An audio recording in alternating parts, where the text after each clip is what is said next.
Yo, The legend. yo, what's up? Hey, how you doing, brother? Yo, thanks for having me, man. It's an Dude, honor. it's of course. Of course. Yeah, man. I think we have like a quota to fill. It's way it like we just like this is how I talk to people. I'm like, dude, I gotta catch up with Jeremy. And I'm like, all right, let's do something. Like, it like accomplishes all worlds. I get to catch up with a very good friend and get to like have like a really good conversation. Everything's super cool. Oh yeah, I'm always down. That's good, man. Have you do you have a camera today? Is that a thing? I Oh do. my god. Oh my god. This is insane. You should intro yourself to people who don't. It's the channel is a lot Sure, sure. different than the last time we talked. Mhm. Yeah, Yeah, yeah, yeah. for sure. So Please Devin tell kind of people. gave me already a really nice shout out, so thank you, Devin. But for those of you guys who don't know me, I'm Jeremy. You might know me from my League of Legends channel, Jeremy Gaming Curios, but I also run the company Gaming Curios. Currently, we're running actually about 16 active YouTube channels. I think in total I have about 21 channels, but I don't really count the ones that we're not uploading on. Um, if I get a little bit of a moment to do a flex here, I also have 5 silver play buttons from YouTube. I actually recently earned a sixth one with our Valorant channel, but that one's still in the mail. But I've been on YouTube for like 9 years. It's pretty much all I do. I don't really do other platforms or content on other platforms because why would I do that when I could just do another YouTube channel? Yeah. But yeah, that's pretty much what I'm about. Mostly all of our channels are based in gaming. We've got a couple stuff that we're trying to explore outside of gaming, though. Maybe we could get into those later on. But yeah, that's pretty much what I'm all about. That And was I've been friends with Devin for a long time, so I'm Mhm. always really excited to come on the show. Really happy to be here. Thank you guys for having me. Appreciate it. Oh my god, he's so professional. Dude, like it's like you wrote it down. It's actually insane.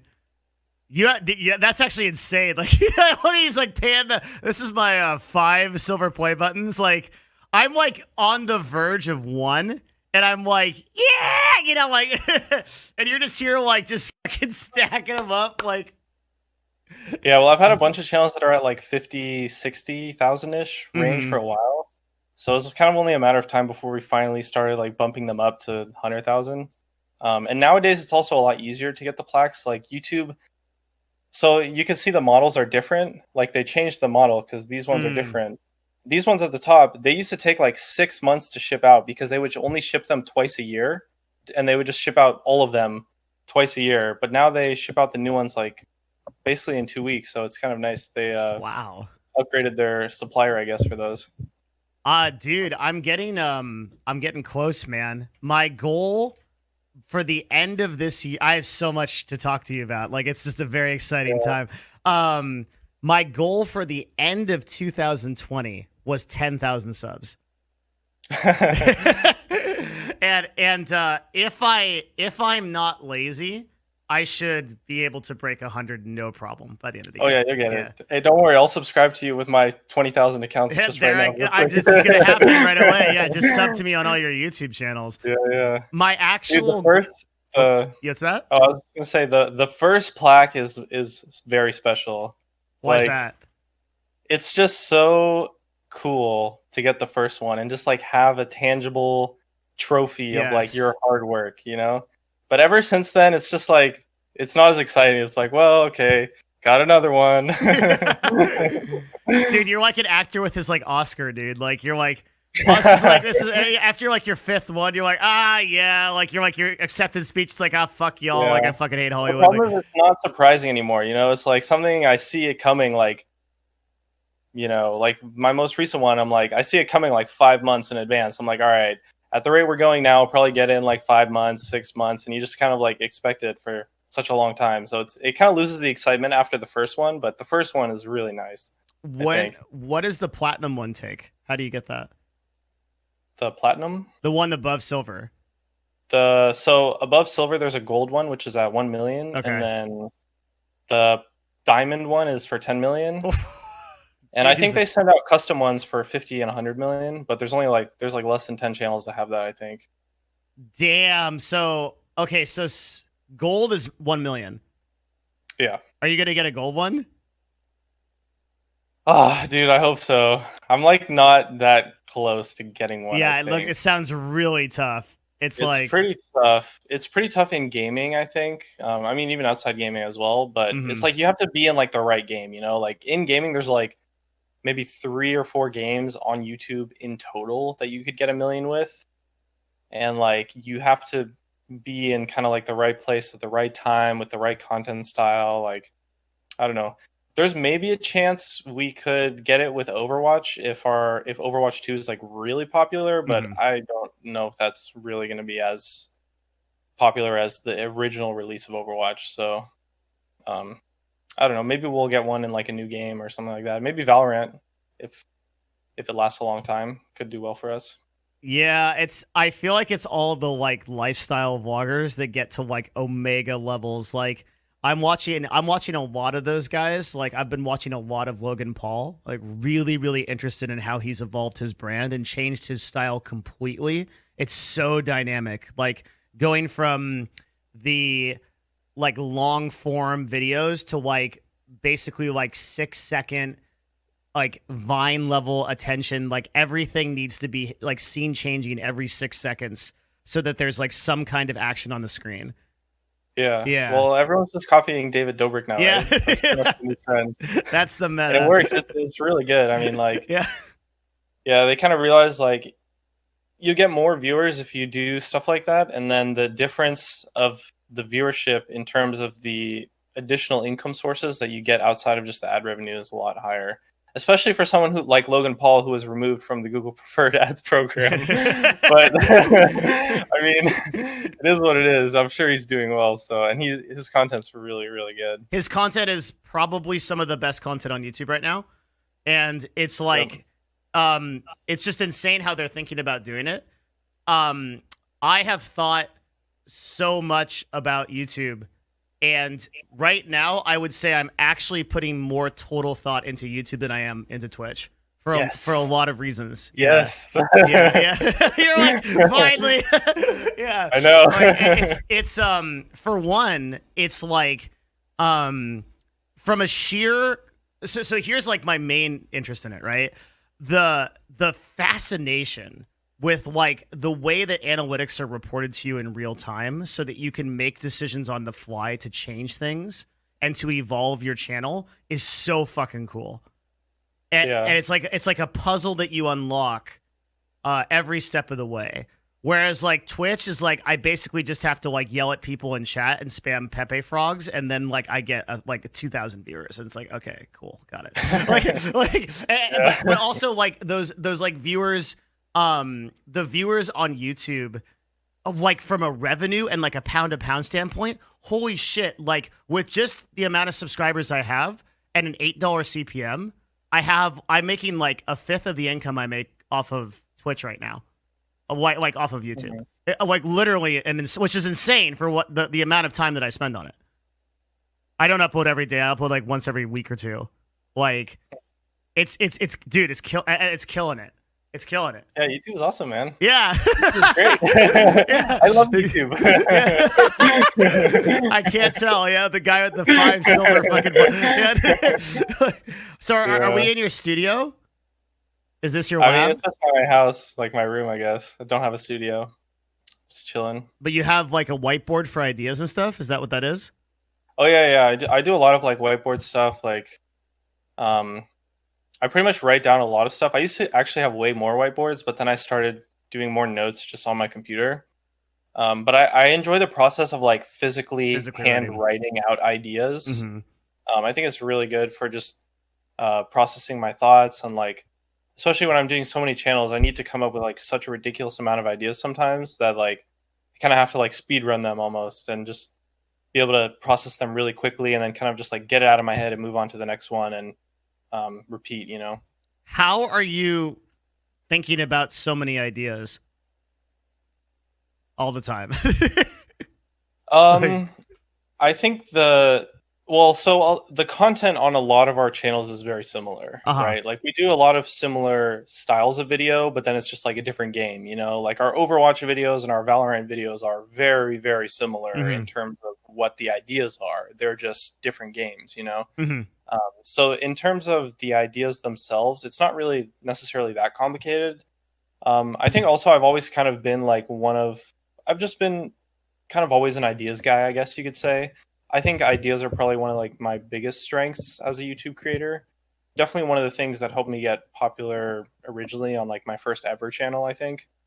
Um, but I mean, I'm just thinking about it all the time. You know, I'm always thinking about it, always researching what other people are doing, trying to see new ideas, and just spending a lot of time on it. You know, that's really what it comes down to. Because at the end of the day, like, actually, probably one of the crazier things is that I don't actually make videos for any of my channels. Like, Yeah, I that is crazy. have have maybe like one or two channels that I'm making videos on for fun on the side, or channels that I used to make videos on, or stuff like that, but I'm not really making videos anymore myself. So I'm just like free to focus all my time on like the creative aspect of ideas and um, building, managing the team, improving the team of, you know, editors and creators that I have, and spend a lot of time figuring on like the next things to do, the next channels, and trying to improve and um, really work on our growth strategies a lot. What does your team look like right now? So it used to be a lot crazier than it is now, actually, Yeah. because I used to work with a lot of like very part-time people, like people who would make like one video a week or not really that often, and it was really chaotic. So I kind of shifted to a focus of, okay, we only want to work with people who are like very serious and can do like at least a pretty significant amount of work. Hmm. So now we have a team of around 20, which is 20 people who are all individually very, very solid. Like the team I've built, I think, is just really why I'm so successful right now. Hmm. Honestly, like it's taken a long time. I've probably been through like maybe 100 people or more to get to like Shit. the condensed 20 that I have now. And yeah, you know, we got people for different channels. We've got managers that help me manage the team as well. We've got thumbnail artists. We've got commentators. We've got writers. Um, it's pretty. I don't know if would necessarily call it sophisticated, but we've definitely got a lot going on for sure in terms of our team. Yeah, what's so insane is how distributed you are in terms of like your personal workload. And like basically like you can remove yourself from the business for like short periods of time and the thing just runs. Yeah. Yeah.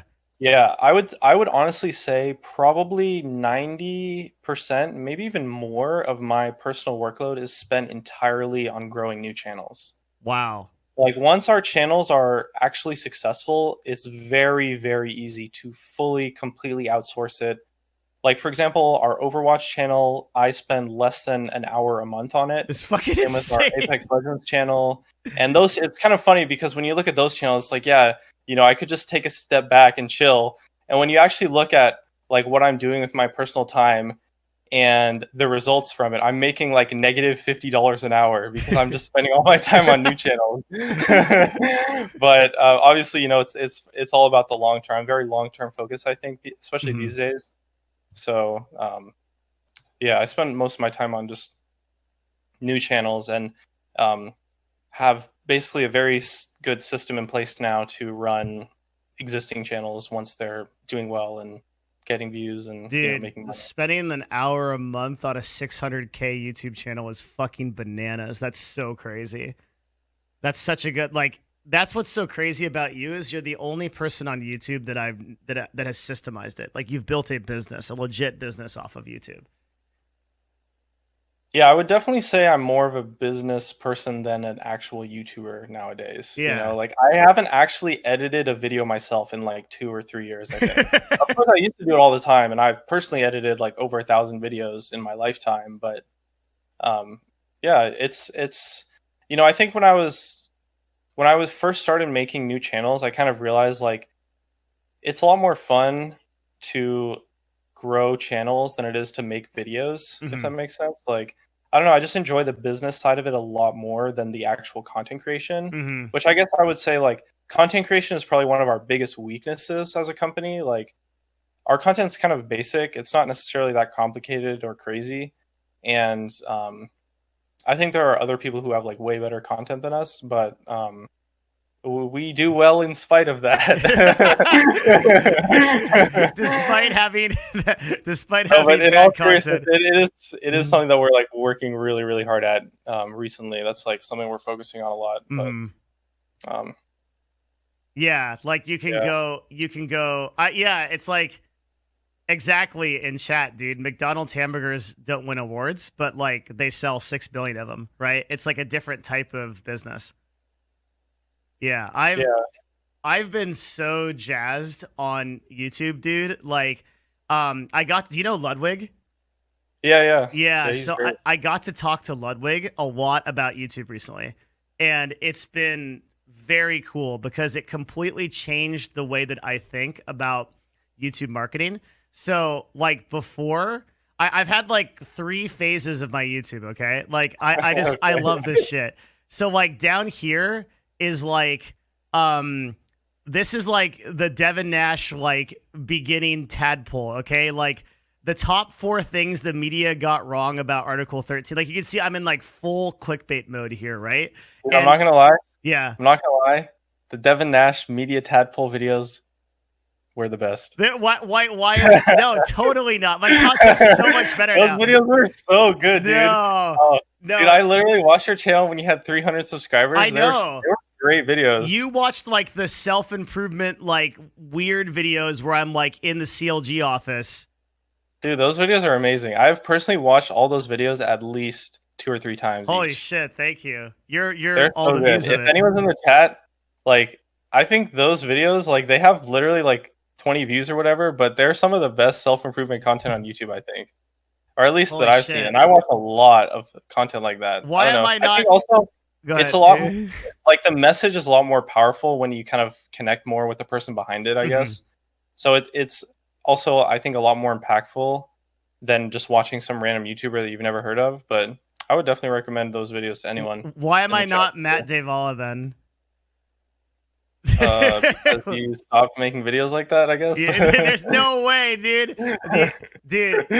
Like this guy is like, I've really like been paying attention to this channel too for self-improvement content, because like this dude, I think, makes the kind of content that I wish I could have made in a world where I was like the motivational guy. I mean, I think you could do it, but you would just have to dedicate your life to it. You couldn't just do too many other things at the same time. Yeah. And I have so many things right now. Like, yeah, this is a really, really interesting take. But like this kind of thing is the way that YouTube meta is going. So I had like, the first stuff was like, God, these titles, man. They're super long, right? There's a picture of... the titles, they were brutal. Awful. Brutal. But the videos were good. The videos are good. And then like it's always a picture of me, right? And then like I realized, wait, nobody like gives a fuck about me. And like I don't need to be in these. So then I like start to move more towards shorter titles and like hype stuff. And about then, like stuff starts getting really good, like around like the Faze era. And I've gone from, so then I start doing like, we start like actually getting a style, and I keep to a consistent style for a while and like want to see how that goes. And then like I'm kind of like going through that for like a long time, right? And then like I get to like the ultimate meme master mode, like as we start going up. Yeah, yes. I start to like convert fully to the dark side. I'm so proud. And now I'm at a point where I'm like fully dark side. Like I'm like 100% Sith, because I've learned from people like, do you know 39 Daff? Yeah, of course. Dude, her YouTube is so like the videos she gets that are like Borgar, and it's like 400k views, 500k views. Like, this is insane, right? Yeah, you see probably a lot of Twitch streamers like that, because I think, especially in the case of someone like 39 Daff or Ludwig, like the YouTube algorithm very, very heavily favors people who bring in outside promotion. Mm. So a lot of things that work for Twitch streamers might not necessarily make sense on paper, but then it works really well because they're a Twitch streamer. But at the same time, you have a lot of vloggers who do a very similar like marketing style. Mm-hmm. I think it's very good in terms of like personality content, but I don't know if that style is great for like growing a new channel from scratch, for example. Mm-hmm. Like it would be probably a little bit difficult, definitely not impossible to grow a new channel from scratch like that. But that's assuming A, you're not a Twitch streamer, B, you're not doing anything else to make your content relevant, etc. Right? Yeah. I think sorry, yeah, I'm just like there's so much I'm thinking about. Like I think the most interesting thing to me is how titling has changed over the course of the past since we talked last and over the past 12 months. Like titling has changed from being like H1 titles used to matter a lot for your search algorithm. And now like it doesn't matter at all. Because what YouTube does now is it builds a profile of you and it knows your viewing habits. So your title just has to be something that is the most appealing to encourage click-through rate, I think. Yeah. Well, it's pretty much always been like that. Actually, I wouldn't say that's like a recent change. Uh-huh. What I would say, something that you're probably actually experiencing a lot, is that this kind of title style that appeals very heavily to people on like the homepage, the browse features, and stuff like that, is something that works extremely well if you're already a successful creator. Mm-hmm. Whereas focusing on search results, on the other hand, and targeting keywords and search terms is extremely effective if you're a new YouTuber, if you're a beginner, if you have no pre-existing audience, or you have a very small pre-existing audience. And so kind of over time, you might grow with search results, but in the reality, like one of the reasons why search results is so good for new creators is because it's actually really bad for successful creators to target search results because of, this title style, for example, and because primarily search results is such a minority of the actual viewership. Yeah. That once you actually have enough of an audience to start slam dunking the homepage, it's so much more effective to just focus on that. And the way you focus on that is by doing these kind of titles that are very clickable, really gets viewers interested in it, but doesn't really include any keywords or whatever, right? But when you're a new user, you're not going to really get those homepage rankings very easily.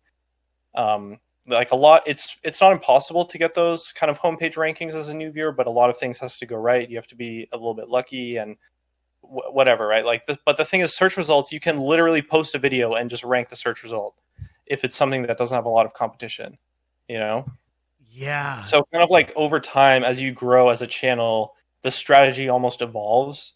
And this is something that we actually experience a lot with our Valorant channel, where when we started on Valorant, we were targeting search super aggressively to the point that when the game released, every video we posted was ranking #1 for the Valorant, just the Valorant game name search keyword. It was ranking #1 for like 36 hours after posting almost, because we just targeted it so hard, and it worked really well at the start. But then over time, other people that were doing these style of titles passed us because the audience evolved, and as we grow, we're targeting search less and less. And we used to get videos that would get 100K views, and maybe like half of that would be from search, or even like 60-70%. And then now we have videos that get like 200, 300K views, and it's like none from search. It's like 0, 80 to 90% browse. Yeah. Yeah, like 80-90% browse, like 5% notifications, and like 3% search, and 2% like stuff, Yeah. Like, so, that's insane. That's actually so crazy. Holy, that makes a lot of sense. So I think the reason why this is working for me is because I'm hitting those browse recommendations.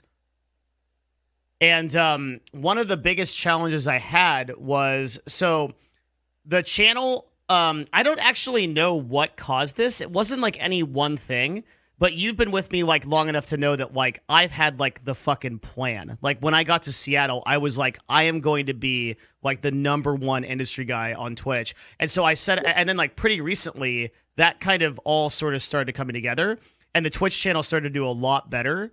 And the YouTube channel was doing. I think that the reason the Twitch channel actually started doing better was because of YouTube. I think that a lot, because I've pulled a lot of my audience, and I'm like, how many of you guys are here from YouTube? And everybody just spams like, yeah, I found you on this video or whatnot. Mm-hmm. I don't know necessarily what the data would show, or like I'm sure you have more in-depth analysis on it, but I personally think that YouTube is the #1 best way to grow a Twitch channel in 2020. Yeah, like by far.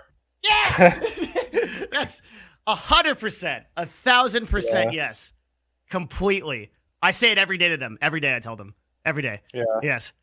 Especially because on YouTube, there's like clear, in my opinion at least, there's like clear steps you can take as a beginning YouTuber to grow from scratch. Mm-hmm. Like from literal 0 viewers, you can grow. There's like a pathway to do that. And that's not the case on Twitch. Really. Yeah. If you're at 0 viewers, like you are literally just waving your dick at traffic. Like, it is so hard to get discovered in any meaningful way. Yeah. Dude, I remember once I read this article about like this guy who had set the world record for the most consecutive days streamed in a row on Twitch. Mm-hmm. He had streamed every day for like 5 or 6 years. It was unbelievable. And then you check his stream and he has like 4 viewers. It's like, why? Like, I can't believe this. This is ridiculous. But it's like the guys in League of Legends that play only one champion for 3,000 games and they're still in bronze. Yeah, I know. Well, I mean, obviously he's not streaming to get viewers, right? He's just doing it for fun. Yeah. So more power to him. But yeah, growing on Twitch is, I don't know, it's actually kind of interesting to me just because I think it's so hard. But YouTube is definitely like the way to do it, especially like the thing about making videos on YouTube is you can do so much to appeal to so many different audiences that don't give a shit about you. Mm-hmm. Whereas on Twitch, it's pretty difficult to reach people who don't give a shit about you, you know? Yeah, and then keep them interested. And the thing is to convert once you convert people over from YouTube to Twitch, those people are already bought into your brand, right? So like converting from YouTube to Twitch is also incredibly easy. One of the things that I've been looking at a lot is the relative conversion from a lot of platforms. So and you'll love this stuff because Jeremy is a fellow marketer. So we like, he loves all things marketing, and just like human psychology creation.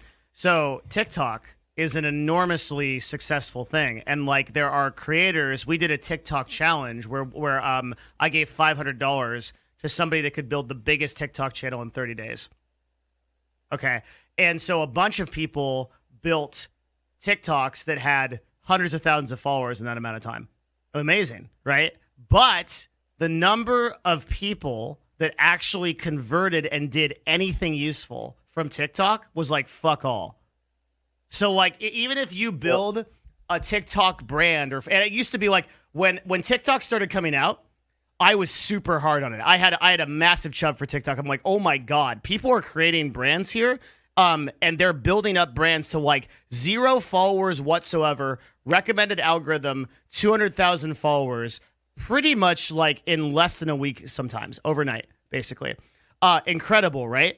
But for whatever reason, maybe because those are like super zoomer, like 13-year-old, like whatevers, they have no conversion over to platforms. If you try to send them to Twitch or even to like Instagram, they're just gone. They don't do any kind of call to action. They don't respond to it. And so a lot of marketing agencies aren't doing a lot of influencer activations on TikTok right now because of just the innately flighty kind of attitude of the culture there. I suspect that's because when you engage somebody, the average like view duration for my videos is like 14 minutes, which is extremely long in like YouTube That's time. really good. Yeah. I think it's one of the reasons why my CPM is so high. Definitely. And also because I run ads like you tell me to run ads. Like I put an ad at 2 minutes and then I mid-roll and then end, and then I just chock the shit full of ads. Just Dude, I put so many ads in Oh, my videos. oh God, yes, yeah, just like fucking, like you get them. Dude, They we like put 5 ads, 5 mid-roll ads in our Valorant videos. They're like 18 minutes long. Plus a pre-roll, plus a post-roll, and then sometimes plus a sponsor. What? Not that often, but well, because the thing is, like I've tested this so much, and I haven't seen any. I still have yet to see proof that mid-roll ads lowers engagement at all. Like there is like no proof whatsoever. So I just do whatever makes the most money, and 6 ads made less, so I do 5. Dude, on those 4-hour videos, man, I just fucking chalk that shit. Yes. Yeah. Yes. I just Yes, like Devin. I'm just like fucking just ads everywhere, dude. And like I'll get these YouTube comments that are so funny, Jeremy. They'll be like, "Well, this is a great fucking video, except for the fucking 35,000 fucking ads I had to sit through. God damn it!" And I'm like, yeah. Okay, so for people in the chat who maybe think that's crazy, I can maybe clarify on it a little bit for how YouTube ads work and why it's not actually that bad or as bad as it sounds. So the thing about YouTube is that in order to be served an ad, there's a minimum amount of watch time that they require.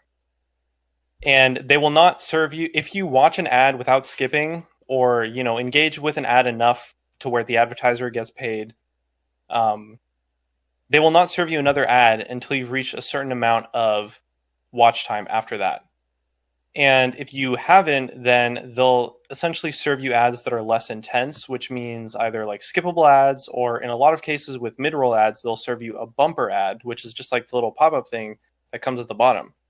Now, those don't really hurt the viewer experience because you could just skip it right away, or you could just close it or whatever, it doesn't matter. Or honestly, I don't even care. You could just use ad block if you really want to. It's not that big of a deal. But the thing is that those ads actually really impact revenue by quite a lot. Like those little tiny bumper ads, those like half chub ads that are like very, small. Good language. Those actually can sometimes account for like 20% or 30% of a video's revenue. Like it actually matters a lot. And this is also why you see videos that are really short. So for example, like animations or videos that are like under 3 or 4 minutes long that have just horrible CPMs and revenue is because a lot of the viewers that watch those videos aren't even being served a pre-roll ad because they haven't reached the minimum amount of watch time to be served an ad again from their previous ad that they watched. And so what that means for people is like if you put 5 ads in a video, every single person may have a different experience of those ads. But the more ads that you put in the video, the more opportunities you have to show. But a person might only see 1 or 2 of those ads in an actual video, or one of those ads. So the actual user experience is not impacted compared to the revenue because more people are being served ads overall. Yeah, and this is why I put an ad at like 2 minutes into the video, sometimes even like 1:30, is because it gets served to people who did not get a pre-roll on the video. Right, and then the value I've just lost my ability to speak English. That's just a thing now. The value of that pre-roll and that ad at 2 minutes, I think, is like a big reason why my CPMs are so high. Because like I've done that on videos and then not done that on other videos. That 2 minute ad is like fucking choice, dude. It's the Wagyu beef. It's the alpha ad. Yeah. The alpha video. Yeah. And man, I really like where I ended up on YouTube because I'm doing these like long form videos that get a lot of engagement. But I had one problem, and that problem was that I was doing like these. So I've been doing these like deep dives where like I talk to people on the stream. I bring in everyone from master YouTubers as such as yourself to like Olympic speed skaters to like fucking like top Twitch streamers, all kinds of people, right? And I would upload this entire fucking thing onto YouTube, and I would be like, here it is, and everyone would be like, too long, and like so I was like, okay, fine, fuck, I will go talk to editors, and we would try to break these things down into more like micro content segments. But I'm really lazy, and like EVE Online is a super good game. So I stopped doing that. and then I met Ludwig, and Ludwig was like, no, you can do both. Yeah, isn't that what I told you originally? Maybe did it? So I remember saying, because the thing is, it's been kind of the meta for like a few years now, and I think like H3 was kind of the one that originally popularized it. I think where you have a very long podcast and then you post podcast highlights. Uh-huh. I remember seeing like a dozen channels that were just like making the highlights for them and like just posting them, and then eventually they started doing it themselves, and it's so successful. It's like such a great way to bring people into the long form videos.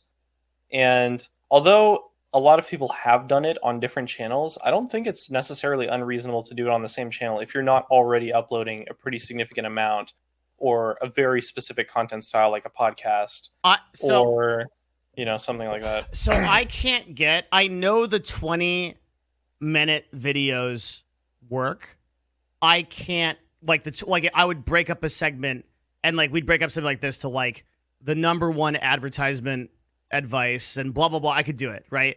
But my Ludwig video was a turning point because what I did with the Ludwig video is something I did very different from any other like 4-hour deep dive. So normally like my 4-hour deep dives will be something like business experts talk success secrets featuring person, okay? And like it would get lower than the amount of views that a video should get in that like compared to like what my other stuff is doing. But the Ludwig video overperformed because of the title and the thumbnail. Dude, you know what? Devin? I'm disappointed in you. Uh-oh. I'm disappointed in you. What happened? Because you know what? Last time we talked on stream, this is exactly what I told you to do. How is it? How is that? Wait, what do you mean? You didn't listen to me. Wait, what do you mean? And now look where you are. Because last time we talked, you kept saying how you can't ever seem to find success on longer videos. And I said, no, you can do it. You just need to market them like normal videos and have them draw people in normally. I just didn't. Okay. But it's one thing to hear something, Jeremy. It's another thing to understand it. It's all right. You got there eventually. Yeah. That's good. Still. And I want you to know that I literally, I'm going to show you because I literally wrote down your 5 pieces of content, and I have just been like trapezing through the internet, telling everybody about this, and I like give you credit for it too. That is true. I do appreciate that. Thank you. I even told this to GM Hikaru. So what we're referring to, and I'm gonna go find it, is the types of the 5 types of content that you can put on a YouTube channel. I guess to clarify from like the original idea of that, it's the 5 content styles that I have seen people make from a live stream without having to record anything off stream. Fuck. That have been successful. Yes. On YouTube. See, I have it right here. This is All right. You're redeeming yourself. I know. Good job. Okay. Yeah. It's like I take notes, Jeremy. I'm like, but I think, dude, honestly, like how to market a long form video like that is very, very hard. And took me a really long time to understand how to do this, like how to actually do it. And still, I know that I'm like 2% there. So I would say on a surface level, the general idea is that you want to market it as if it was not a long video. Mm-hmm. And kind of just think about how you would market a regular video. But I guess where it becomes difficult is because longer videos have so much more content in them, right? So you might have one video that's like, are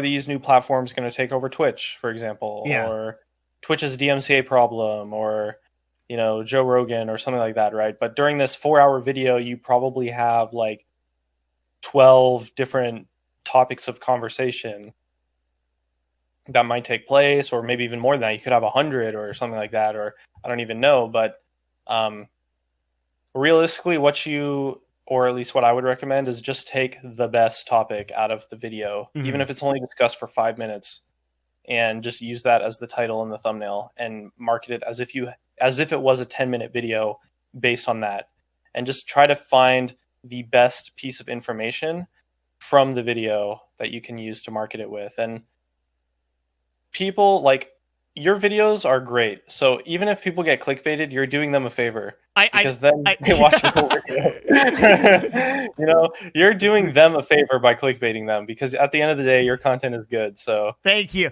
dude. That's how I got over the like guilt of it. I was like, wait a minute. yeah. If people watch the like, it's one thing if you get clickbaited into like a stupid dog video, and it's like, fuck, like I've wasted this. I've watched something in the last 6 minutes that has utterly and completely wasted my time. I'm no better off as a result of clicking on this. But if I'm like, click this video to save gaming, and then you do, and then you're like, oh, that's really cool. Like I got some insight about the industry or something like that. I'm like, I did it. Yeah. I mean, at the end of the day, that's pretty much the basic formula for success, right? Really good clickbait with even better content to back it up, so that people don't get mad at you for clickbaiting in the first place. I've never been, everybody's like, fucking clickbait is like really strong. And now I'm getting into the meta of changing titles and thumbnails in real time as I release videos. And this is, you probably don't do a lot of this. Actually. What's that? I was going to say, I noticed you do that a few times. Yeah. Yeah. So the biggest one just recently was the Alinity video, which I knew I couldn't save, just for a lot of reasons. But the important thing was the thought process I went through, because I started with the title. What was it, guys? I think it was the truth about Alinity. Yeah. Oh, damn. You're watching. Holy shit. Yep, I saw it. Come on, I see you, Devin. Oh my god, I love it. Acting like I don't know what's going on YouTube. The Omni brain here, dude. And so then I genuinely didn't understand at the time why the video was underperforming. And so I went to Ludwig and I was like, I need help. And what he told me was to change the video title to something that basically he taught me the idea of yeah, okay, fine. You went to Ludwig and then chat made me talk to him. Okay, credit where it's due. Okay, whatever. You guys get the W on that one, because they dragged me kicking and screaming into Ludwig's room, and then I had a meeting with him. Okay, clarification. So what he taught me is that titles are also relevant based on time and narrative to which they're uploaded. And the reason why the truth about Alinity didn't work was because the title wasn't relevant for the time. It was relevant for the time 6 months ago when that was going down. And so a more interesting narrative for the Alinity video would be, did she change? What happened as a result? And the other benefit... Sorry, go ahead. Sorry. Oh, well, you can finish the story. Sorry. The last part of it is the other benefit of that title is that it doesn't exist within Euclidean time. Anytime you arrive, whether that's 3,000 years from now or 2000 BC, this is relevant. Yeah. So I think you could also take maybe some... First off, I definitely like Ludwig's perspective on it. I think he's a very smart creator, and I agree with his thought process there. Mm-hmm. I think another approach you could also take is that if you take a look at, for example, your Ludwig video, like the 4-hour-long one, I think something that's very interesting about this is that you don't actually have Ludwig in the title. Mm-hmm. And as a result, it appeals to people who don't really care about Ludwig. But then because he's in the thumbnail, it also does appeal to people who know who Ludwig is. So, for example, with an Alinity video, I don't know how popular she is necessarily on YouTube. I know there's been a couple of videos shit-talking her that have like 5 million views. A lot of views. But those are like really old, and I don't know if she's been like super relevant on YouTube in terms of drama, I guess. Mm-hmm. So you could have said something like, the truth behind the most hated Twitch streamer, or like It was one of the video ideas. what happened to the most hated Twitch streamer, or like this is what really happened to the most hated Twitch streamer, something like that. I think maybe would have been a better title. It is definitely a little bit tricky to get long videos that are like hours long to do well. Yeah. Just because it kind of creates a very, like, just the video length creates a much more difficult barrier to entry for a potential viewer to click on. Like, they see 4 hours and they're like, oh shit, like, am I really going to watch this for 4 hours? Mhm. You know, so it's kind of like intimidating, I guess, but you can definitely still make it work. And I don't know, that's just how I would have approached that specific video, I think. And I think doing a lot of these videos, these titles, like you did the Ludwig one, like the fastest growing Twitch streamer, I think that's a really smart title, because it just it just captures so many more people than it would have if you had done the title based around Ludwig, for example. So I completely agree. I knew that so my original title for this video was the most controversial streamer on Twitch. And then I had a couple of ones, actually literally how the internet's most hated person has changed, or the internet's most hated person. The reason I did not go with those titles was actually an ethics problem, because the purpose of the video was to show that Alinity has had a lot of like coming to God moments. And she's really like growing as a person.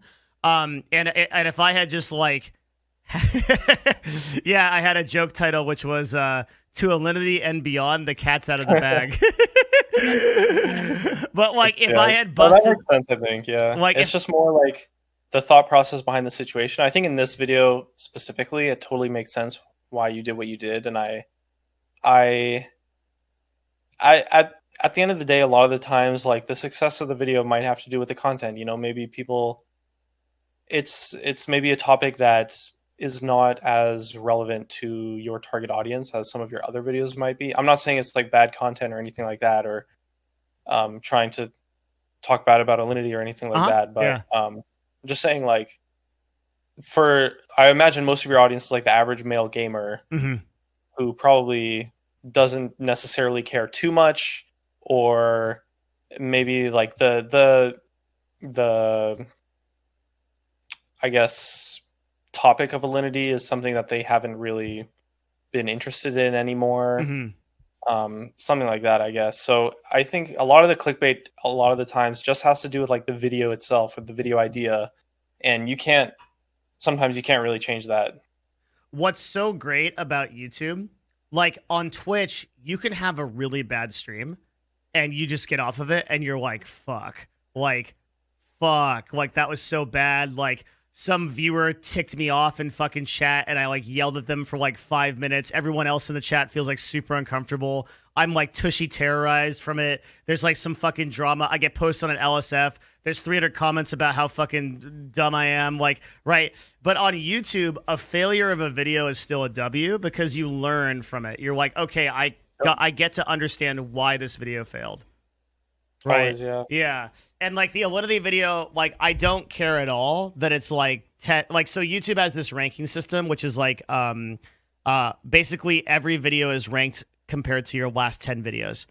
And so you get this ranking system, which is like, if your ranking is number 1, that's the best for views and engagement in its category against the other 10 videos that you just made. Yep, and you get a little firework animation. Yeah, dude. it's so like, nice. It just like, it gets like really excited.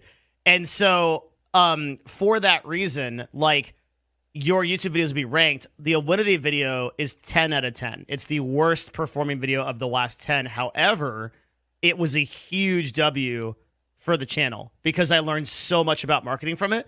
And relative to the other like 4-hour long like deep dive interviews, it's killing it. And like the people that need to get something out of that video are getting it. Yeah, I definitely agree. I think always try to do something a little bit different or like something new or just try something every time I post a video. And over many years, that's really how you learn, like YouTube is in my opinion very much a skill set that you have to kind of learn to be successful at. Yeah. And obviously there's a lot of things that go into that, but there's also a lot of things that you can't really teach. There are some things that you can teach, but there's a very big part of it that you can't really teach that you kind of have to discover on your own. And that's really how you do it. You just have to just make videos, try things, try new thumbnails, try new titles, try new video ideas, try new content styles, see how it works out, learn from the results, and then over time after you make, a few hundred videos, you'll be hopefully a pretty successful YouTuber. At least you'll have learned a lot and on your way to being successful for sure. As long as you're thinking about actively innovating and learning from the things you do, the problem that gets people caught up is like this is a quote from Call Me Carson, which is I need to spend less time thinking monkey and more time being monkey. Yeah. I think about this all the time because it's like yeah, that's good. The actual process of execution is so much more important than literally any other step of the process. And so I have on my Discord, I've created this channel called Content Creation. Yep, I've been active in it a little bit. I know, yeah, I know you've been in there. And so what that channel is it's literally like in Star Wars, the like in the Death Star or whatever, there's like that trash chute that you can send things down. Yeah. Okay, so what? Hang on, I'm going somewhere with this. Okay. So one of my biggest problems is like I come in and I have people asking me like stupid questions and like I fucking like scan their power level and I know that they have utterly no interest in actually creating any kind of content. They're just like some 16-year-old that just wants like the clout and just wants like everything that comes with it. And so I'm like, well, we have this like really engaging community and a group of people on the content creation channel. You should definitely check it out. They're like, oh my God, thanks. And then they go over there and into the trash heap. I never see them again. I mute that channel. I never read it. I haven't seen any message in there in 6 months. It's fucking amazing. So I have all these like little like traps in my channel to like keep like another really good one is there's this Google post form, which is like, oh, if you want to have a meeting with Devin Nash, like you just have to fill out this form. And like it's like and like there's like dozens and dozens of requests. I've never logged in. It's literally just a catch-all so people stop talking to me. It's amazing. Like I mean, I think a lot of people like the idea of being a content creator, but they don't actually like making content, and that's kind of like where there's a little bit of a disconnect, I guess. But when it comes to new creators, I think there are a lot of people who are serious about it. They just have a lot of like they don't have confidence in themselves or a lot of anxiety or it's just like always. I'll tell you, dude. I get like 250 emails a week. A day would be insane, but about 200 to 300 emails a week. Almost every one of them is I've found out is looking for validation. They need somebody that's going to be like, dude, you can do it. Like, you're going to be the guy. I believe in you. It's okay. Yep. Yeah. Definitely by far the most common question that I see asked by beginners. And this is definitely something that gets asked a lot in the content creation channel, I think. But, you get a lot of people asking like, hey, should I do this video idea? Or, hey, should I try this thumbnail? Or, hey, should I do this title? Like the answer is literally always 100% of the time. Yes, you should do it. Do it. Just do it and find out and learn from it. And what happens? Figure out the rest later. Like that's literally how I even approach my channels today. Like even my channels today now, a lot of the times the first videos, sometimes even the first 10 videos, 20 videos we post, they're just awful. And we just figure it out as we go along, because posting, we'll learn faster by just making 20 shitty videos than we will by, sitting on our asses and trying to get validation and ask questions from people and whatever for the same amount of time, Yeah, it's a really weird thing because time into YouTube produces exponential returns, but time into Twitch doesn't do that. And it's a very confusing thing for people to figure out because it's like you can literally pound your dick against Twitch 8 hours, like you were talking about, 8 hours a day, 4 or 5 years straight, consistent streams, and you're like, you have 3 viewers.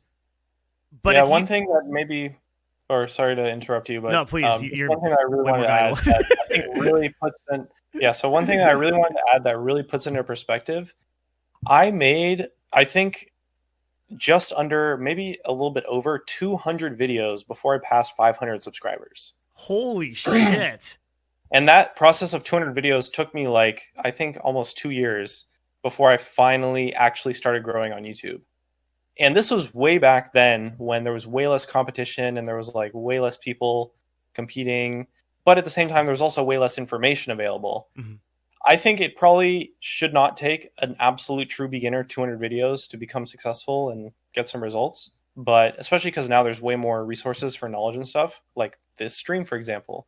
But I think the thing about YouTube is that really pretty much at least everyone who started on YouTube that didn't have any like outside Twitch stream or social media following or whatever, that started natively on YouTube and grew on YouTube, pretty much every single person has a story of creating like dozens and dozens, sometimes hundreds of videos before they became popular in so many cases. And the cases where people kind of blew up overnight are cases where they just had god tier content and this like unbelievable thing.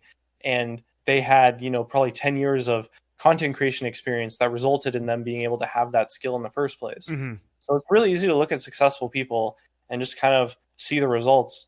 But YouTube very much is a process, and it's a process that you don't really see because by definition, videos that aren't successful are videos that you're probably not going to see, and Yep. they're not going to show up in your homepage. So I think for anyone who's just getting started on YouTube, definitely the best advice I can give you is you got to just do it. Do as much as you can, as consistently as you can, and learn as you go along. And that's really all there is to it. That's really entirely how I gained all of my knowledge that I have now, is just many, many years of just doing it.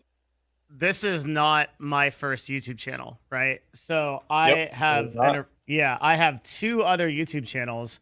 My original one was youtube.com/Melixia. This was another 100 to I don't know how many videos. And then I've got another one of those on a self-improvement channel. And like it's just going through dog shit content, trying to figure out, and all of this stuff is dog shit. Some of it's good content, but it's just the marketing is so bad. Like unbelievably bad. That it's like a talk with Destiny, which was like a pretty big content creator, right? It got 480 views. I watched that video. Thanks, man. Holy shit. It's funny, yeah. Like, have you seen the video? I don't have enough RAM to process this story. This is probably the best video that Destiny and I have ever created. We both get really high in a cabin in the woods, and then we do like a dance. Yes. And, like I've seen that. It's quite literally like it's like unbelievably amazing content, and it just lives somewhere on Destiny's YouTube channel and like has this is like the OG shit. But yeah, like the point being, I have been thinking about creating content for years, and I also am like actively thinking about it. I really every video I do, I put in like an hour of like thinking on it. And I got to interview a guy named, do you know Agent 00? Is that a YouTuber? Big YouTuber. He's the NBA 2K like god. Oh yeah. Hey! I think I've seen him before. Did a long interview with him, and it was really valuable because the sheer amount of thinking that he puts into his title and thumbnail is insane. He literally said he spends at least an hour only thinking about his title. That's it. I think I used to kind of take things at that level. I think especially when I was like still growing. Mm-hmm. I definitely haven't approached things with that level of intensity in a long time, just because we have so many channels. If I spend an hour on a title, I'll be literally making titles all day, every day for the rest of my life. Yeah, But for sure. Because you got no, some good videos. it's like, and there's a good reason for that. Like, I think, I like to say that becoming successful on YouTube is very much a skill, and making good titles and making good thumbnails is, half of that skill. The other half being making good content. But yeah, like I think I remember back in like the League of Legends days when we talked as League of Legends creators, like one of the biggest advice as kind of a community that we would always give to new people is spend as much time on your thumbnail and title as you did on your video. Yeah. Literally. Literally spend 8 hours on your thumbnail because your thumbnails suck and you need to learn how to make good thumbnails. And that's really the process that you need to go through to be successful. 99% of the time, whenever I see a new channel that is not doing well, and I do mean like 99% of the time, they're like, oh, like I can't grow, I'm not getting into the search algorithm, my CTR is like 40% because 2 subscribers are clicking on my fucking video and they think that's good. It is almost always because of the title and thumbnail. Basically, almost always. It's like they just haven't put enough thought into it. And what's the process look like to spend an hour on the title? So I'll tell you what I do, and I'm sure Jeremy can probably impact it. But like for me, I will do things like, okay, so I'll actually I can literally show you because we'll just go through the thought process we did for the Alinity video. So I start with an idea, and then I will break down different iterations of that idea. And what you're looking at here is like I'm just kicking around shit. I'm going everywhere. So it's like, okay, like I'm allowing my mind to kind of map out, and I'm thinking about things like, okay, what is like, hang on, I gotta kick this idiot. All right. Okay. Sorry. Okay. I'm thinking about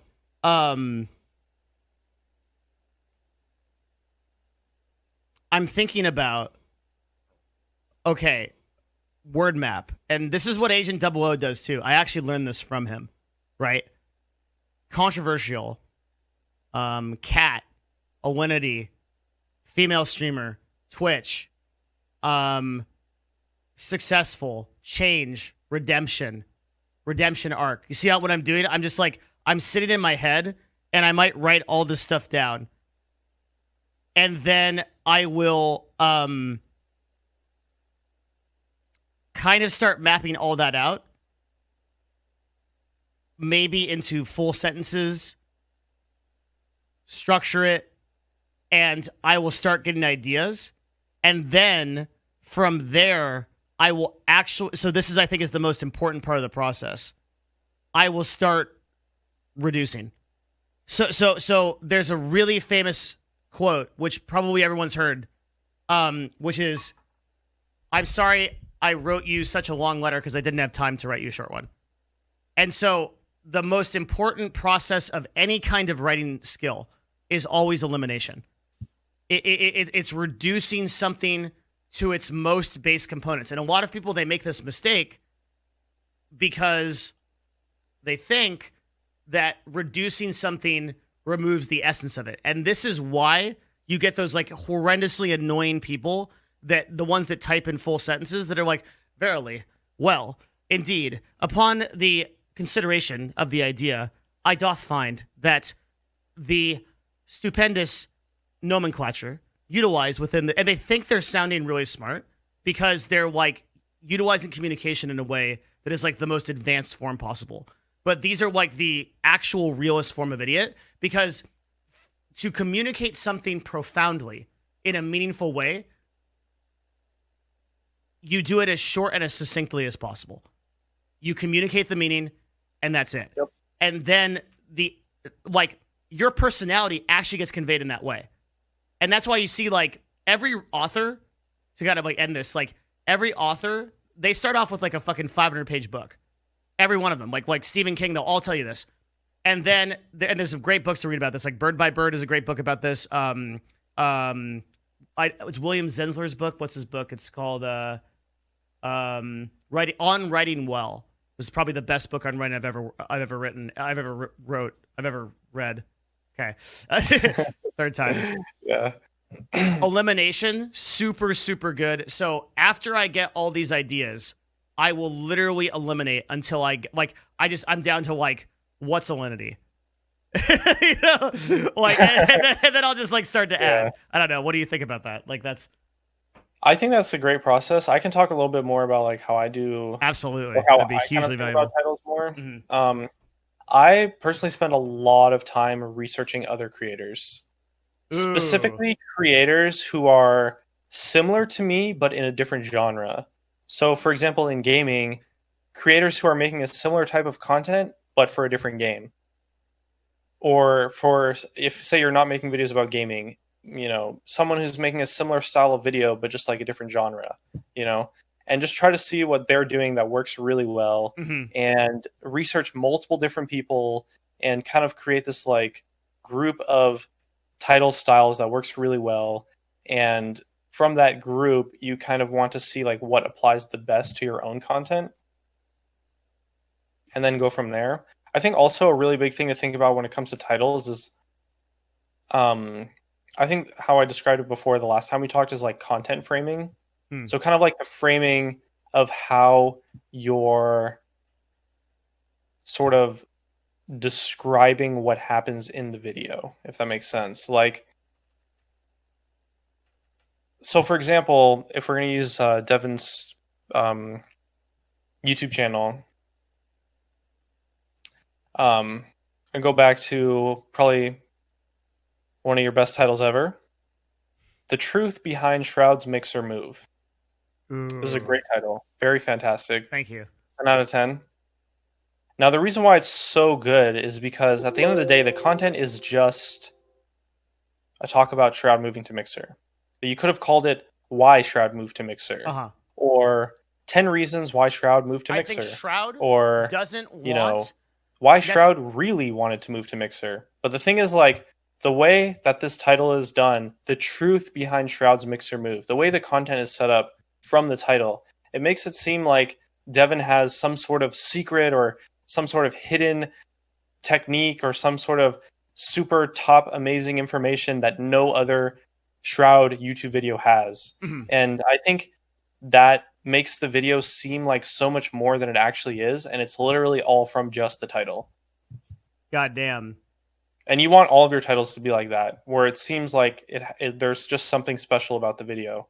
And that really just comes down to how you're describing the content that takes place in the video itself. So in this example, it's a talk about Shroud moving to Mixer. That's really just the content of the video. But the title is set up in a way to make the content just a lot more exciting, a lot more interesting, The truth behind is like actually my like busted. Yeah, I have a lot of them. Like the title, it's almost like the title makes the video more than what it is. Does that make sense? Based on how you're describing what takes place in the video. And I think that's something that is a little bit difficult to describe how to do for an individual video on a case-by-case basis. But it definitely just comes with experience and practice and trying things and researching other creators in terms of like the actual process. So sometimes you just hit it 100% right. So the first video that really overperformed with this title was the Optic video. And the reason for it was Hector, and this is such a fascinating story. Do you know what happened with Optic? Well, I watched the video, so I love you, dude. Oh my god, that was such a choice answer. Holy shit! Like, cool. Okay, so you do know what happened with Optic, like completely TLDR for people that did not watch this video. You should feel very bad.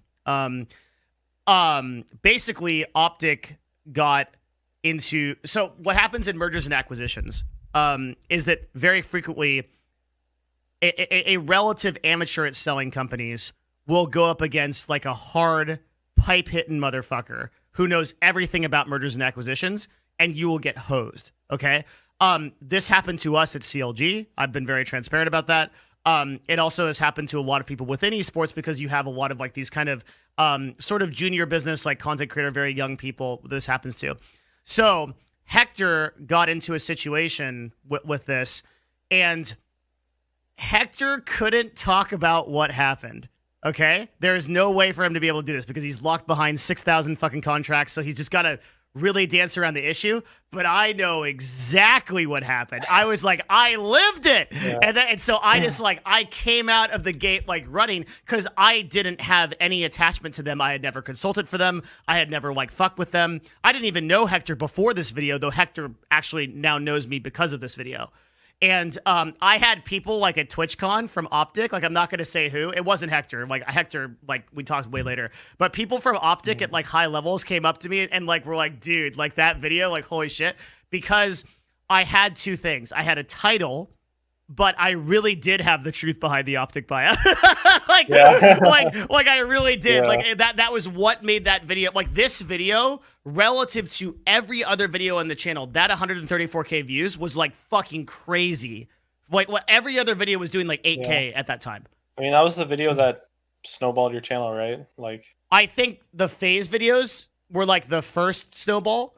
Because we got a bunch of that actually is another funny concept. I'm going to write that down for later. I have a bunch of things I'm writing down just for but it's the idea of polarizing audiences, because that video got a lot of people like Keemstar and a lot of people that were really just tushy terrorized. I remember. Yeah. Oh, so dude, Jeremy, literally my best story about this. Okay. That video, that series of videos from Faze, Keemstar sent me a clown emoji and angry tweets every single Friday for about 3 months. Okay. Didn't he tweet at you last week? Yeah, but that was a whole separate. That's a slasher thing. So he sent me a message every Friday for 3 months straight, with the clown face. And I didn't respond. I said nothing because it was all Faze didn't shut down yet, right? Fucking idiot, all that stuff. And I just waited. And then just recently, 3 weeks ago, the Faze case turned against Faze because, of course, legal takes a very long time to sort out. And I knew that, right? I waited, dude. I waited a straight year. And then I tweeted him back a single clown face. A year later, after not responding at all. I'll be honest, he probably doesn't care. No, dude, it doesn't matter. It doesn't matter. It was you won in your heart. I did. It was a 5D galactic underwater hungry hippos move, dude. I have it. It's mine. It's my victory. I don't care. Those videos were the snowball. And it's interesting because this concept that negative press is positive if you can deal with it mentally. Yeah. Because it brings in engagement. Yeah. I can't deal with it mentally, but some people can. I've gotten so much better about it that I think I'm now at a point where, and people that are close to me, are CLs of the community, or even, or my girlfriend or people say, who you know well, Jeremy and I had this, this really fucking awesome day where we met up in, it was an SF. That was actually such a good time. It really was. We had awesome food. Yeah. We wandered around Chinatown together. It was actually amazing. And it just happened, right? It was just a spur of the... Yeah. It was so random because I was in, so I guess the story is last Christmas holiday season, my parents live in the Bay Area in near San Francisco.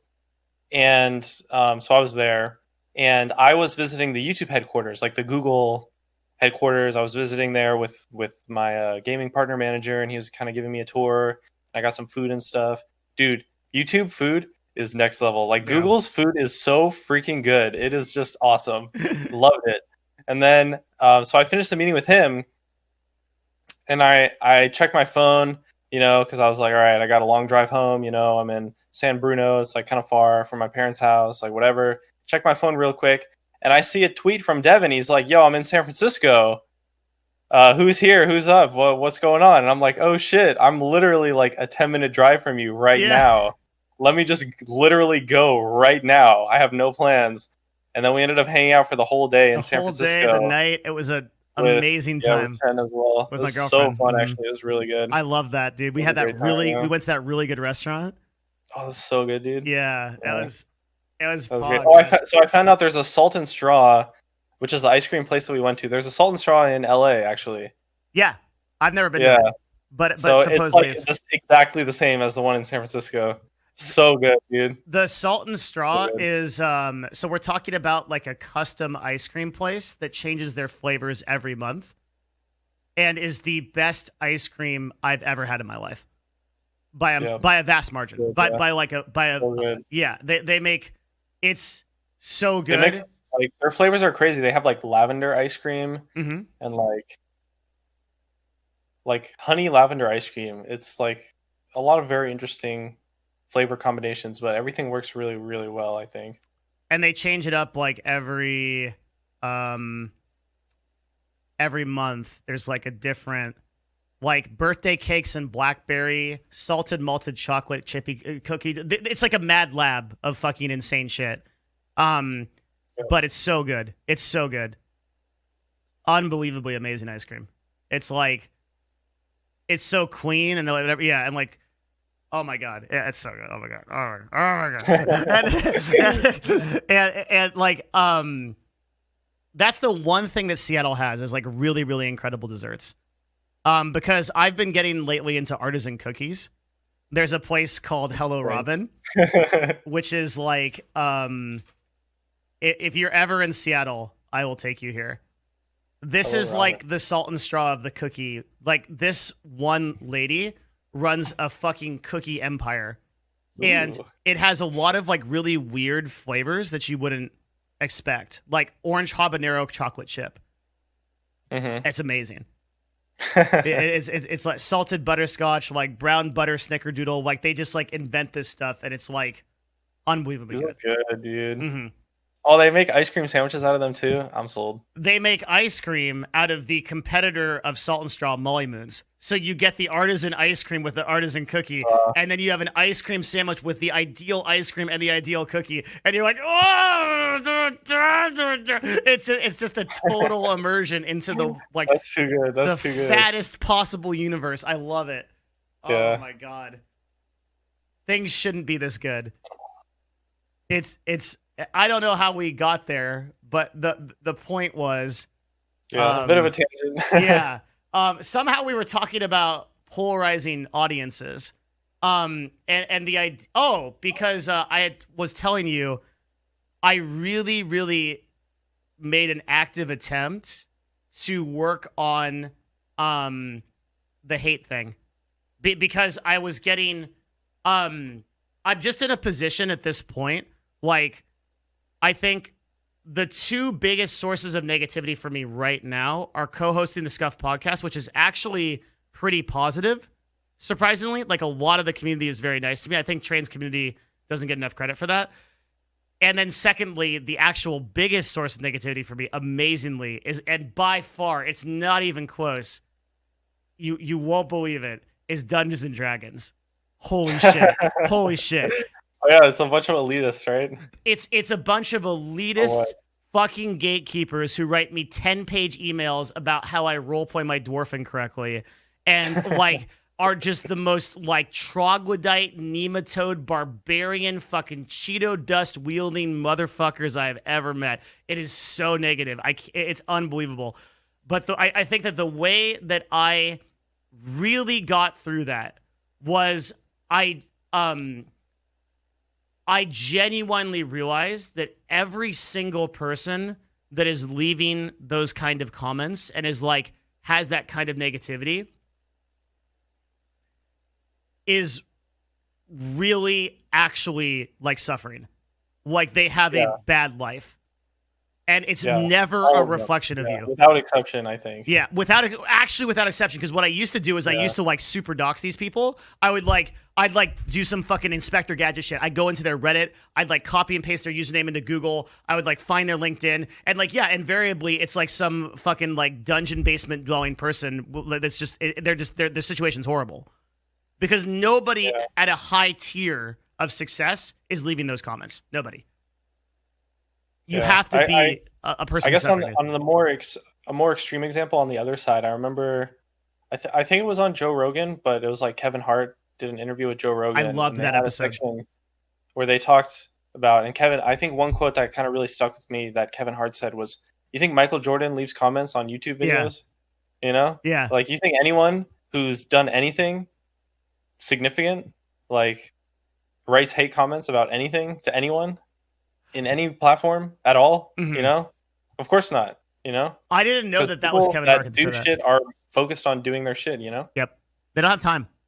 Like, and if there's any time that successful people do have, it's to build you up because they know how hard it is.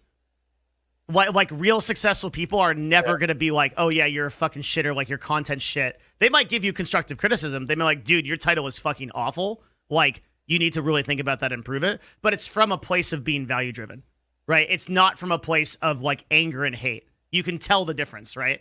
Like, I dog on people all the time, but the genuine truth is like, I just want to add value, enormous value. Like, I genuinely want people to win. Hell yeah. Yeah. Like, straight up. That Kevin Hart interview was literally 3 straight hours of motivation. That was one of the most motivational things. If what he's talking about is the Joe Rogan Kevin Hart interview, the first one that he did was so fucking inspirational. It was one of the best Joe Rogan episodes ever. And that's like saying quite a bit. It was really good. But I think a lot. So once you get out of, oh, dude, did you ever watch Logan Paul's Impulsive podcast that I've talked about a lot about this? The one where he kind of goes into his like behind the scenes stuff, right? Yeah, 66. Yeah, I saw a little bit of it. I think. Is it? This is like one of the best. I don't know where it is. Somebody in chat can link it. It's one of the best episodes I have. It's not 66. It's 60 something that I have ever watched. Actually, I actually think that this is so like history might be so next level that I can actually search my YouTube history. Holy fuck, I love YouTube. If I just look at this.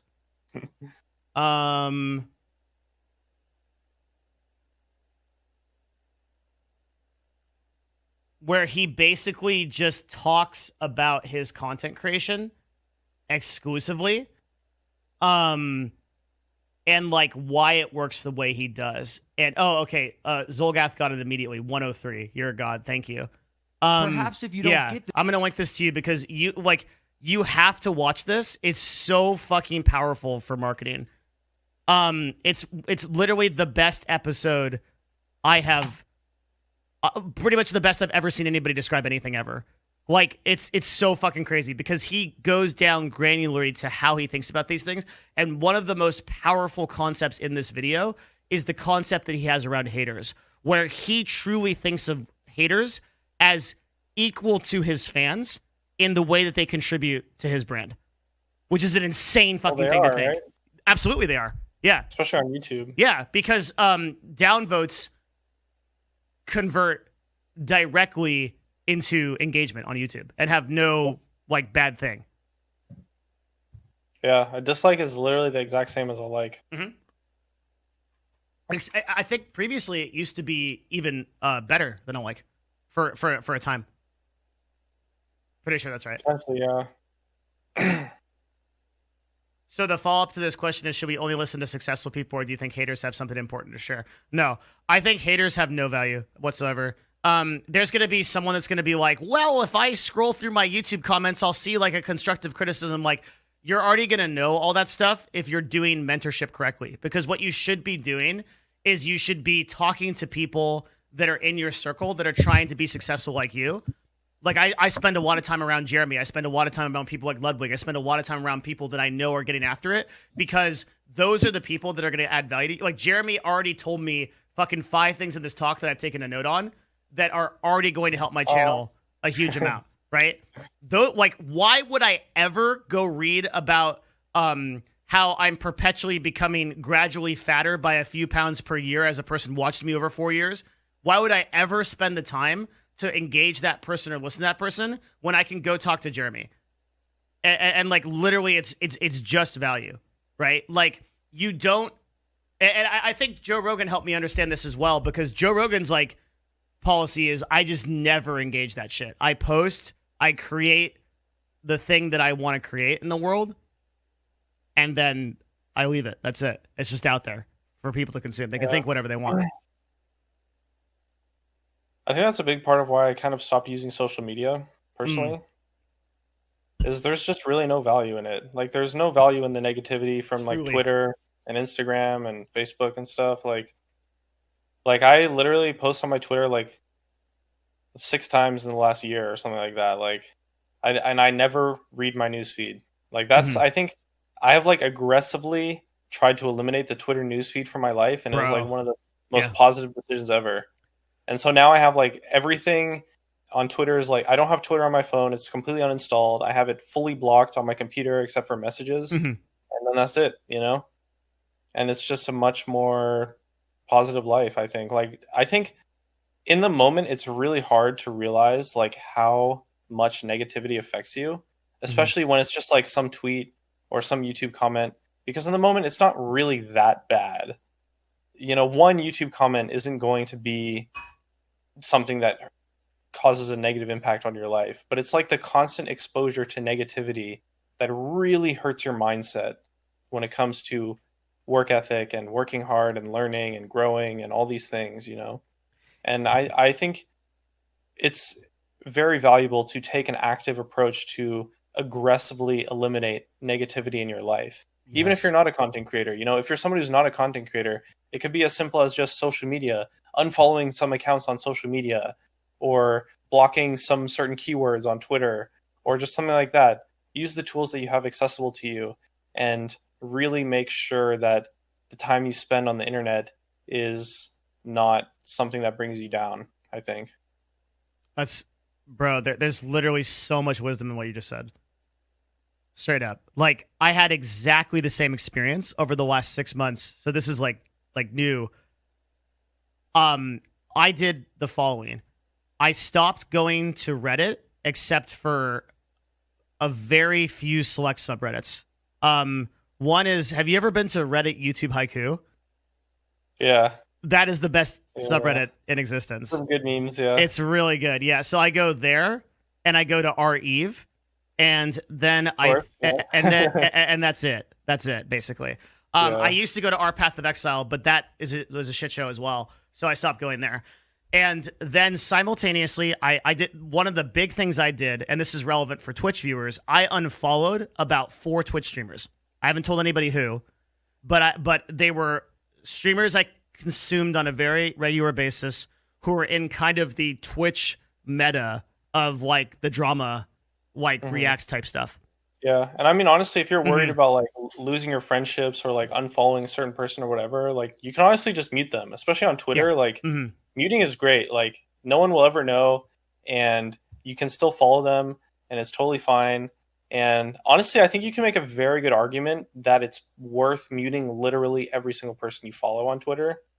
I don't know if I would take it that far, but for me, I just don't really go on Twitter. But I think if you're someone who like can't really stop yourself, it's not necessarily a bad idea to do that. Or if you use Twitter for like social connections, like friendships and stuff, like, and you don't want to unfollow someone because you feel like, you know, it's going to hurt your friendship or something like that, muting is a great option. So I unfollowed the 3 to 4. I stopped going to Reddit except for those 2 subreddits. And then I stopped consuming the live Twitter feed. And only go for DMs and only go for and my life probably improved like 20%. Like date minute to minute. And I also saved like an enormous amount of time. I had such a huge positive impact from that. And I cannot stress enough, like, I actually think we're at a point in society where you don't have a choice anymore. You have to actively create content out of your life that's negative. It's not optional. because it will be presented to you no matter what if you don't. Yeah. Yeah. I think for me, the reason why I started doing it is because it got to the point where like I would spend so much time on these social media websites and just like scrolling through news feeds or whatever. And I realized I'm spending so much time on these websites and it's not even fun. You know, like I could at least be like watching a movie or like playing a video game. Yeah. Or like if I'm gonna waste time, I could at least be doing something that's like actually enjoyable. You genuinely enjoy. But it's like scrolling through Reddit is like it's just so passive. I think that there's really not that much enjoyment compared to like doing something that's like actual entertainment, you know. And once I kind of realized that, I just thought like, well, what's even the point of this? Like, why am I doing this? You know, it's like I guess I'm obviously doing it because I'm addicted and I can't help it. But you know, you have to take steps to eliminate things that are not good for you, you know. I would do these brain exercises where I would be like, okay, can I remember the top like 10 posts that I consumed on r/all even 30 minutes after consuming them? And I couldn't even remember a single one, much less like, you know, like a top of the 5. And so I was like, dude, what the fuck am I doing? Like, genuinely, like, what the fuck am I even doing? I can't even, I'm literally spending time on something. And Destiny actually described it super well. He was like, all of these consumptions of these, like, Reddit posts are these, like, little hits of dopamine that are, like, feeding your brain, but don't actually have any tangible value. And the way that he compared it was, if you imagine reading and finishing a book, it like feels like an accomplishment. I remember you said that, yeah. You saw this clip? Yeah. Like it's like the sense of accomplishment, that sense of finishing it is really powerful, and you get none of that ever from consuming social media. Yep. Mm-hmm.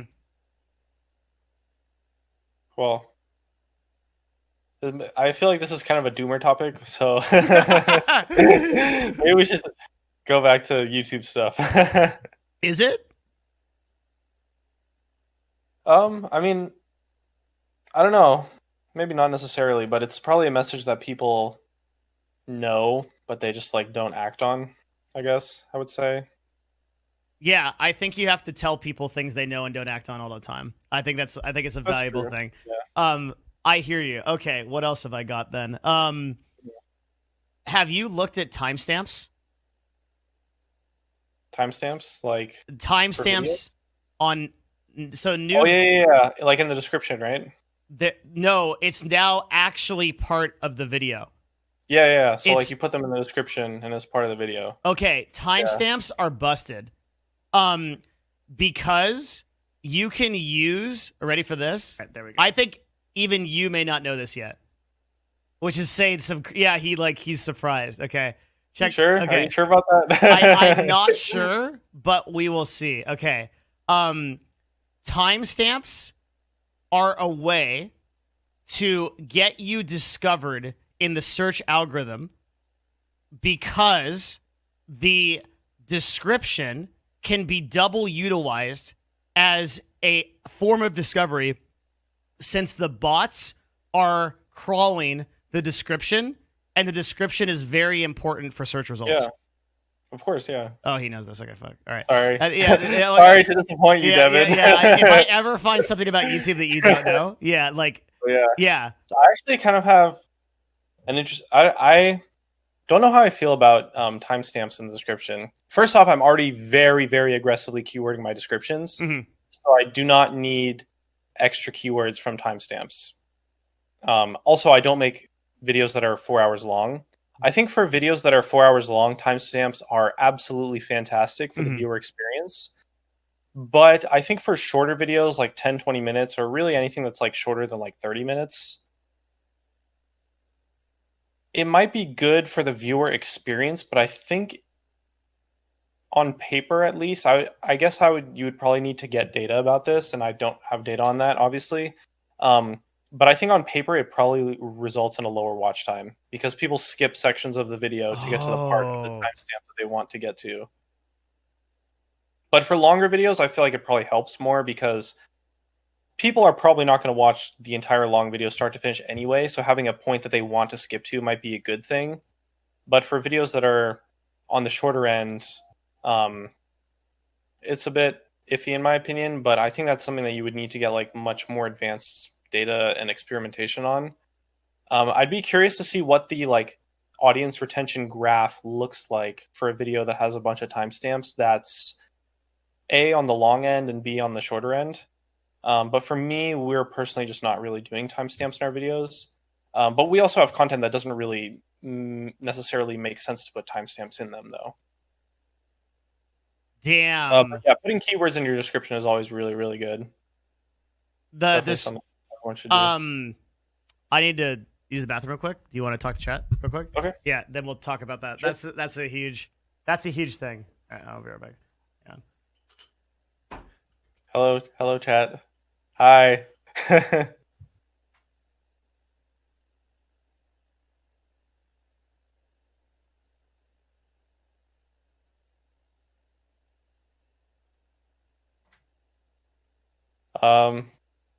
I guess if anyone has any questions about YouTube, I could try my best to answer things. I think I'm pretty good when it comes to just like general questions about YouTube. Can I explain Dream's growth? Dude, I love his channel, and I think, yes, you can explain it. So Dream, for those of you guys who don't know, is a Minecraft YouTuber who's blowing up like absolutely crazy. And it's very obviously just because his content is actually unbelievably insane. Like, I think he has probably the actual best gaming content on YouTube. So of course he's going to blow up. Like, that's just how the system works, really. Like, videos on YouTube do not get views by accident ever. You know, it's very mathematical. It's very algorithmic. You know, if a video is doing well on YouTube, it's because it deserves to. It's because it deserves to do well.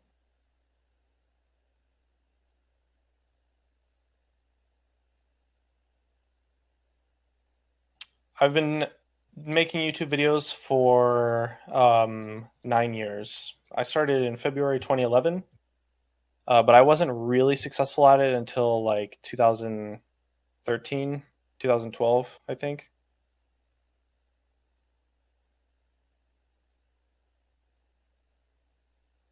What in the description is so important? The description is just one of the few tools that YouTube uses for keywords. So they also have the title.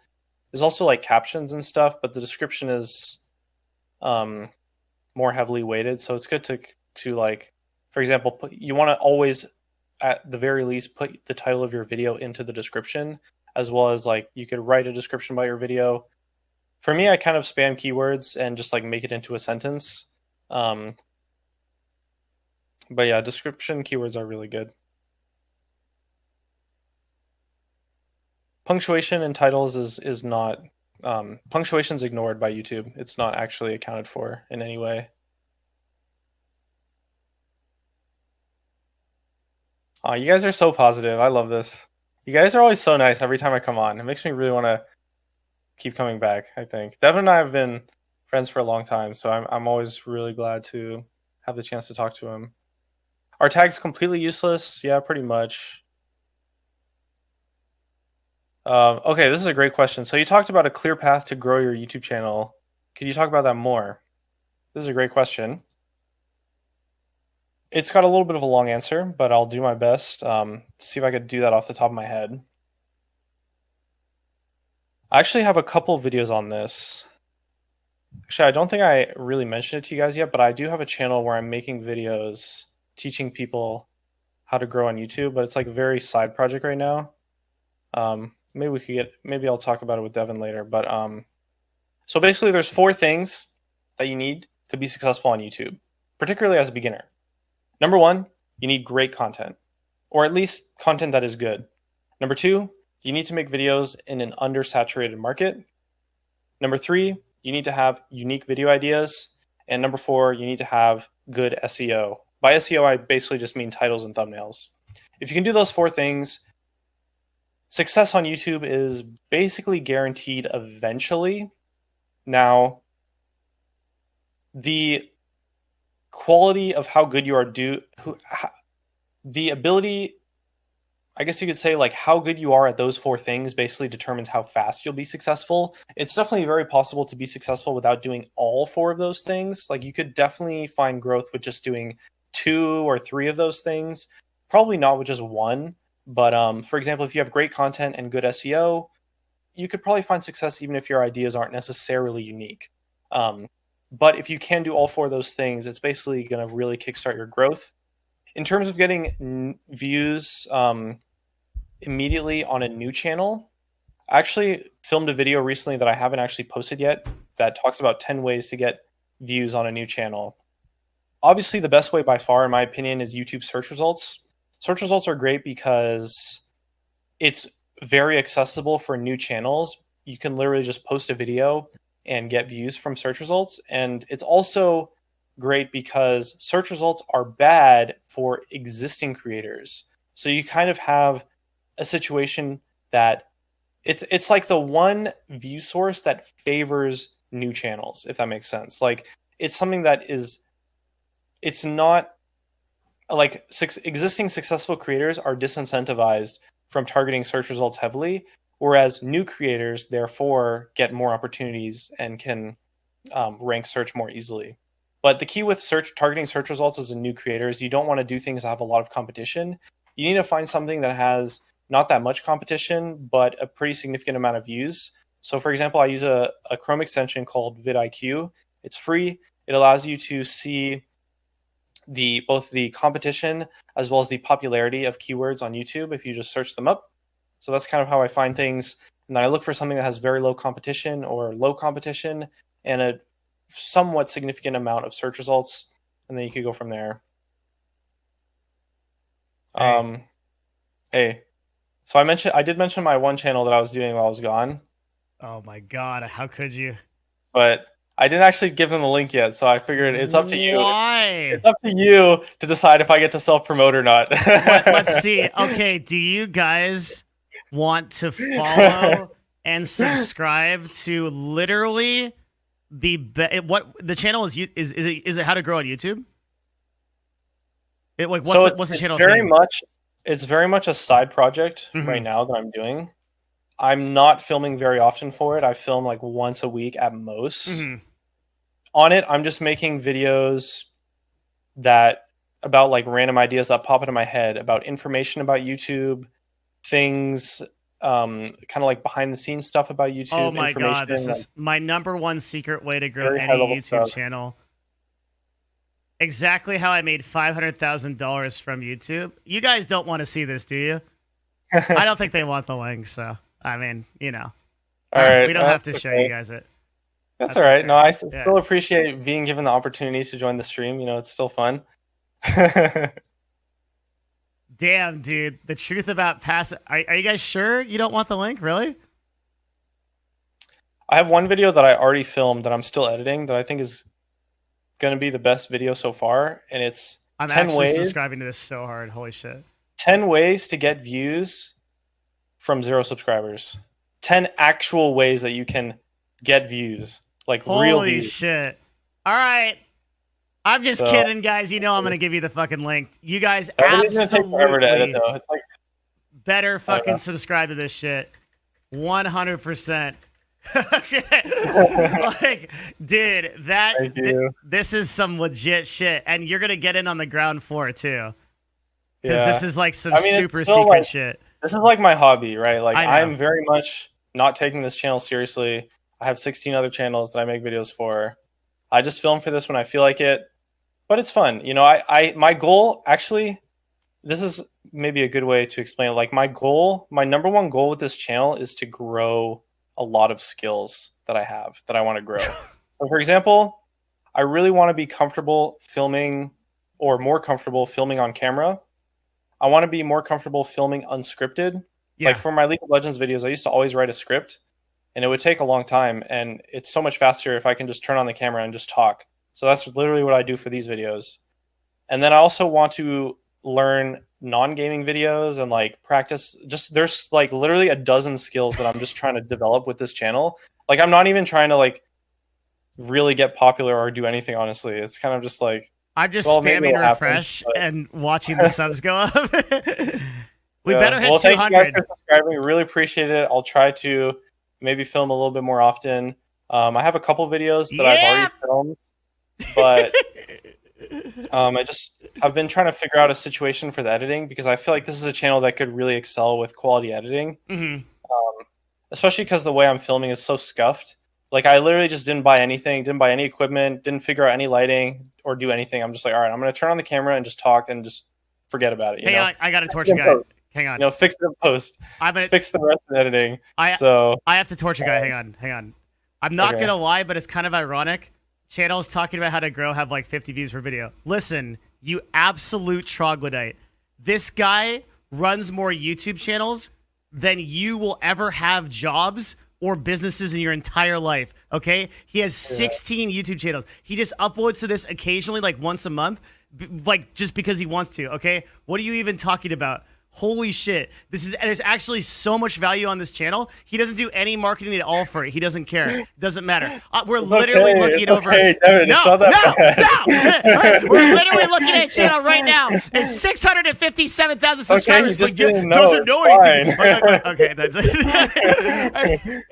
All right. I was going to say, if you're curious about what specifically my channels are, you could go to the channels link on this channel.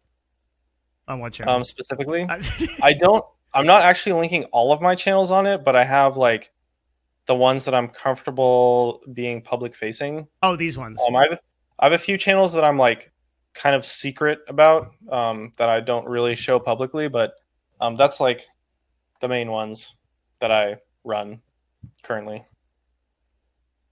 It's a lot. Yeah. 14? Holy shit. What's so crazy is how many of these are above 100K. It's like, it's so fucking nuts. Yeah, almost at 5 of them. Why have so many channels? Yeah, why have so many channels? That's a great question. So, especially when it comes to gaming content and honestly YouTube in general, you're very much limited by like the content genres you make and what you want to do. So for example, you could not just upload 10 videos a day on one YouTube channel and have those videos be successful. You also could not upload an Overwatch, a Valorant, a League of Legends, video on the same channel as well, because you're really sort of alienating your audiences when you do that. And growing on YouTube as well is a lot easier when you're like very, very focused on a certain audience. And as a result, we end up just doing different channels for different content styles. I mean, we even have different channels for the same game too. And we also just kind of exceed our limit for maximum uploads at some point. Like if we're uploading every single day, is it better to upload twice a day, or is it better to have 2 channels that upload once a day? And in some cases, it is better to have 2 channels that upload once a day if you're doing videos that are different enough from one another. And then over time, I think it's also just a much more scalable business model and much more stable. Like if we have one channel that becomes less popular, we still have 10 other channels that are still doing strong. We have like diversified income sources. Long term, I think it's a much more stable model for just success in content creation compared to running one channel only. Most channels do not last that long. Like most individual YouTube channels do not last more than like 3 or 5 years. So if we're trying to be successful on YouTube for like 20 years or even longer, like it's not really, I mean, it is possible to do it on one channel, but it's definitely something that you have to be very good at. And, our business model in general is just far superior on multiple channels, I would say. I want to caveat this. This is one area where I will say that, like, keep in mind what Jeremy said earlier, which is that he uploaded 1,000 videos and before he had more than 500 subscribers on his first channel. So like I see this. Videos. Well, how many? Oh, yeah. I uploaded 200 videos before I had more than 500 subscribers. Sorry, that's 200 videos. Like even still, the lesson here being that I see a lot of people. Jeremy already knows what I'm going to say. Like they come in and they say, "Yo, hey, like I have a YouTube channel and I think I'm going to start another YouTube channel. I want to put some different content." It's like you don't even have your ducks in the row for a single YouTube channel. Do not start another one. Like you need to get your content straight before you do that. Absolutely. Like it's definitely worth mentioning. Like, yes, I have 16 active channels today, but every single channel individually was a massive project. That was like full-time level of work hours. Every single one individually. And the only reason why I'm able to do that is because, well, I have a good system set up for outsourcing the successful ones. But even still, like every single, even just one channel takes a ton of success, a ton of effort to be successful. Mm-hmm. And honestly, even these days, even with all of my knowledge and experience and everything, I still only have about 1 in 3, maybe 1 in 4 channels that we attempt actually end up becoming a profitable project. Wow. And that's definitely largely in part because our focus is kind of spread out, but you know, it's definitely not easy, and every one individual channel needs a serious level of attention and focus to become successful. And yeah, if you don't have one channel success, like you have to make the channel successful one at a time. You know, that's really all it comes down to. Yeah. I've always, and like it's so easy to think about doing like multiple channels. Like I've thought about doing like a very personal lifestyle vlogging channel, but it's like I can't even upload 3 videos a week to like my primary channel. You know, so it's like there's no reason for me to do that until I can actually like master that. I think there will come a time, and I've said this before a lot. I hope there comes a time when like I can actually leave Twitch for YouTube. And like during that might be the time when I consider like making a secondary channel for that. But I'm like so far away from that right now. Yeah. Yeah. Mm-hmm. Dude, the worst thing about streaming on Twitch, in my opinion, is that no matter what happens, you'll never ever be able to pay someone to stream for you. Never ever. Yep. So you're stuck. You're just stuck basically. You're also beholden to a lot of the market factors that you're held to on YouTube, but they're so much worse because like if you're streaming League of Legends and your game dies, like you're donezo. Right. And like the likelihood that you're able to transition is like so small. It blows my mind that I think like anybody that has a complete conception of what it takes to be a Twitch streamer, like they really understand it. I don't know why you would ever want to do it. I just can't conceive it. Like, I hate streaming. I can't conceive it either. Yeah, like I think the only like really the only really positive of it is the live back and forth interaction with the chat. And that can be really cool and like really personal, but the costs that are associated with that are like so high. And as a successful YouTuber, you can pretty much run a successful Twitch stream whenever the fuck you want. Because like if you're Ludwig, right, you can just turn on your fucking stream and there's 8,000 people there. And like that's the case with a lot of people. That's the case with like a lot of the very big YouTubers, especially the gaming YouTubers. You can personality-based YouTubers, yeah, with very little personality-based YouTubers with very little upkeep can run a successful Twitch stream. Yeah, and a lot of the like, the more that I go through it, I just don't. I don't see a future in the I had a big argument with a really good marketer about this last week. I don't really see a future in live streaming as a medium compared to VOD. It just doesn't make sense because live by its nature has to be consumed as an experience, meaning there will always be less people that can access it by virtue of the way that time fucking works, right? Like it's just like, okay, if I need to be here at 2:00, I could be petting my dog. I could be at the grocery store. I could be doing any number of things. But if I want to watch a VOD, I can be there to watch that VOD. And I can do it in an innately non-competitive way as such that I am able to like see that at I can see it at any given time. You know what I mean? And that I think there's always going to be some market for live content just because of the interaction, and I think in a way live content is perhaps more exciting, and there's certain things you can do that are a lot more fun to watch. Like, it's a lot more fun to watch someone play a game live than it is to watch a VOD of it. If that was the case, then why are VODs so much more way more popular? VODs are more successful even in that. Even in that arena, there is no place where live content is more successful than VOD content. Absolutely, and that delta is not even close across any platform. There's something to be said about experience, and I think that experience-based Twitch broadcasts are always going to be a place that is very cool. It's going to have a lot of consumption. But pound to pound against VOD, absolutely no chance, no matter what.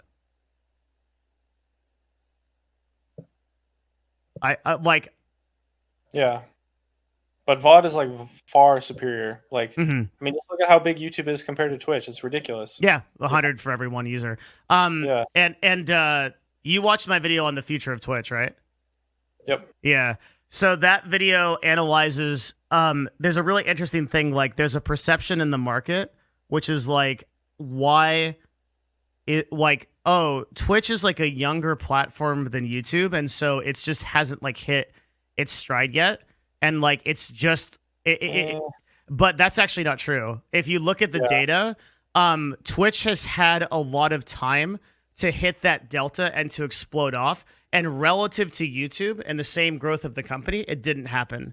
Like we talk a lot on this channel about something called the marketing adoption curve, which is I've heard it before. Yeah. Yeah. The concept basically is that like once a product or a service hits a certain demographic, it's able to like exponentially launch itself into like the mainstream. And a lot of people have a perception that just hasn't happened yet for Twitch, but the stats show that it actually is just niche. It will never happen. It's not a thing that can actually be widespread consumed for a huge amount of reasons. Yeah. What's crazy to me is I think what's even crazier to me is how much it seems Google doesn't care about live streaming for some reason so far, at least based on their actions. I know they're obviously working on it very hard, but for some reason it's because I know like they just need to, there's like such simple things they could do that would just make it so good on YouTube streaming, and it would just destroy Twitch, and they could do it at any time. Anytime in I'm the last sure 2 years. About it too. Like I'm sure they know all about it. Like I've talked with people who work on YouTube live streaming, and they're very aware of it. You know? But for some reason, it just seems like, well, I think perhaps they have a different perspective, right? Like, I think a lot of people kind of see YouTube live streaming and Facebook gaming and stuff as competitors to Twitch, but I think YouTube and Facebook developers, they don't really see themselves as competing with Twitch. They just are seeing themselves as a growing live streaming product that exists on their already very popular website. You know, like they're not trying to get people from Twitch onto Facebook streams or YouTube streams. They're trying to get people from Facebook onto Facebook streams and people from YouTube onto YouTube streams, you know? So, with an endemic audience that's so large, 2 billion people per platform, why wouldn't you do it that way? Twitch is the only platform that has to bring external users to its website.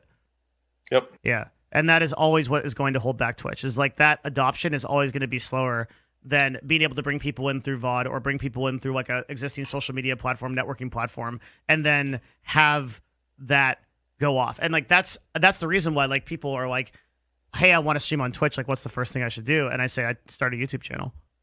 Like 100%. Like that's genuinely my best piece of advice. And a lot of like my consulting, I think, and like even like the really targeted stuff I do boils down to that. It's like you need to have some form of video marketing.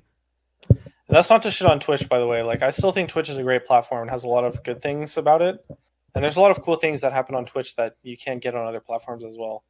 But for new creators, it's definitely easier to grow on other. I've been thinking more about the concept of experience marketing, which is this idea of you through the process of like a live event or some kind of like special engagement or interaction, like with the Scuffed podcast, we recently did this CashApp sponsorship. And part of what they did was they did the $20,000 drop into the chat, right? Now, that marketing spend for CashApp has absolutely no trackable ROI. There's no way that you're ever going to be able to go back and say, okay, here's how that made us more than $20,000. But the objective was to create an experience that people talk about. And then as a result, that word like of right now, for example. Yeah. It creates a much bigger impression, and that impression is valuable. And in that sense, I think that we are in like the infant stages of Twitch, because I think that event/live based marketing is going to be extremely powerful going forward. But always niche. Always niche. Twitch will never have 2 billion users. There is no way. Yeah, I mean, that's kind of what Twitch is the king of, basically, right? Is they have unbelievably insane engagement. Like the engagement on Twitch streams is absolutely ridiculous, even compared to just like YouTube streams. Compared to anything. Or Facebook streams. Like, so they have like just a very hardcore. I mean, that's what happens when you're niche, though, right? You have a very hardcore user base. And I mean, in all things considered, Twitch is still very big. You know, it's obviously nothing compared to YouTube or Facebook, but it's a very successful website and very popular. I mean, don't they have like 100 million active users or something like that? Or 100 million DAUs are somewhere around like 15 to 20 million. So compared to like, well, yeah, I mean, if you just compare it across the board, it seems so small, but crazy, like YouTube, for example, just in gaming has 200 million users. So we're literally talking about magnitude, basically 10 times the amount of users across all of Twitch just in gaming on YouTube, which is an insane stat. Right? Like that's a fucking insane stat where it's like, I love YouTube. Yeah. This stream brought to you by the YouTube game. Yeah, exactly. Yeah. I guess what bothers me the most. I'm just kidding. The most I about. Love you, sorry. I guess what bothers me the most about Twitch is the fact that it is so difficult for new content creators to be discovered, and the platform will never change that because it doesn't benefit the platform to grow smaller creators. Yeah. Yeah. That's very true. Yeah. It's a very, very hard thing to kind of deal with. That's the key sentence, really, is it does not benefit the platform to grow smaller creators. A lot of people don't understand that. Yeah. Does it benefit YouTube to grow smaller creators? I guess it must, right? Sure, because in a dynamic ad system, CPMs are relative to demand by keyword and advertisers. So it actually doesn't matter where you serve those ads. But that's not the case on Twitch. So like monetizing Twitch is dependent on centralizing and focusing a bunch of advertising and like value in like individual top streams, and also getting new endemic users into the website to start consuming Twitch. Like everybody always dogs on big streamers. They're like, oh, like look at like Summit 1G and like all these people that are getting the most popularity possible, like not understanding that Summit is literally one of the most important gateways for new users into Twitch. Because what happens is a new user goes on Twitch, they get recommended Summit. Summit is one of the best entertainers on the platform. He locks them in. He gets them introduced to the Twitch culture.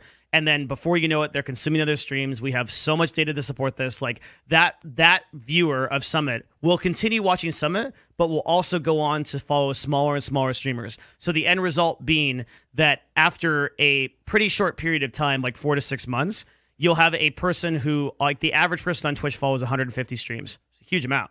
Right? That's a lot, yeah. Yeah, it's a lot. So what happens is those users will distribute across the platform and start watching smaller and smaller broadcasters. And what'll happen is those broadcasters will like then appeal to that viewer as their tastes get more nuanced so they understand the culture better. So the lesson there is that if Twitch wants to onboard new users to the website, the very best thing they can do is recommend those new users to the top streamers, because those are going to be the most entertaining. And it's like, if you recommend a new user to like a 4-viewer guy, I'm sitting there with my pants off playing League of Legends and not talking for 2 hours, right? I'm going to be like, fuck this website. What the fuck is this? Yeah. Right? So the user experience is so important. Yeah. If you've seen any like recent Twitch ads, it's literally all just promoting a specific streamer. Like, exactly. This Lily Pichu or Summit or like Soda Poppin or Pokimane or streamers. I think especially what I noticed is they have a lot of streamers that they promote based on different demographics. Yeah. To appeal to certain demographics, obviously, which is a good thing, but it's just very interesting. Mm-hmm. Whereas with YouTube, right? The advertising exists outside. The YouTube channel is almost not relevant to the advertising. It is in the sense that like they're linking up ads with channels that are relevant to them, but the actual system, it's pretty complicated. The actual system of ads, the supply and demand and the pricing of ads is determined by an automatic supply and demand system that's actually advertiser dependent. It's based on how many advertisers buy those ads. Yeah, and I mean, advertisers buy ads for viewers, not for channels or content creators or specific videos, right? So, especially because YouTube has such a complicated profile of who you are as a viewer, Yes. Mm-hmm. You could get some ad for turkey sauce when you watch a Devin video because you previously watched 100 turkey sauce videos. Yeah.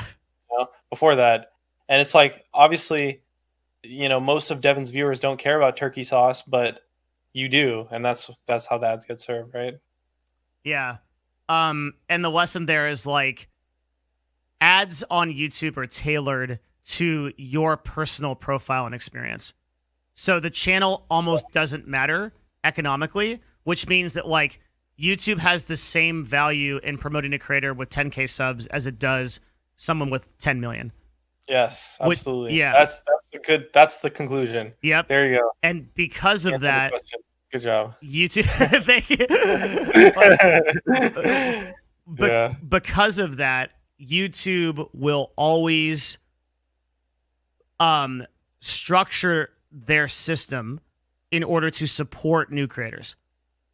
But that will not be the case for Twitch broadcasting, because Twitch structuring their system is not advantageous to growing their stream. Yeah. Dude, the support that exists for new YouTube creators is actually unbelievable. Like, I think a lot of people, maybe they don't know about it or they don't know where to find it, but it's insane how much YouTube actively tries to promote new creators. Yeah. Like, I mean, for starters, new creators are generally given a boost in the algorithm just because they're smaller, not like something so significant, but they're given enough of a boost to be able to potentially compete with people who have millions of subscribers, So, yeah. Have you seen the creator resources? Oh yeah, of course. They're insane. Dude, I've watched like all of them. Yeah, exactly. Like I've watched every video on the creator. Have you seen the Twitch creator camp?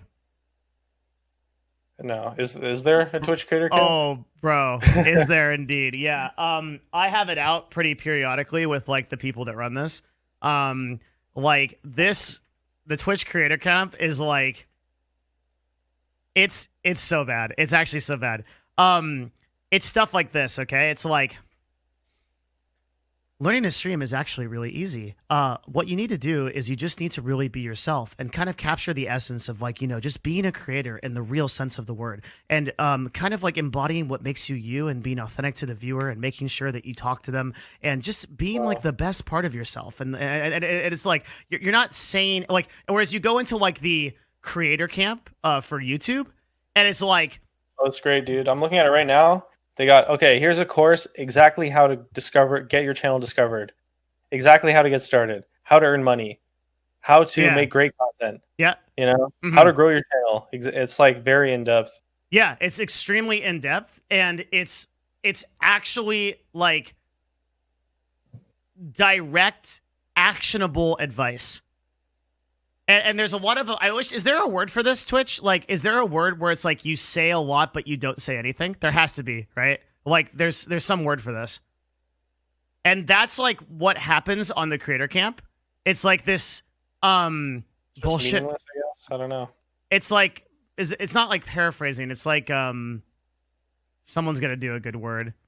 Pontificating. Yeah, that's a pretty good one. It's like, yeah, it's all of that. It's like all of it is like you know, as a content creator, it's like really important that you grow your channel, because growing your channel is one of those things that's like super important to any content creator. And I think that one of the best ways to grow your channel is just to like be yourself. It's to really like gather that essence of what makes you you and like really try to be yourself. And like it sounds like I'm saying some like shit, but like when you really and you'll get all these like Reddit comments, they'll be like, wow, like I never knew that, you know. But it's like it's not like really helpful. Where it's like, if you wanted to actually give somebody like really actionable advice on how to grow a Twitch channel, you would be like, all right, the absolute number one thing you need to do is like, if you like make a YouTube channel, make a video, figure out how to construct a storyline based on your relevant content, right?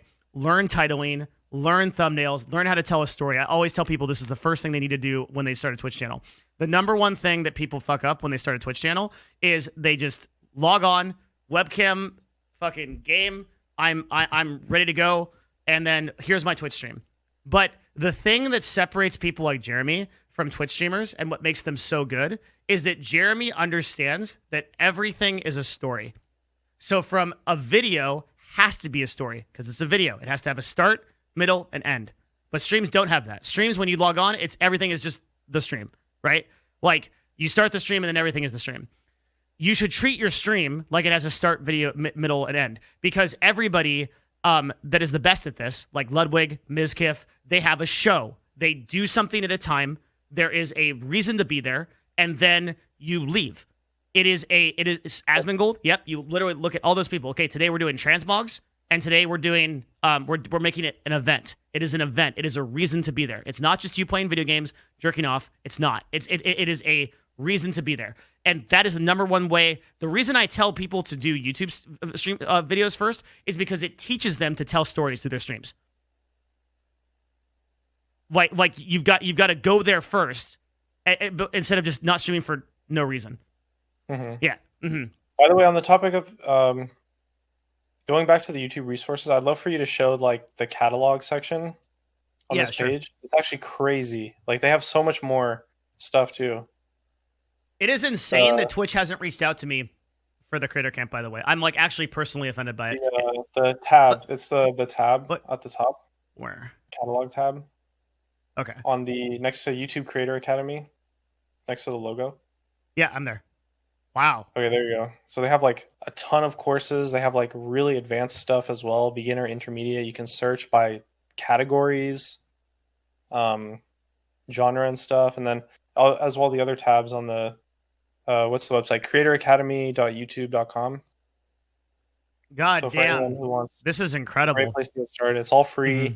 Really, really high quality courses. Like I've personally studied, I want to say maybe like, I haven't studied all of them, but I've studied a good amount of them, and they're really good. Like very, very solid information. Man, and they're actually structured as courses, and like they have eligibility levels. This is actually insane. Oh, there are. I didn't even know this. There are actually programs for people that are YouTube partners only. So there's levels that you can actually go to. Yep. Like these are like this is like university courses. Yeah, I mean, you know about the YouTube space, right? Yeah, in LA. Yeah. So they have tons of classes and like events, and like usually there's like a minimum subscriber requirement to get in. Mm-hmm. But they have a lot of events that are like 1,000 subscriber minimum only, that are like in-person classes or training, or like an actual human from YouTube will teach you something, you know? I had like it's crazy. My corollary experience to that on Twitch, I'll never forget this, is like Twitch has this like idea this one time, and they're like, we're gonna have it so that the partners can meet the people that work behind the scenes at Twitch. And I'm like, okay, this is like at a TwitchCon in like 2016. I'm like, cool. So I just like mosey along with like one of my friends to one of these things, who's a partner, and we sit down, and this dude was like a back-end engineer on Twitch. he didn't know what a moderator was. And I was like, oh shit. I thought he had wandered in here and like mugged a dude in like a purple hoodie and like sat down because I couldn't believe it. Like it was just insane. But like YouTube will actually have people from YouTube that, and that's a crazy thing. Like, so I actually do sometimes it like some of the, because I actually think most of the people that work for Twitch are actually really cool. And I'm not just saying that to pander to them. Like I actually really do believe me. I would be the first person. The only people I really don't like are the executives. Yeah. Even some of the executives are really cool. I just don't like Emmett really. But yeah, Jeremy's like, I didn't say anything. Jeremy's like Monka T. Yeah, I don't give a fuck. Like, okay, but like, I'll stay out of it. I'm staying out of it. Yeah. Like this does not represent the views of the other person on the call. But I don't give a fuck. I will tell you whatever. But I have had some very cool people come onto the stream from Twitch and been like, yo, like, what's up? I cannot believe that there are not spokespeople for Twitch that will come on streams and just, even if you're gonna give like a bullshit PR take, like we here at Twitch really believe in inclusiveness and good stuff and all the lives, BLM, freaking every live, all those lives, like just check every box, fine, whatever. But you should show up. Like the problem is that like Twitch has no presence, like outside of like a sort of a half-assed blog, and like YouTube's presence, like Susan, the CEO of YouTube, is all the time on content creator channels. She literally goes on to creator channels. Yeah, she goes on creator channels. Like, she shows up and she's like, "Hi, Susan here. I'm here with like fucking and like they have conversations. It's amazing." Yeah, she's also surprisingly accessible given her position. Yes. Like, you think the CEO of YouTube, that's insane. Like, CEO of YouTube is on the level of like, I don't. It's not quite high Mark level. Zuckerberg, but it's like I remember there. reading an article about like if YouTube broke off into a separate company, it would be worth like $300 billion or something. Oh, yeah. Like, she's basically the CEO of $100 billion plus, and she responds to people who tweet at her. Yeah, or like emails from creators. Like, of course, she's not going to respond to everyone all the time, but she'll respond to like big creators, which I think is unbelievable considering like just her position. You know. Emmett Shear literally hasn't streamed in 8 years. Not a single time. The only time that he shows up is at TwitchCons for one talk. It's incredibly curated. Every line is practiced, and then he pieces out. Doesn't give a fuck. Like, it's actually insane. Susan will appear on YouTube channels. Many of the higher-level YouTube staff run their own YouTube channels where they will talk about growth. And there's one guy in particular who I think is the guy that like tells people like what new features are coming off his own YouTube channel. Many of the other high-level YouTubers will Creator Insiders, right? Yeah, that's it. See, he knows. Yeah. Great channel. Yeah. They're linking that one in channel dashboards now. Oh, really? Finally. Well, they've been doing it for a while, I think, but I think it was a good move because they talk about a lot of updates and stuff there usually. Yeah. Creator Insider. We can show you guys. Basically, that's the channel where they talk about updates to YouTube. Yeah. For the most part. It's people that work at YouTube who just run their own YouTube channel, and they talk about things that are coming out on the YouTube before usually other people know about them and before YouTube even announces them. So it's a very good way to get ahead of like things when you understand like these things are coming out. And they're like very active with it as well. Like, I mean, just look at how much they're posting, like multiple videos every week. Yeah. They're super active. They're very engaged. It's like a really good YouTube channel to follow. I don't know. I always catch videos from them. Like it's a really good YouTube channel to follow. Yep. There are so many like really good resources, and that's another like benefit of VOD. Like if you go onto a Twitch stream and you happen to catch somebody talking about how to grow on Twitch, like Asmongold had, this is actually a perfect example of this. Asmongold once had a segment. We covered it on this stream. It was like an hour and a half long where he was talking to McConnell about how to grow a Twitch stream. It was the most valuable thing I have ever heard in terms of growing a Twitch stream. I cannot find it for you today. It's lost. It's probably deleted. The VOD's gone because Twitch, in their infinite wisdom, deletes partner VODs after 60 days. It gets me so fucking frustrated. Holy shit. I literally get booty blasted when I think about that. Holy fucking shit. It was some of the best content I have ever. Jeremy's like, what the fuck? Like, it's like some of the best content that I've ever fucking seen. on Jeremy, no, you know me, dude. Like I just like I know, that's why I'm laughing. Dude, like I just get so fucking mad because like when I think of the 8 years of content that I have made on Twitch, I have almost none of it left because Twitch has deleted the VODs. And that Has Been Gold thing is lost to time. But on Twitch or on YouTube, every single VOD that was made by any person who was like how to grow a YouTube channel is there. And it is infinite content to consume, not only just from YouTube itself, but from the creators. And it's like, like all this kind of like adds up as to like why it's 100 to 1, right? Like there's it's just yeah. I have to literally so what I do to get around the VOD thing, I highlight every one of my streams all the way through, and the highlight. Why not upload them to YouTube? What's that? Why not upload them to YouTube? It's too much work. Second channel. I should, but that's also incredibly ironic that I have to fucking upload videos to YouTube in order to. Just pay someone else to do it. I mean, there's no ROI in that. Yeah, but it's not expensive. You don't have to pay them like $50 a video. You could probably pay someone like $10 a video. You think so? Yeah, I mean, how much work is it to upload a VOD from Twitch? I mean, I guess the actual process of uploading it takes quite a while because of the bandwidth, but other than that, it isn't. It's not so much about the ROI. I mean, it's just about saving your Twitch streams. I don't know. This is coming from the guy with 16 every streamer should do that, but why? Because Twitch deletes your VODs unless you highlight them, and who knows if that feature is like gonna work 5 years from now.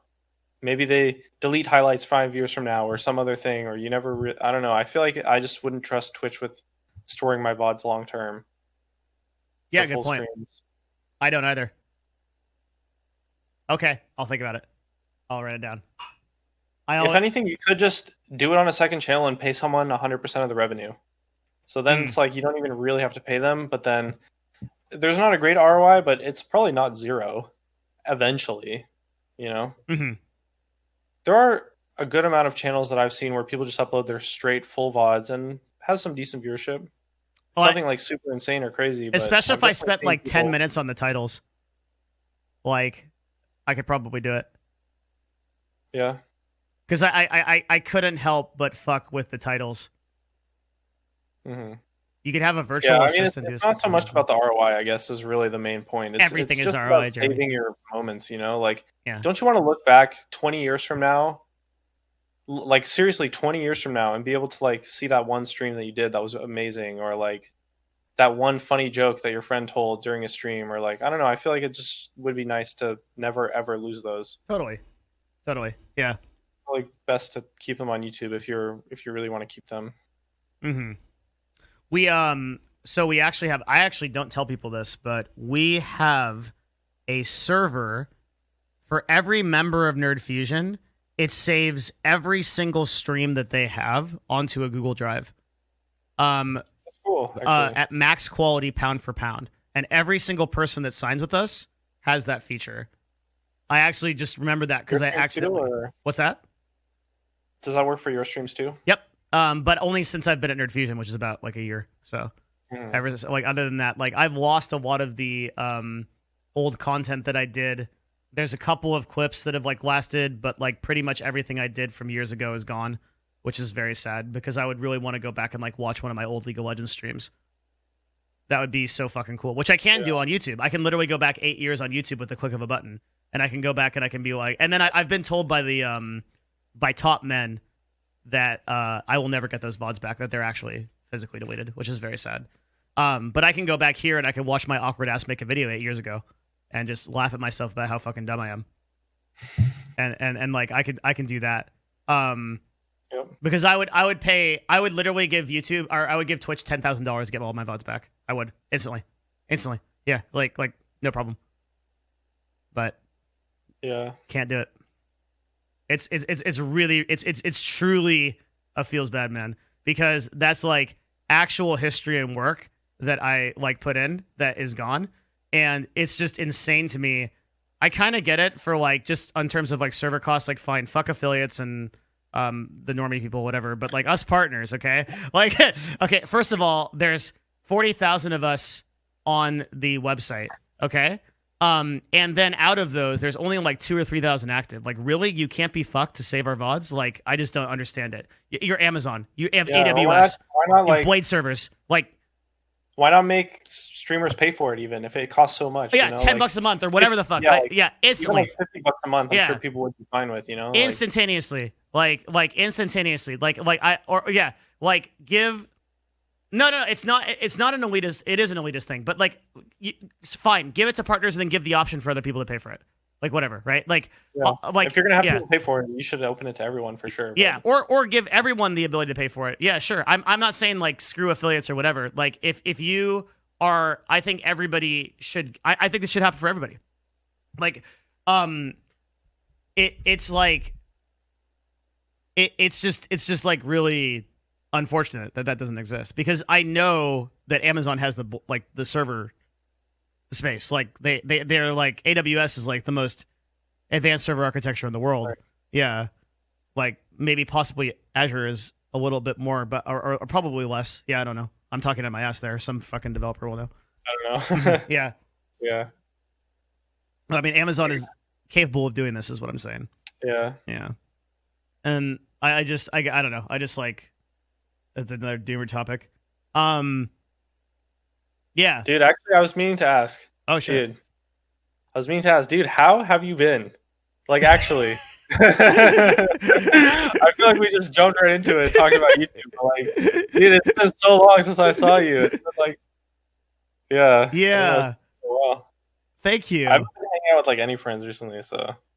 To be 100% honest, I'm really good. Yeah? Yeah, oh, for sure. That's awesome, dude. Every aspect of my life is, I think, despite like a lot of the stuff going on in 2020, I feel like I'm steering the ship, if that makes sense. When like a lot of people have lost control, because there was a turning point for me where like, it was during BLM, where I was getting really depressed because the weight of the world was like super bad. It was just too much. It was like fucking pandemic, like terrible shit going on. And I'm just like, I remember the feeling of like sitting in my house and I was like, this sucks. Everything sucks. And I suck too. And I was like looking at all the people. I was watching this like Twitch stream. It was like twitch.tv/woke, which was like this 24/7 protest. It's actually still up. It's like a 24/7 protest channel. And I'm like, look at all these people that are like making a difference and they're out there. And then I was like, wait a minute. Like, every one of those individuals was a person that got up in the morning and was like, I'm going to be part of the change. I'm not going to sit around. We're going to do something. And I'm like, I can do that too. And then I did two things. I went out and I protested. And then I also went to Trainwrecks and I'm like, we're going to do a charity stream on a podcast for BLM, raise $30,000 for Color of Change. Right. And we're going to do something. That's awesome. And from that moment on, I felt like I was in control of this thing. I realized that every single individual can do it. The YouTube has been good. It's been fantastic. The agency has been fantastic. I'm hiring new. Yeah, we're hiring. Oh, dude, that's awesome. I just hired a salesperson. I remember what you said last time we talked about your agency. So what did I say last time? Well, I don't know how much I can say on. We were going through some okay. We're just going through some. Yeah, I know exactly what that. That's all fixed. Woo! That's all fixed. Like, nice. All that's good. Oh, I'm so happy for you, dude. That's awesome. Thank you, man. I really appreciate it. Yeah, like, YouTube is great. Twitch is honestly, as much shit as I give to Twitch, and I give a lot, this is the best the community's ever been. Which is saying such a huge amount, like, over the last 8 years. Because I broadcasted to 3,000 concurrent people regularly on League of Legends. But the community at this size, with these people, and the Discord and everything, is the best it's ever been. With the highest quality people that have ever been in the community, by far. Yeah. Dude, I love your Twitch community. I'm like active in your Discord. Like, I read your Discord all the time. Yeah. Like, every time I come on stream, everyone's so nice. Yeah. And then every time I talk in someone else's stream, they're just like, Jeremy sucks. He clickbaits too much. That's actually great. But yeah. It is really by all metrics, everything. And then like Chen is like, I mean, I just like that relationship is like so deeply fulfilling and amazing. Aww. My family's good. Shit's just I'm popping off. That's like, so awesome, dude. Yeah, like my life is truly rewarding. And thank you for asking. And I would ask you the same thing. I'd really be genuinely curious how you're doing. Sure. I mean, to be honest, my answer is pretty similar. We have been unironically doing very fantastic, I think. Like, I remember the last time we talked on stream, there was a bunch of things I wanted to talk with you off stream about. Like, I was going through a really hard time. It was really tough. I was way too overloaded. I think that was back when we had like 10 channels. Yeah. And I was a lot more active. Like, the system I had set up for running them was not as good as it is now. And I was like, I felt really trapped. Like, I just didn't really know what to do. And then I had the idea to change things, and then I talked to you about it. So, and it's been fantastic. It's been like absolutely incredible. It's been amazing. We have also had a bunch of new channels grow really well. Valorant's been so hype and just changed everything for us. And a lot of our old channels picked up a lot and grew more. And we have so much exciting new projects that are just like really crazy. I guess I could explain to the chat kind of what happened in the past was... That'd be really productive, because I think people would, if you can too, like focus on your thought process with like how much you worked in the past, and like how, this is like so valuable for any person. Because I went through this with you. Like I was like, and like I was seeing you when you're, I've pretty much always approached YouTube ever since I started doing multiple channels. I've pretty much always approached it from a perspective of trying to scale it as much as possible, right? Like, I want to be able to have like way more channels and way more production than I currently have today. And so I have to kind of design my current systems in mind with that. Now, previously, when we had 10 channels or less back in the day, this was, I want to say this was like maybe November, October of last year when we decided to make the switch. But anyway, previously I was doing a lot of the management and running of the channels myself. I still wasn't actually making the videos, but I was like uploading the videos, I was making a lot of thumbnails, managing the channels, I was managing the editors, I was individually formulating the ideas for every single video myself as well. That was definitely the most time consuming part. Yeah. I think it was probably like something must have been at least 100 videos a month. Holy shit. And dude. I was like doing all of that work of like, basically I was doing everything except making the videos for all of our channels. And it was such a ridiculous amount of workload that I was like really kind of panicking, because it got to the point where I had hit like the absolute max limit of theoretical work I could handle. When originally, when I like designed the channels to run like that, I thought I could have done at least 50 channels with that system, or at least like 20 or 30, but I completely peaked out at 10. We had 10 and they weren't really that successful. They were like, okay. But it got to the point where we were like doing okay, but it was like impossible to grow for a really long time. And it was really frustrating. And it was just like it was really repetitive too. It was like facing the exact same challenge for just a different channel every day. Like every single day is like, okay, I got to come up with a new video idea for this channel. Okay, got to come up with another new video idea because the other ones didn't work that well, or got to come up with a new title or this or that. And it's like very repetitive. And over time, it's very frustrating, right? Because you're trying so hard to improve, and the improvements you're making are, maybe they're working, but it's like you just get a month later, you face the exact same problem again, again and again and again. And so I had considered a lot of things about what to do next. And eventually I came up with the idea to sort of like change the business model and change the entire system of how we run channels. And actually, before I did this, I was in the process of doing this the last time I came on your stream. And I didn't actually want to talk about it on stream at the time because I wasn't sure if I was going to go through with it. Yeah. So I talked to Devin off stream about it after we finished the stream, and he gave me a lot of really great advice, and it worked out really well. And he, the advice he gave me, I really valued that a lot, and I think it was very helpful. So thank you very much, Devin. Really appreciated that. Too much credit. Yeah. Thank you. But yes, what we ended up doing was I changed the way we run channels to essentially be similar to what you could consider like a franchising model. So if you guys know how like franchising works at McDonald's, for example, or something like that, basically what I do with my successful channels now, I don't do this for new channels because I don't think it's ideal for the process of growing a channel.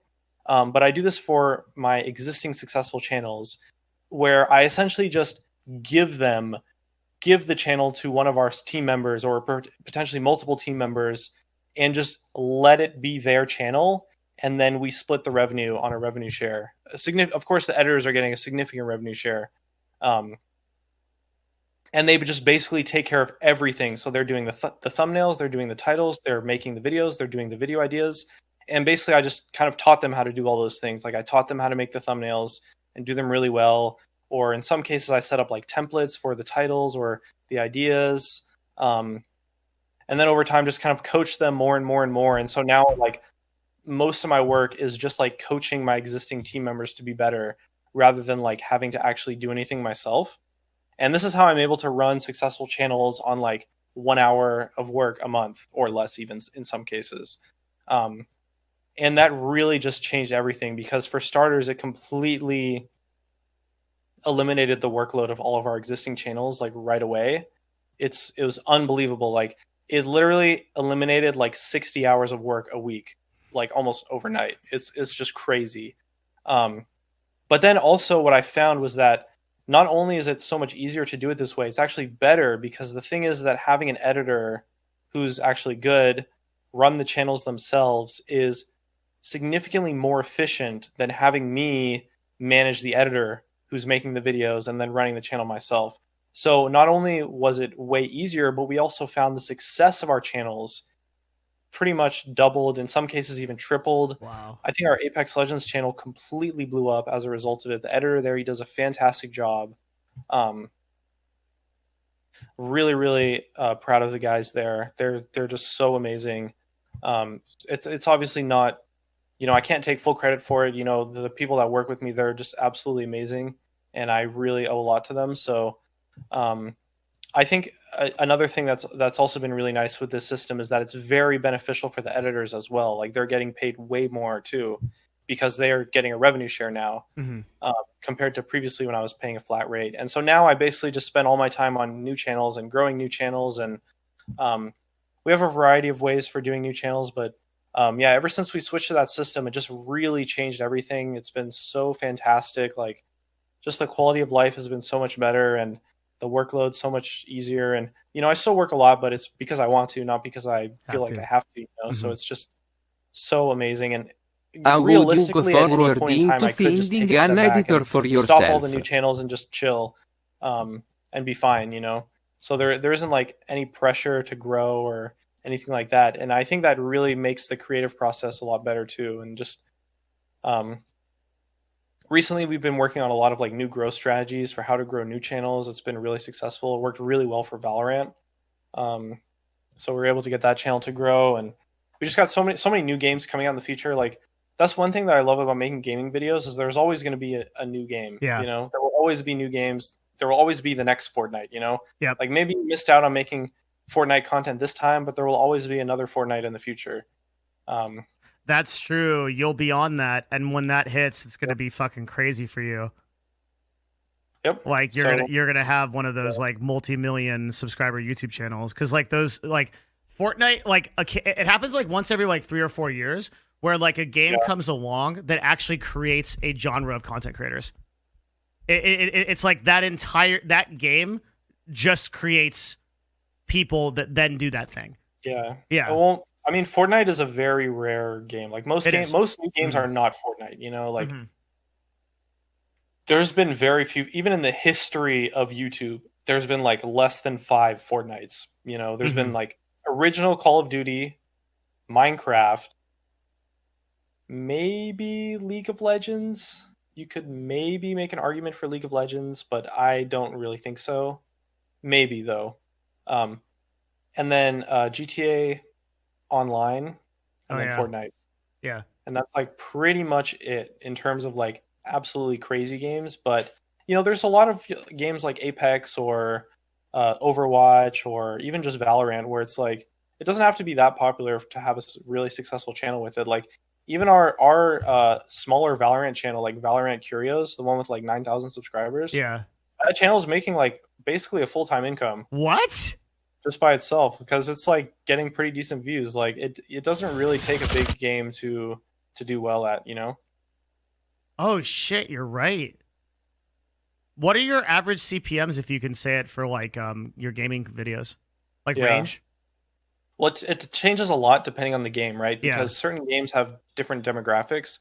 So for example, games that are free to play generally have much worse CPM than a game that you have to buy. Wow, that's interesting. Games that are mobile games have the absolute worst CPM because they're very popular in like Southeast Asia and South America. As well as games that are like just popular in those regions. Like PUBG has really awful CPM. CS:GO is pretty bad. Valorant's okay, but the problem is it's PC based. Surprisingly, Apex, even though it's free to play, has amazing CPM, at least in the context of gaming, because it's very popular on console. Console games have great CPMs, but the best one by far is MMOs. So I can give you some actual numbers too. So, well, I'll give you the RPMs, not the CPMs, so that amount that we're actually making. Okay. Not what the ads are worth. Wait, but, can you give me 1 sec? There's someone office. Okay. I'm so sorry. Yeah. Sorry, real quick, because it's still business hours, so like people are bothering me. Yeah. It's all good. Don't worry.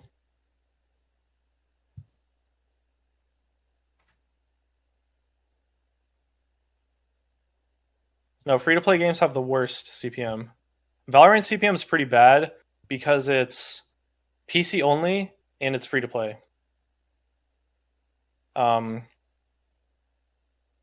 game can have good CPM if it's free-to-play, but has a primarily console audience because console viewers, I guess, make more money.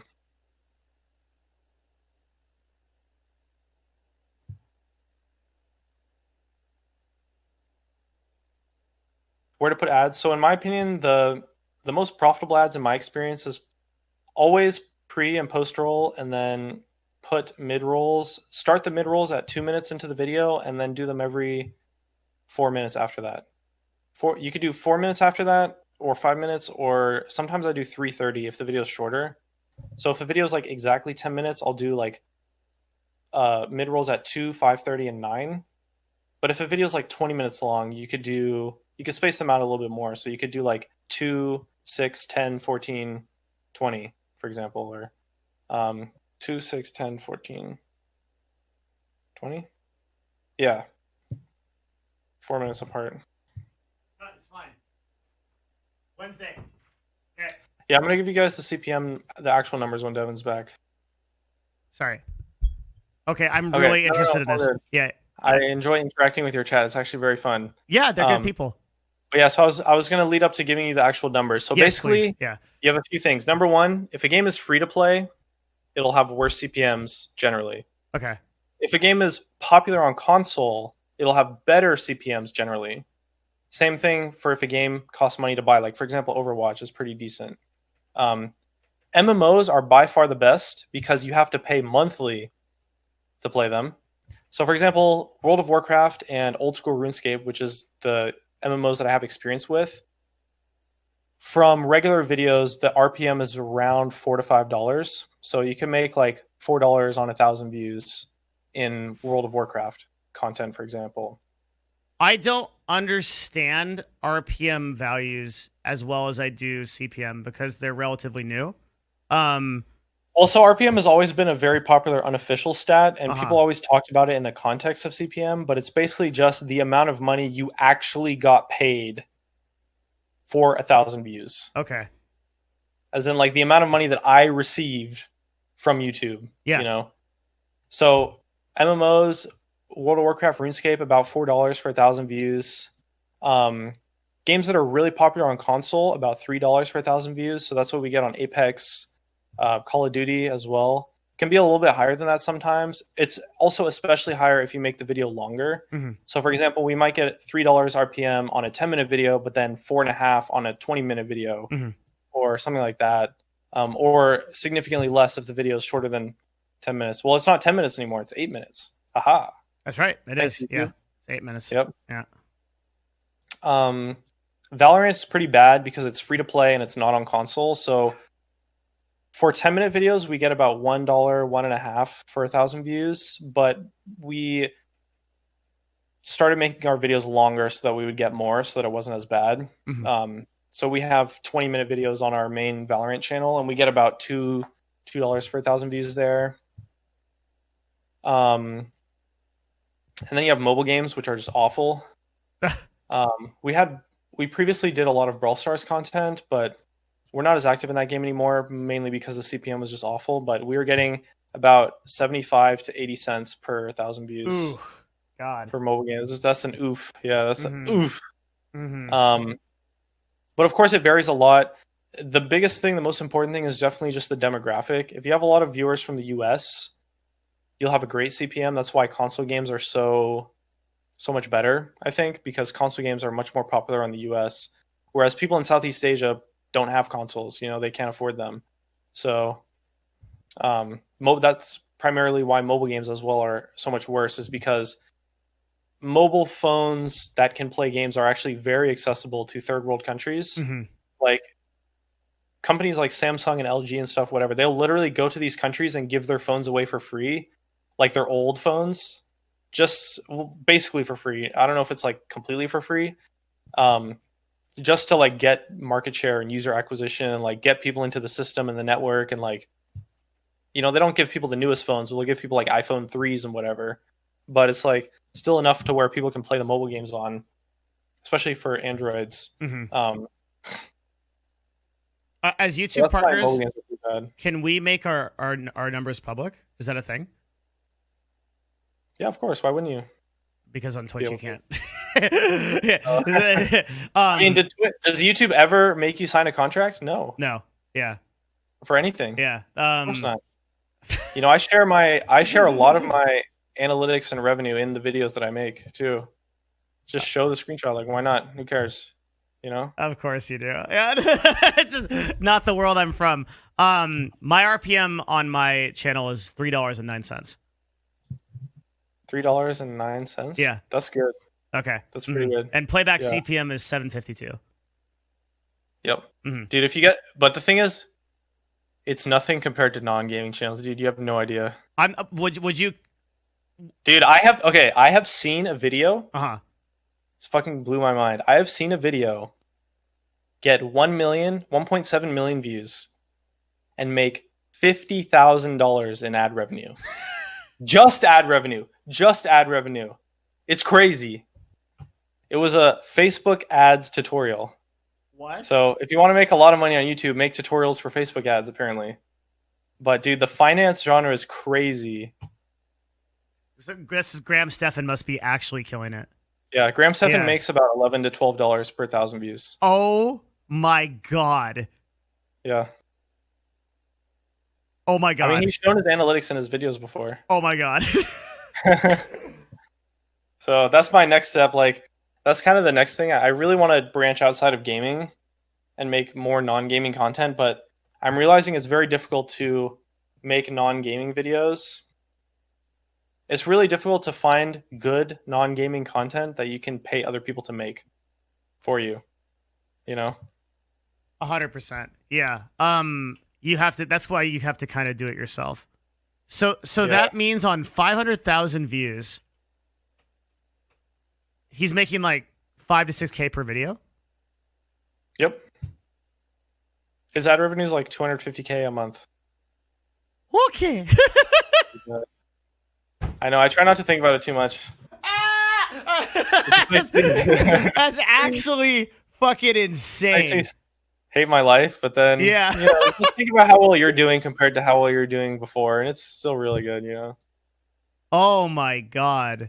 Why is it Do you think that I have gaming CPMs, despite the fact that I'm not like really doing gaming? Of course, yeah. Why? Definitely. Well, it's not necessarily gaming CPMs, but it's just like commentary, like your genre. But if I moved more into self-improvement and finance, I could make way more. I think it's like specifically very much finance only. Oh, okay. That's like this level of insanity. Like tech, for example, I think is closer to like $5 to $6 per 1,000 views. And tech is something that you would expect to have really high CPM. Same with like fashion and like makeup and stuff. You would. I think finance is a bit of an outlier just because people who watch finance videos buy things, you know? Yeah. Mm-hmm. Like people are much more willing to spend money when they think it will make them money. So, and it's just a very marketable audience. Dude, as well. This has been the case since I was the weeest lad. Back in the day, when I was literally 16 years old, I was selling ebooks, right? I made ebooks, but the people that made more money, and I was never a person that did this, the people that made the most money were people that made books about how to make ebooks.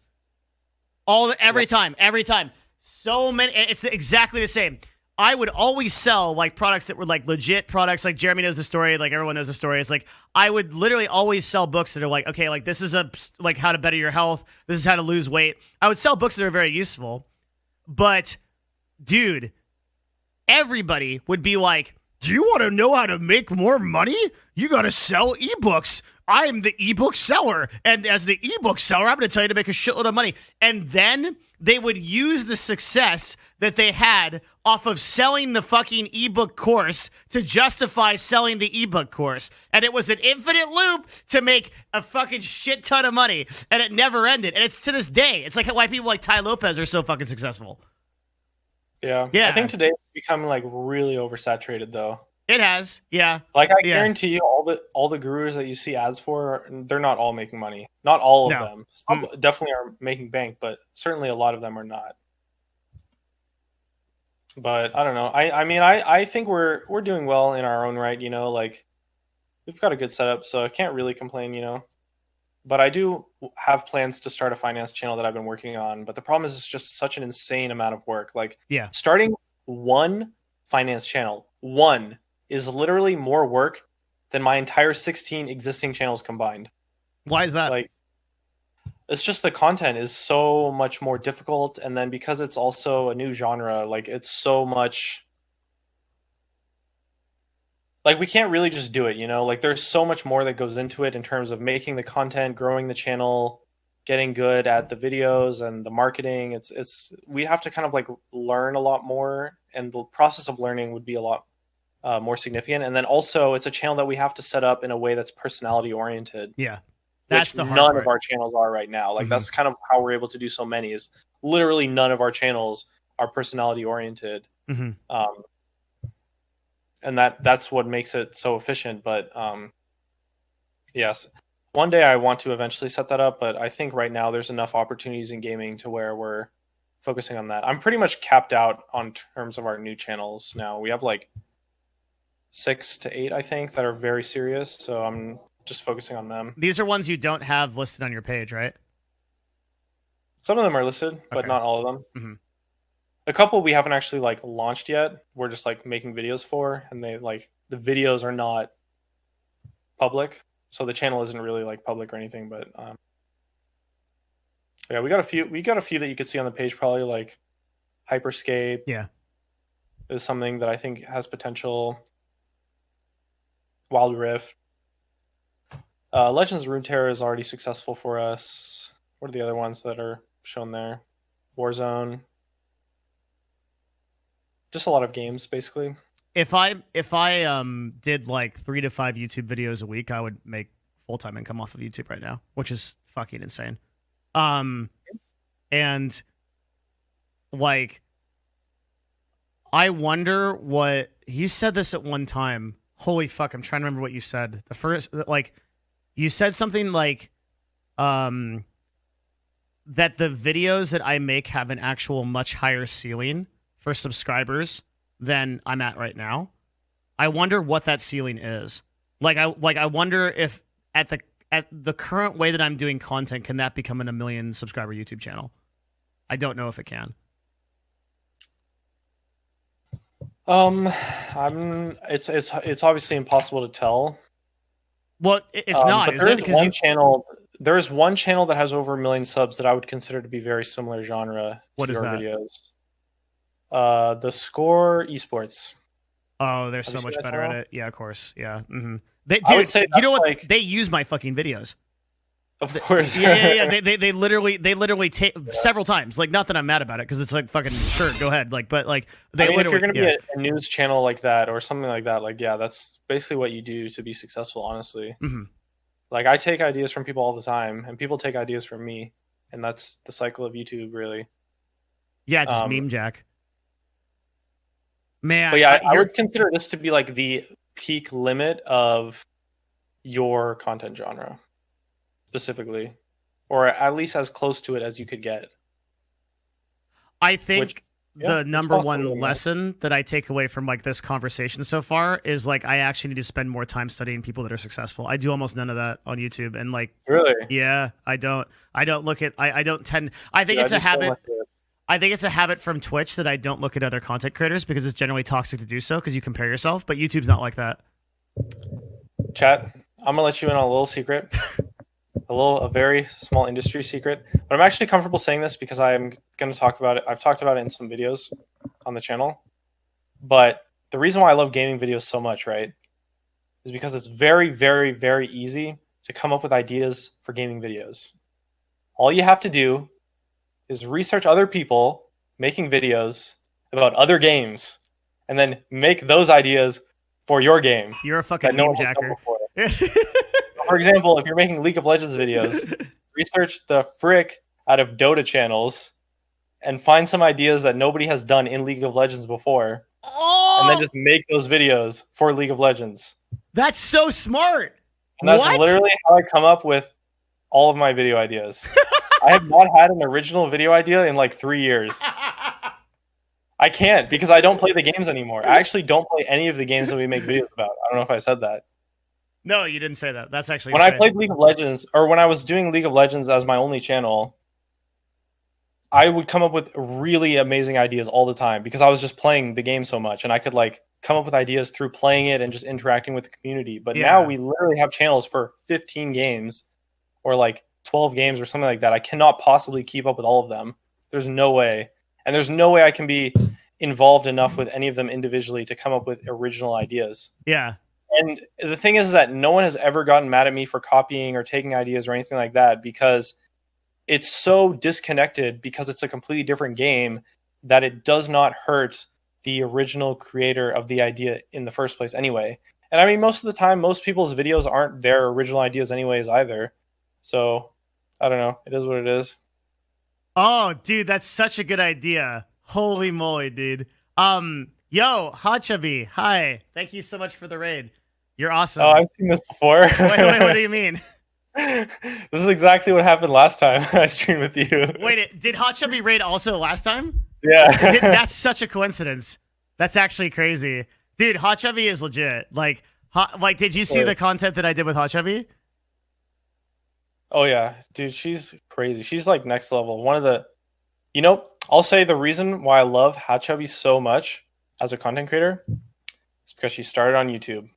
That's right. Yep. She did. Mm-hmm. Most people don't know this, but she did start on YouTube. She started on YouTube, and she edited her own videos from the ground up. Yep. Edited all of her own videos from the ground up. So amazing. It just warms my heart. You just love to see it. And that's why she is such a good storyteller on Twitch. Because she started from the mindset. And you know what she did is she looked at a lot of the Korean YouTubers and streamers who are doing things, and then she was able to translate that over. For you guys that just joined, this is Jeremy.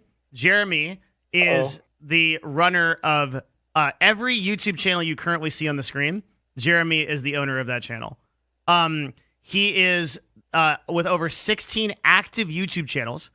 He runs one of the biggest YouTube empires in existence. And we have him on as a special guest today talking about marketing, YouTube strategy, industry, life in general, the kind of thing that we do on this channel, like interviewing and talking to highly successful people. But Jeremy actually even takes a higher place in that because he's actually one of my personal friends and is a person I go way back with that I respect on a lot of levels. So the people that are coming from Hot Chubby's stream, Hot Chubby is one of my friends. We do a lot of stuff together. Actually, we haven't done something in a while, and I'm really curious how her English is. So I gotta hit her up. But thank you guys for coming. That's what we're talking about right now. I think we were just talking about well, it doesn't matter because we transitioned into the Hot Chubby thing because she did do that. She's and even to this day, I think that her YouTube channel is really high quality. And she still pays attention to it. Like, it's still really important to her. Oh yeah, it's excellent. Dude, I honestly study Korean channels a lot. We actually have a couple channels that we're translating our videos in Korean for. Really? But it's not, it's like a very side project. It's not included in the 16, but we're just like translating some of our gaming videos.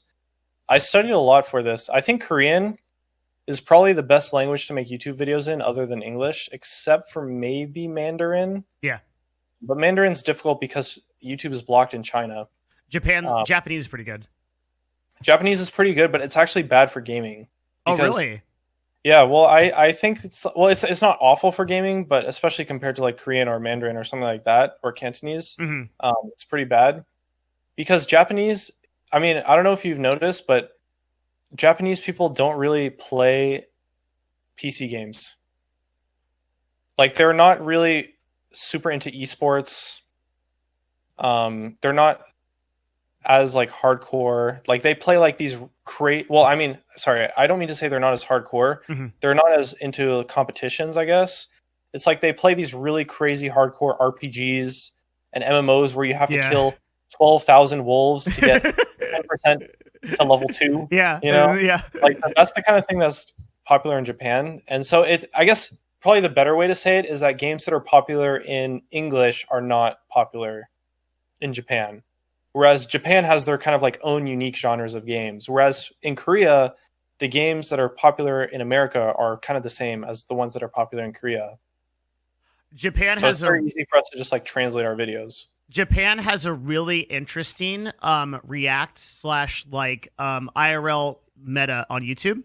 And occasionally, like, a Twitch streamer steps on like a landmine accidentally. So like Mizkif actually got featured on like these Japanese YouTube channels and was getting hundreds of thousands of views in Japan. And he had no idea what was going on. He had all these people that were coming in, and these guys were just getting Mizkif content translated into Japanese, and he thought it was awesome because like he's just randomly getting like thousands of viewers that are all coming in from Japan. It was so interesting because there's like this really active like Japanese like culture that's going on with like with and like Korean culture also with that like IRL stuff.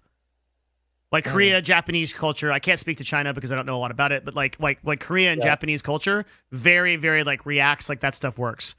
But what I love so I was just gonna say, going back to the reason why I think the Korean language on YouTube is so awesome is because it's the best combination in my experience that I've found of available viewers and actual ad revenue. So for example, certain languages like Spanish, Portuguese have way more viewers than Korean or Japanese or even Mandarin. But the thing is that the ad revenue is awful because countries that speak those languages are not as affluent as countries that speak English. So, for example, I remember we had this one channel where we had 2 million views in a month that came from India. 2 million views. And from that, we made $60. It was kind of sad, but hey, it is what it is, you know. Countries be doing their thing, so, you know, I'm not trying to talk bad about any countries. You know, I love my Indian viewers, and obviously those views still had a great impact on us because we were able to reach more English viewers as a result of the success from the Indian viewers. So I'm not saying those viewers are bad or anything like that. But I have found the Asian languages have very good revenue. So Chinese, Japanese, Korean. Problem with Japanese is that gaming content, I guess this is specifically for gaming content because that's what we do mostly, and that's what we would be translating. Gaming content is not as popular in Japanese, And in Chinese, the audience is split because you have Mandarin and Cantonese and potentially even other dialects. So it's like the audience is kind of spread out and it's split between the languages. And also YouTube is obviously blocked in China. Now that said, there's a lot of people that speak various versions of Chinese that don't live in China that are watching the videos. Mhm. But we found that Korean is definitely the best one because revenue is great. And the viewers are actually way more than you expect because YouTube is so ridiculously popular in Korea. It's like such a huge hype trend. They play all the games. Gaming videos in Korean especially are ridiculously popular. Mhm. And there's also a ton of people who speak Korean and watch videos in Korean that don't live in Korea. So the accessible audience is a lot more than just the population of the country. And so, yeah, so we're translating our Valorant videos into Korean. We used to translate our Overwatch videos, but we ended up not really being able to because the setup I had for translating those was really scuffed. But yeah, we're translating for Valorant. I want to translate for Wild Rift as well. And that's why I'm learning Korean. You're learning. Oh, you've been learning Korean for a while, right? Yeah, I've been studying for like 3 or 4 months. I mean, you have a personal interest in it as well, but yeah, it'd be fun. Yeah, I think. But yeah, so I'm learning so I'm working with translators as well, obviously, but I'm also just kind of studying Korean just because I think to be able to translate them successfully as a business owner, it's probably best for me to learn the language than to just solely rely on translators because, how it's really hard to manage because I basically want to like recreate my entire business in Korean, if that makes sense. Like, I don't want to translate our videos. I want to like literally make all of our make a Korean version for every single one of our channels. And I think that's really hard to do that if you're just relying on a translator because you just have no way of knowing if they're doing a good job or not, How far are you in learning Korean? Because I remember you were interested in this when we last. Really bad. Really? I think I've been interested in learning Korean for a long time. Yeah. But I never actually did it. But then I started taking classes in like April. So I just have this like once a week online class. I mean, I'm like really freaking basic, dude. I can read Korean letters and write them, and I can like say basic, very, very basic sentences like, "Hi, I'm Jeremy. I do this. I'm from here. Today I went to the store." I mean, that's pretty good. Like yeah. But you want to like translate gaming commentary videos and stuff, like it's different. Oh hell no! Yeah. I mean, I have Korean translators already. Like I have 2 translators that are helping me, and they're doing a great job. It's really cool to work with them. But I just feel like to take the project really seriously, I have to learn the language because I had it with a translator before. I could show you actually our channel. Yeah, for sure. It's very small.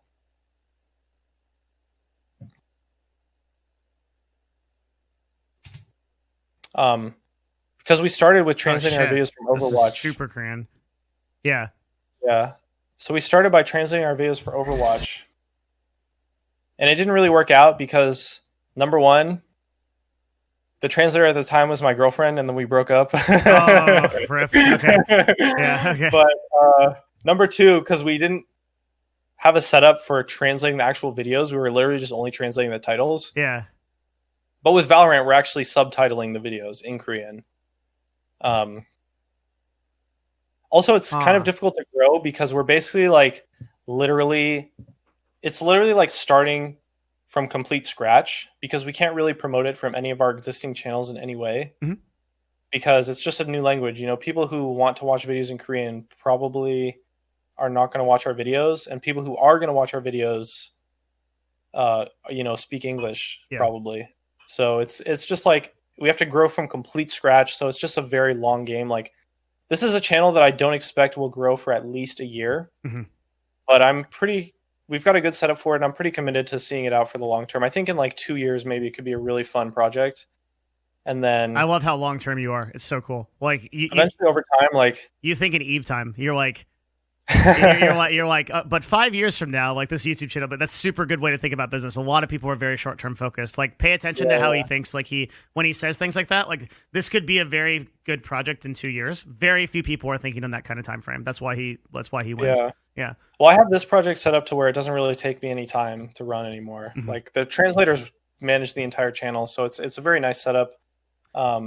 It's what got like. By the way, I just want to like really focus on that long term thinking for a second, like because one of the things you say that just keeps resonating with me is like I made 200 YouTube videos before I had over 500 subscribers, right?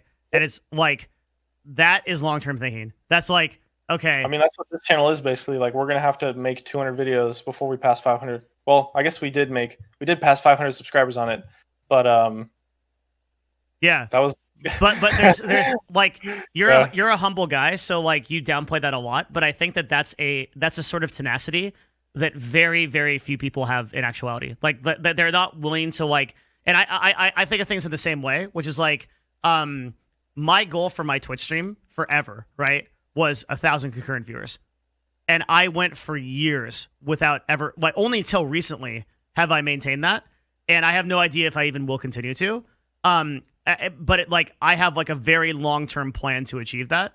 And look at my plan for my YouTube channel, right? Like this year in 2020, my plan was 10,000 subscribers, which at the time sitting at 1,200 was like unfathomable, right? And it's like I'm completely okay spending an entire year to get to 10, spending 5 years to get 10K, right? Because it's the learning process and the innovation that goes along with it. Yep. Yeah. One more thing real quick, since there's a lot of new people in here. If you guys are still here, that means you're interested enough that you probably want to follow the stream, and you should do that. And I've also got even more homework for you. Go here to Jeremy's new channel, and please do toss him a follow. This is a channel that he's building regarding like a lot of the like really high quality like advice for like YouTube and about marketing knowledge and industry knowledge. So please do follow this. And you can also go to the channel page here, and you can look at all of the channels that he creates. So if you like this stream enough that you're still here, toss a sub to Jeremy and toss a follow to me, and also go to our Discord, which is like a very interactive community where we talk all the time about cool shit like this. A little bit of a CTA there. And use your Twitch Primes on Devin Nash. Twitch.tv/Devin Nash, Twitch Prime. I never do like the sub thing. Not that it's bad. Actually, you know what? I'm gonna use my Twitch Prime on you right now. Oh, how about that? Thank you. It works. It's so amazing how calls to action work on Twitch. Like, it's actually insane. Thanks, man. I actually didn't know the. Boom. Oh, is it coming? Oh. Yeah, thank you, man. Thank you so much. Oh, dude, Jesse, thank you for the 5 gifted, man. Appreciate that. Very cool of you, dude. As an added bonus, anyone that gifts 5 subs goes into the Hall of Fame. This is like my little like project I do. It's like a little like it's the stream info section. They get in it. Like a cool thing we do. Thank you very much, and thank you for the Twitch Prime, Jeremy. That's awesome. Oh, you're welcome. It's my pleasure. Yeah. That's some big support coming out of there. That's good stuff. Yeah, and thank you guys for subscribing. I appreciate it. I'm not posting that often, but you know, if you're trying to grow on YouTube or just want to learn more about the behind the scenes stuff about being a YouTuber, maybe check it out and you maybe learn something. It's the longest Twitch name possible. Holy shit. Jesse Anime's majestic mullet. Oh my god. Are we at 300 now? Dude, good job, guys. 300 subs now? No, 7 more. I'm going to link it again. You guys can do it. You guys can definitely do it. 7 more. Let's see. Yeah. Yeah. Yeah, there we go. Dude, it's actually insane. If you do like a live call. So I have done a live call to action on the Scuffed podcast just because it came up. I wish I was more shameless. Actually, I should be. I'll probably tell Train this. But like, it was fucking insane. I did 1 call to action for my YouTube channel. I linked it twice in TrainX's chat, and I got 1,000 subs. And I was like, okay. Like, dude, I'll tell you, that is so powerful for your YouTube channel because they're subs who didn't come from YouTube. Why does that matter? I mean, I get why it matters conceptually, but how does it matter in like tactically, like technically? Does YouTube know that? Basically, the way the algorithm works is that if you have someone come from an external website onto you to your YouTube channel specifically, it's basically treated as like a super viewer, where it's like significantly more impactful than just that viewer by themselves. This is why Twitch streamers are able to have so much success on YouTube, by the way, very easily, because just the power of the viewers they bring in is so incredibly impactful, because YouTube wants creators to bring people to the website from outside of YouTube. Yeah, of course. So if you get 1,000 subs on a YouTube channel from a Twitch stream, it's really so much more powerful than just the 1,000 subs would be on paper if they had just come from YouTube naturally. But I know that's true for viewers, but is that also true for subscribers? I guess I don't know, but I would think so. Like, I wonder if it's like measuring the quality of subscriber. Like, wouldn't people that come to YouTube from the Twitch stream and subscribe watch a video? It depends. I think if you're live, then probably not, because they're going to watch you instead of a video. Yeah, but I think like it's definitely just really good is all I'm trying to say. No, for sure. Yeah. I guess I think about this in relation to like so YouTube added that feature that tells you where the best time to upload a video is. And mine tends to be around 10 a.m. PST. So usually what I will do is I will put the video out around 10 a.m. And then at the end of my stream, which is usually like 4 or 5 p.m., I will hype it up and like tell everybody to go there if they haven't watched it yet and give it that boost. And that usually helps a lot, I think. Yeah. One thing that's really interesting is I've seen that is like it's very, very different depending on what YouTube channel you're running. And then oftentimes that time is like very different. Like for some people it might be 10 a.m. For some people it might be like, it might be like night. I think, so in my opinion, upload time is a little overrated. I think. Oh, really? If you have a good video that deserves to get views, you can upload it at any time of the day and it'll be successful eventually. Upload time can have a little bit of an impact, and over time it's nice to just have a consistent upload time. Especially long term, having a very consistent upload time over a long period of time is a really good thing, usually. Is it? It just really helps your channel build momentum. But in terms of like the videos themselves, they're usually not really judged in any way by the algorithm in a way that's affected by upload time. Can I give you an example where I think that might not be true, and like you can help me understand it? Sure. So if I upload a video at like 11 p.m. US, and then there's like an 8 to 9 hour downtime, my assumption is that video would lose a lot of the momentum that it would have otherwise gotten because it's not getting picked up by user base. Is that correct? So I've done this a lot before, actually. I've experimented a lot with this because I just accidentally upload videos at 2 a.m. sometimes in the past. And what I always found was that the initial like first 4 hours or whatever hours of viewership was worse, but it made up for it in the preceding hours that were the times that the audience was more online. It kind of like made up for it in the future, if that makes sense. Even if the original performance was kind of bad. The problem is that it's really easy to look at a video that does poorly, that's posted at an upload time, and say, oh, it did poorly because it was uploaded at 11 p.m., whatever, right? But in reality, if the video had a good watch time, a good CTR, good title, good thumbnail, viewers would probably it would still get promoted to viewers in the same way later on in the day than at 11 p.m. CTR is, I think, a stat that I don't understand. Really? I thought that I understood it, but then I started to realize that higher CTRs don't necessarily equate, and often don't equate to. Okay. Yeah. Amazing conversation. I'm so glad you asked this because CTR is a very complicated stat, actually. It is, yeah. Very complicated. We want to explain what it is first, like before. Wait, sorry? Can you explain what it is first for people who really don't know? Yeah. So CTR stands for click-through rate. It is the statistic that YouTube now shows was really nice that they gave us this stat.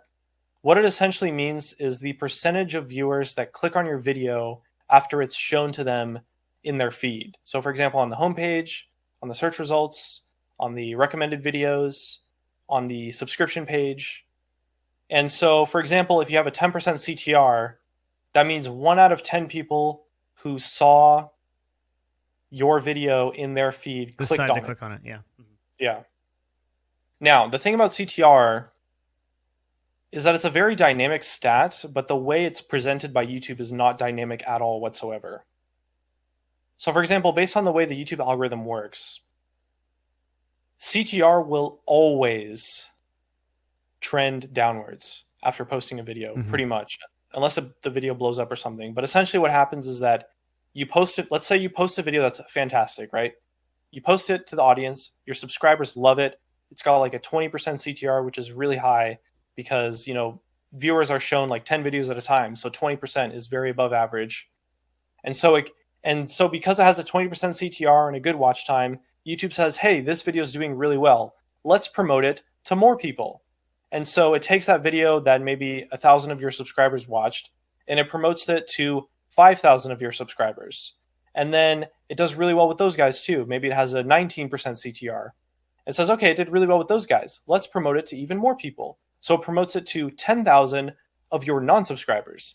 Now, of course, these numbers it's just all an example. It's all a made up example, but stay with me here. So it promotes it to 10,000 of your non-subscribers, for example, and say it does really well with them too. Maybe it's got a 16% CTR.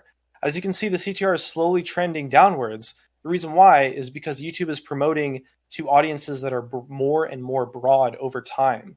So for example, the initial 1,000 viewers was your most hardcore subscribers, not just your subscribers, but your absolute most hardcore subscribers, your notification bells, people who watch all your videos, people who watch your videos recently. And then it promotes it to your less active subscribers.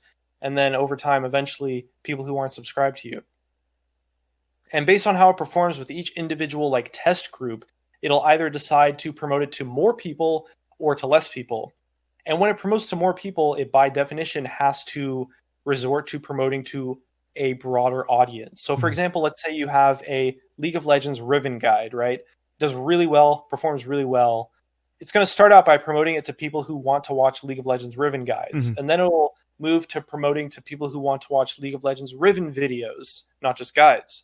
And then it'll promote to people who want to watch League of Legends top lane videos.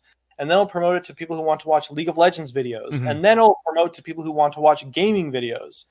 And then when it finally gets to gaming videos, it realizes, okay, this audience doesn't like this video anymore. And then it stops promoting it and either goes back to the other audiences or just kind of falls off. Now, the thing is, what happens with CTR is that once you get to the really large audience, the very broad, like expanded section, or just to the audience that no longer interacts in a above average way with your video, it's going to essentially tank the CTR of that video over time. Because less people are clicking on it. It kind of just goes down over time. But the thing is that CTR is judged on a day-by-day basis, but it evolves much, much faster than that. It can go from like a 20% down to 5% in a matter of hours, you know?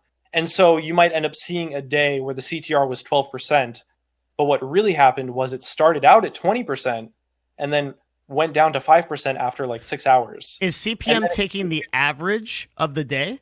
Is that what's happening? Yeah. Oh my God, I didn't know that. Yeah. So it takes the average of the day.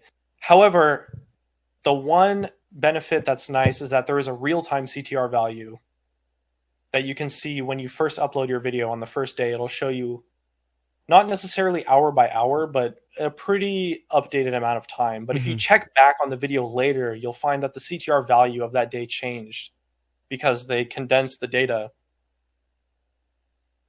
But that is basically, in a nutshell, how the YouTube algorithm works, as well as why CTR is a very complicated stat that you can't just look at and know what the CTR is. Because, yeah. What I have noticed is if I get 17 to 20% CTR in the first few hours of uploading a video, that video is going to be dog shit. And if I get like 8 to 9% CTR, the video hits recommended, and that video is going to be unbelievable. Every time. Really? Yes. So like the Alinity video. I haven't noticed that with myself. It's possible what's happening is that you have videos that appeal to your subscribers, but not to non-subscribers. That is what's happening. Yeah, because the CTR wouldn't be that high if your non-subscribers a lot more. Because it can happen in the reverse way as well, right? Like you could have a video start out with a 5% CTR, or even like I've had this before too, where we had a new channel. We promoted the videos really hard on our other channels, so the CTR started out really bad. It was like 2%, and then over time it rose up to 20%. Because it's not like this whole system is very dynamic. It's not just completely thrown out of the window most of the time. It's like YouTube like tests. It does a lot of like test audiences with certain videos. It'll show your video to like 5 people, 10 people sometimes, and totally different audiences. Yeah, and it's always testing your videos. Even if you have no subscribers, by the way. Yep. And so probably what's happening is you just have videos that aren't performing well with your non-subscribers. And I think that's something that a lot of Twitch streamers run into. Definitely something that I see a lot of Twitch streamer YouTube channels run into is they appeal very much to their existing viewer base, but not at all, or not as much as they should to their to the non-subscribers. Yeah, and it's because of how they're doing their marketing. Whereas realistically on YouTube, you should not, at least in my opinion, you should not care about your subscribers at all. Like at all. You should not cater to your subscribers at all. And the reason why is because people who are subscribe to you because they like what you're already doing. And you appeal to them automatically without having to do anything else. And you should focus entirely on just growing in terms of marketing, I mean. Not in terms of the content, but in terms of thumbnail and title. You should focus entirely on appealing only to audiences that have never, ever watched a single video from you before, ever. And I think that's probably, in a nutshell, that's definitely by far the number one biggest problem that most Twitch streamers have with their YouTube channels. And I mean, it's justified, right? Like most Twitch streamers, like on Twitch, it's very much better to appeal to your existing audience and try to make your existing audience much more dedicated and hardcore than it is to get new viewers in many cases. And the community on Twitch is much more. That's real quick. That's actually a very big mistake that Twitch streamers make themselves. So Twitch broadcasters, they often do things that make their core community more hardcore, exactly like you just said. However, the absolute best thing you should be doing as a Twitch broadcaster is trying to reach the most amount of new people possible. You should always, this is why new followers, when controlled for bots, is the most important stat for any Twitch streamer, period. The reason is because there's attrition. So attrition is a certain percentage of your audience, especially on Twitch and YouTube as well, will fall off over time. So what will happen is there are a huge amount of streamers, and everyone in chat can list them, where they've been broadcasting for like 5 or 6 years. They've basically, what's the word, like when you burn, they've cauterized their core community, and it's there. Like they will watch them eat paint, they'll watch them play any video game, they're there, but they cannot grow. And and if you go to their stats, they are slowly declining in viewership. Even though they have thousands and thousands of viewers, their followers are actually declining. And you can look at their year-over-year stats, and you can see that they have like a 12%, a 15%, or a 20% decrease. I wish that I could like show you how this works in stats, but by doing it, I'm calling out streamers, so I can't do it. So you just have to trust me that these people exist. And like the way that it works is their stream looks healthy because they have like 3,000, 4,000 concurrents. But if you go to their actual long-term data, their follower count is decreasing overall. They're losing followers every day. And you can see it on Social Blade. You can see it on data websites. What's happening there is that the broadcasters are cauterizing their core community, and they're not onboarding new people into the community. And these broadcasters will eventually die over the course of like the next 2 to 3 years. But they don't see it yet. Yeah. I guess I don't fully, I can't give too much advice on like running a Twitch stream, but I know that a lot of Twitch streamers focus way too hard on appealing to their existing Twitch audience from their YouTube channels. Yeah. For number one, actually this is a great topic because this kind of triggers me sometimes, and it's probably very relevant to people. Number one, don't put stream highlights in your title ever. If you put stream highlights in your title, I'm so offended. This is like the angriest he gets. I'm so offended. I'm sorry. Nobody gives shit about your stream or your highlights on YouTube. They just don't. You have to really think about your video from the perspective of somebody who has literally never heard about you ever. Mm-hmm. All right. And as well, that just comes down to like the content of the video itself, you know, like how you're framing the content and the titles. Ludwig's a fantastic example where 100%. He does this extremely well. One of the best YouTube channels from a streamer. You know, every single one of his videos appeals to people who don't know who Ludwig is. Yeah. I think a great example of this actually as well is Nightblue 3 for a gaming creator. Nightblue 3 actually was one of the pioneers of Twitch streamer gaming channels. For a very long time, he was the #1 most viewed League of Legends channel, actually. Yeah. Obviously, he's plateaued a bit since then, but wow, I never realized his job of he's making his insanely videos. Big. Like, he makes his videos about the game and the moments and the content in the video. You know, he doesn't title his videos about Nightblue 3 or maybe some of them here and there, but the majority of his videos do not have Nightblue 3 in the title or the thumbnail. There is no Nightblue 3 branding whatsoever that you would see without clicking on a video. And that's really good because he's appealing to people who don't know him. And that's really the whole point of reaching new viewers.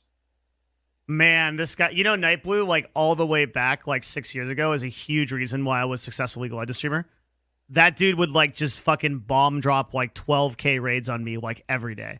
Damn. Him and Trick2G, like they would just bam, bam, bam, bam, and like I got so much discovery. Like to this day, like Rabia and I like meet each other at like TwitchCons and stuff. We're like, bro, like I had a conversation with him once at a TwitchCon. He's a very awesome person, super super nice, and he had such a fantastic mindset. Yeah. In terms of content creation, very smart content creator, really cool guy in person too.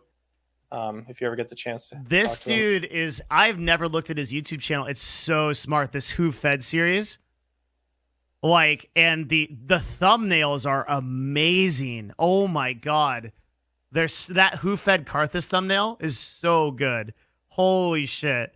You have to go further back to his peak days, like most viewed stuff, like 2 to 3, 4 years ago. Yeah, he would post 2 videos a day. God. And average 2 million views a video. I think, was he posting 2 a day? Maybe he was posting 1 a day. But holy shit! You got to scroll back to when he was like really popping off, because that was when he like really. Nightblue 3 changed League of Legends YouTube. Period. Like he completely changed the meta for League of Legends YouTube. It was really crazy at the time when it was happening. This is also insane. For perspective, nobody was doing this on League at this time. Nobody. Yeah, nobody was doing it, by the way. It was Nightblue 3, and like I'm a Cutie Pie started a little bit after Nightblue. But it was literally just Nightblue. And then the only League of Legends channels that, like the League of Legends channels that were popping off at the time were like mine, Red Mercy, like Foxdrop. A lot of these like old guys. Bro Fresco was really big back then as well. And then like a lot of the other guys as well that you know, like Donkey, Magikarp, Use Fly, lots of people that are, you know, big today now. But like stream highlights was not popular on YouTube for League of Legends until Nightblue 3 did it properly. Because before then, everyone was literally just uploading videos of like, to use you as an example, like Devin Nash stream highlights episode number 732. Yeah. Devin Nash stream highlights episode number. And they might add like a Riven gameplay, you know, like something like that. Like they might add that at the end of it or whatever. Yeah. Exactly. This is so next level. Oh my, like just the thumbnail, like for the Pulsefire Riven video is 1 auto, 1 kill. Like just leads you in. You're like, I have to see that. Yeah, and these are all just basically stream highlights, right? Like the actual content?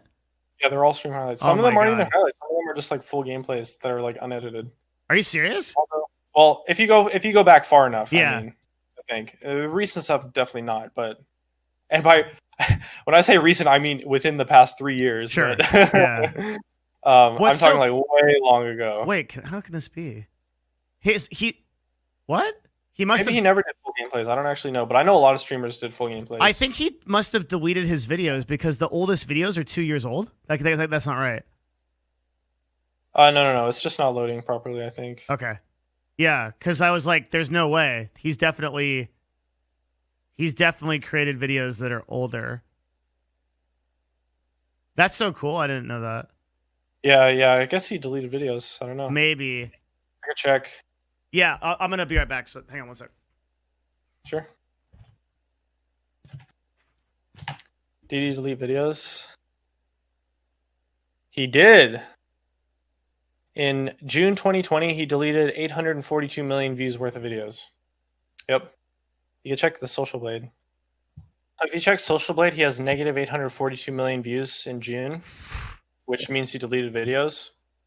It's actually probably more than that because he would have had like 10 million views in that month. So it's probably like closer to like 855 million. Holy shit. Views. Isn't it the case that if you delete videos on YouTube, I heard that it's like really, really bad. Like if you delete video, like it causes like some insane like reduction in your channel. A lot of people have said that. I mean, yeah, if the videos are still getting views, yeah, then you lose the views from those old videos.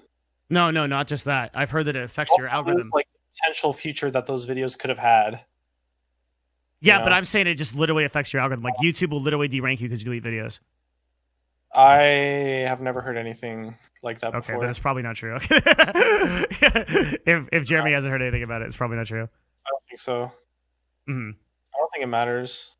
Interesting. But if your old videos are getting views, it would hurt a lot. Yeah. Yeah. That's probably where it comes from.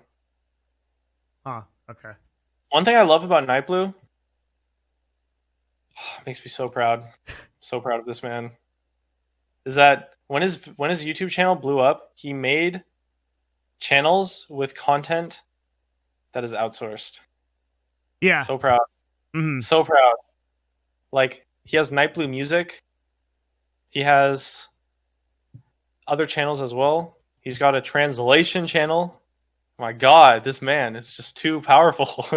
What is really crazy is like so few Twitch streamers take advantage of the like fact that if you are even remotely big on Twitch, you can have multiple YouTube channels. And if you look at all of the like a lot of the top creators on Twitch, like Pokimane has like ASMR channel, right? Personal channel. Gameplay channel. Yeah, I think like Dude, there are so many Twitch streamers out there who have like dozens of channels that are not owned by them that are very successful. Yeah.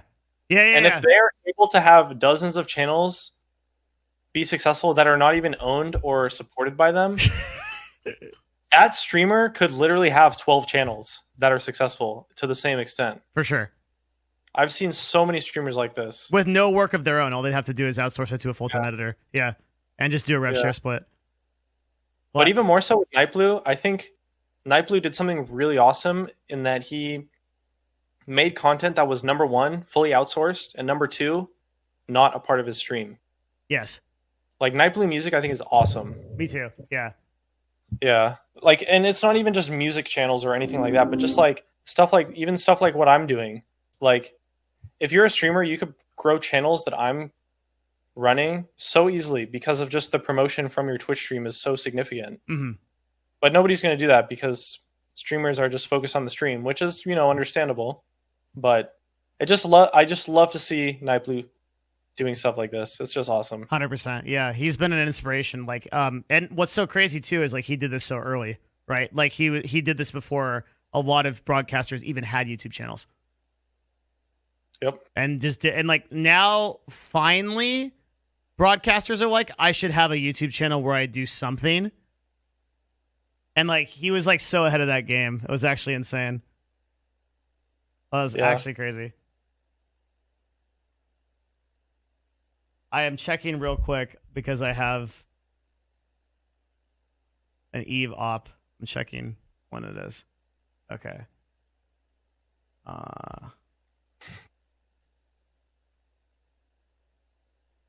I'm terribly sorry. That's another thing in my life that's going like really well. Like Eve? yeah, it sounds like a meme, but like when you truly enjoy something, like you know, you just love it. Like it's a very, very rewarding thing for me. That's cool. Which sounds dumb. I'll try not to roast you too hard for playing Eve. Yeah, I'm holding back my urges. You're what? My urges. Oh yeah. It's thank you. Yeah, it's something that I actually like really enjoy. I think it's crazy that game still exists, but a lot of you know, if you look at the most successful games in the world, almost all of them are over 5 years old, at least, and a lot of them are over 10 or 15 or 20. The top 10 games on Twitch are all over 7 years old. Every one of them.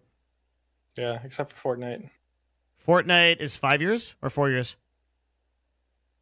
Is Fortnite really 4 years old?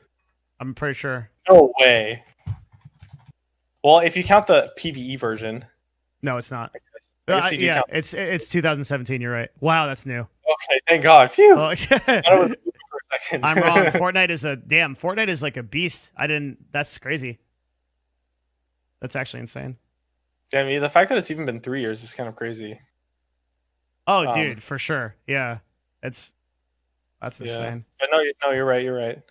But yeah, there's a lot of value in like truly enjoying something. Yeah, that hardcore player base just never always comes back. You know. What are you doing right now that like works? That's like really over-indexing for you. It's like returning a lot of value that you don't expect in terms of your like tactics on YouTube. Like in terms of what exactly? Like just growing or any success metric that you value.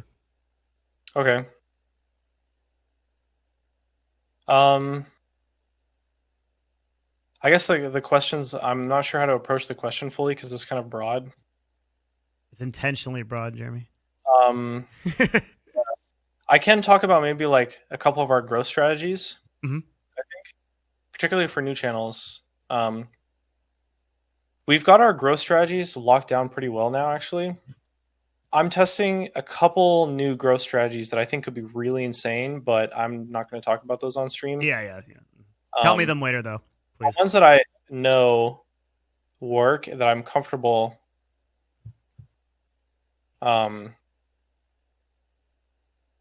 sharing, I guess you could say. I'm trying to find my my notes here. I think the full list is okay. Yeah. So right now at GamingCurios, we have 3 main growth strategies for gaming channels that are proven, I should say. We have others that we're still developing.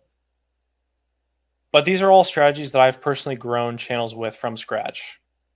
Number 1 is by starting really early. Number 2 is through gateway videos. And number 3 is search results. And so we can go more in depth on each of those. Mm-hmm. Starting really early is always really good. Obviously, being first to do something is great.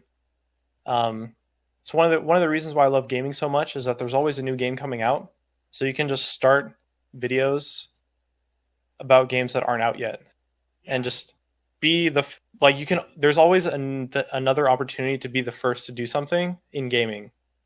Whereas in other genres, well said. Yeah. Cool. You're never going to be the first vlogger. It's just impossible. Mm-hmm. It's just not impossible to do anymore.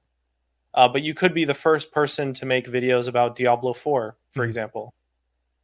And I've kind of accelerated this growth strategy a lot more, where we're really going crazy with it to the point where we're like actually trying to start Diablo 4 videos now, and like doing videos about shit. No, we're not going to be out for like 2+ years, and just like start videos about them now and just ride it out for the long term.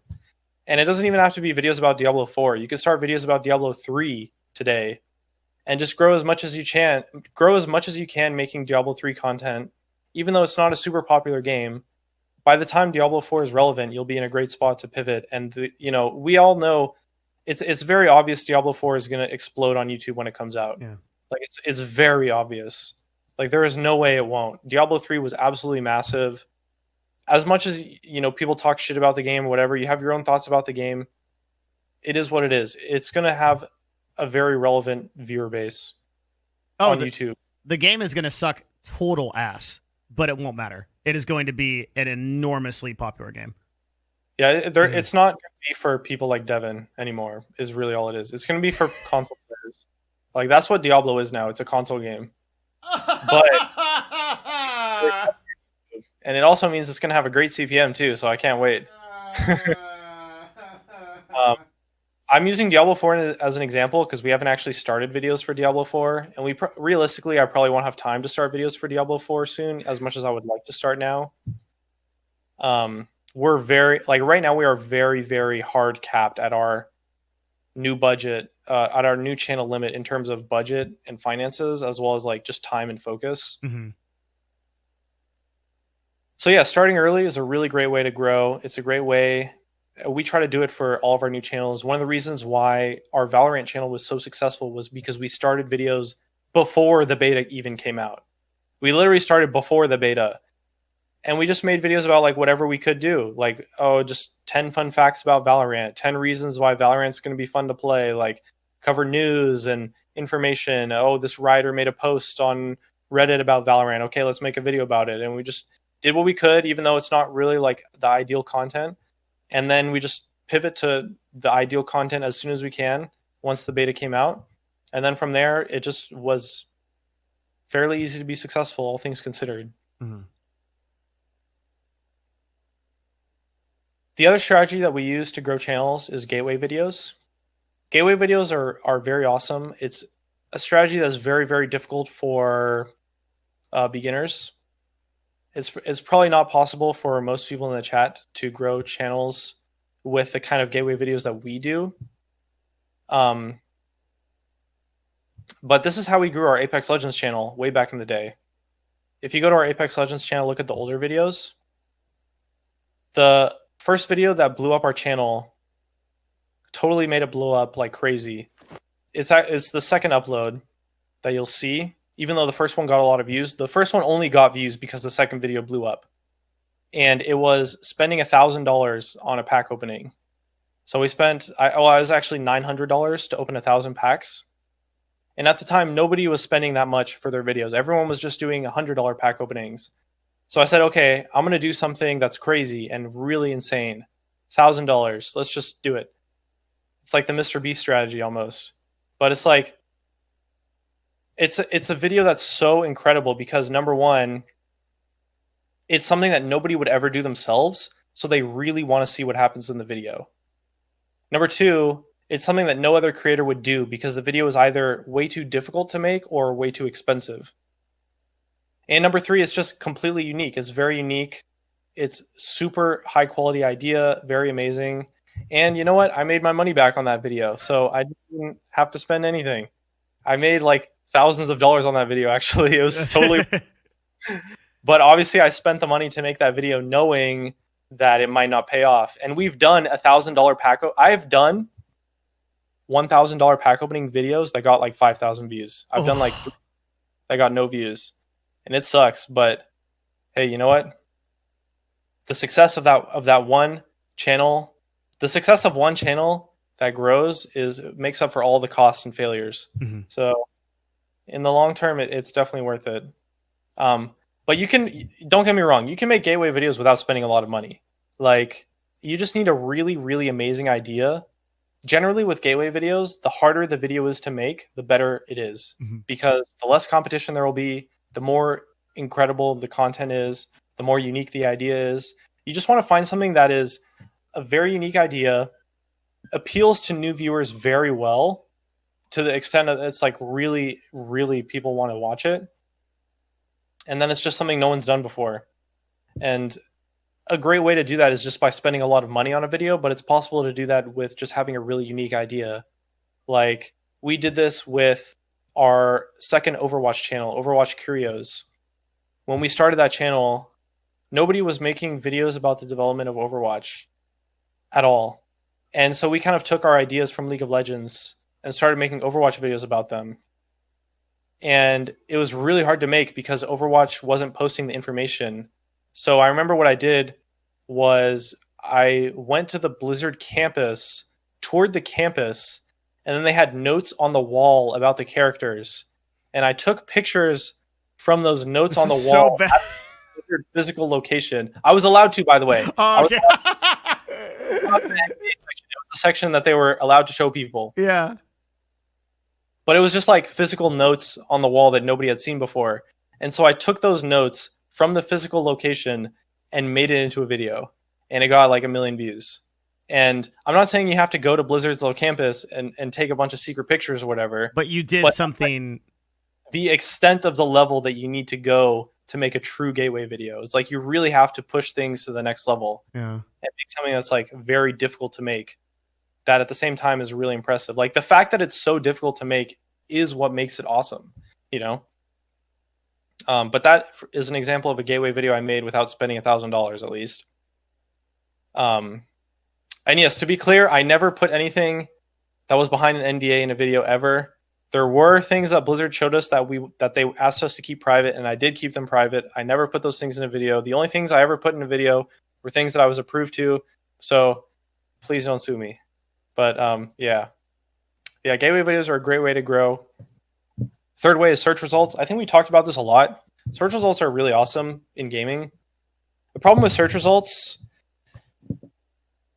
is that you have to find terms that are A, searched fairly often, and B, not competitive. If you're a new channel and you're trying to rank search results that are competitive, it's obviously not going to be possible. It's just not.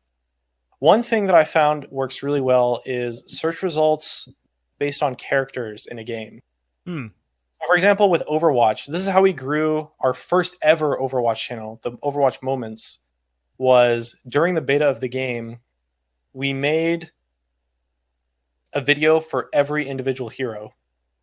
We made one video for each individual hero, and we very heavily targeted the search results of Overwatch hero name, like Overwatch Pharah, Overwatch Widowmaker, Overwatch Tracer. We didn't really go after the Overwatch keyword in itself, but instead targeted the character names, or like Overwatch Widowmaker Snipes, Overwatch Tracer Ultimates, Overwatch Genji Deflects. You know, you kind of like get to the point where it's something that's a little bit more in depth. And just go like, basically what you want to do is just go more and more in depth until you find something that's not competitive. Real quick, can I add to this? Sure. Another very easy way to do this is register for free for a Google AdWords account. You can, Google AdWords Basis, uses the Google AdWords Basis, basically going to google.adwords.com. It adds the system that YouTube uses for keyword search and search results is the AdWords system, meaning that you can put in any keyword to the keyword search tool, and it will show you variations of that keyword, their search results, and their volume. And you can use that to find very unique keywords that you can use in your videos to be able to get the most amount of discoverability. Mm-hmm. Another way, or at least how I research keywords, is I use vidIQ. Mm-hmm. It's a free Chrome extension. It's essentially the same thing, yeah. I just like it because it's nice. It tells you how competitive keywords are, which is really the most important thing. Yeah. So yeah, you could, search up vidIQ, do your own research with that. I will say a couple other notes that I had in terms of growing new channels. Personally, I think guides are a great way to grow new channels. Guides, how-to, tutorial kind of stuff, because the thing is that you can just keep going more and more in depth until you get to something that no one has done before. Yeah. Like, for example, 1 million people have made a League of Legends Riven guide before.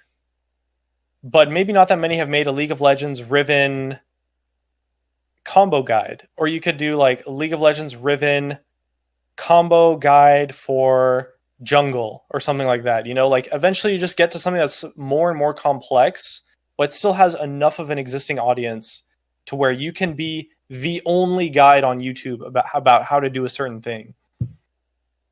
and just get like basically more and more, like niche yourself down more and more. And yes, you're limiting the amount of viewers that you're getting, but you just need to put yourself in a situation where you're not competing with anyone else.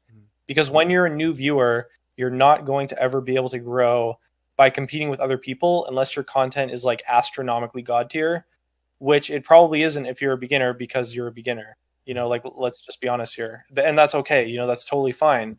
Guides are a great way to grow. The overall premise, though, is that you want to do videos based on ideas that no one has ever done before. So you could do like gameplay experiments, challenges, all sorts of things. You know, stuff like highlights, for example, that we do a lot of our channels with. It's extremely competitive. I definitely would not recommend it for beginners. I think it's really difficult to grow. Even most of our highlight channels do not grow at all, and there's a lot of like luck and timing involved with it. And most of the time, it's just whoever's first that gets to grow, rather than whoever's the best. But guide videos are great. Info videos, I think, are really cool as well. If you can like make videos about information that nobody else has made videos about. Maybe if you're someone who's not as good at games, or you don't want to make guides, you can just make videos based on gameplay and play the game in a fun way that no one has done before, or just do something unique, like something truly unique, and actually check before you make the video. Like, search it up on YouTube, see if you could find someone who's made that video before, and then go from there. I think that's a really solid way to grow a new channel. That's how I grew my first ever channel, actually, League of Legends. I grew from making League of Legends support guides, because at the time there were a ton of YouTubers making mid and top and jungle and AD carry guides, but literally no one was making support guides.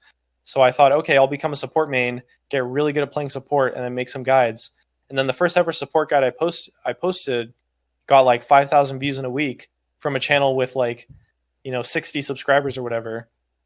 So that's really good, right? For a completely new channel. And from there, I was able to just make more and more guides. And that's kind of how I got my kickstart on YouTube, a long time ago. Like, the first video I ever had that went really viral was just a guide on how to do this like one small trick in League of Legends that nobody had ever made a video about. And it was just really useful. So it went viral on Reddit. And then from there, it was a lot easier to grow because I had a pre-existing audience. Have you ever done any kind of external marketing on your YouTube videos? Do you rely completely on algorithmic search? For my first ever channel, League of Legends, I did a lot of stuff with Reddit at the time. Well, not a lot, I should say. I had like 10 videos that did really well on Reddit. Mm-hmm. I've done like collabs with other YouTubers a lot to grow when I was smaller, but I don't know if that's external marketing. Kind of. Yeah. Basically anything that isn't YouTube search. Yeah. So I think the lesson here is that a lot of people are like, man, I need to shitpost my YouTube channel like in as many places as possible.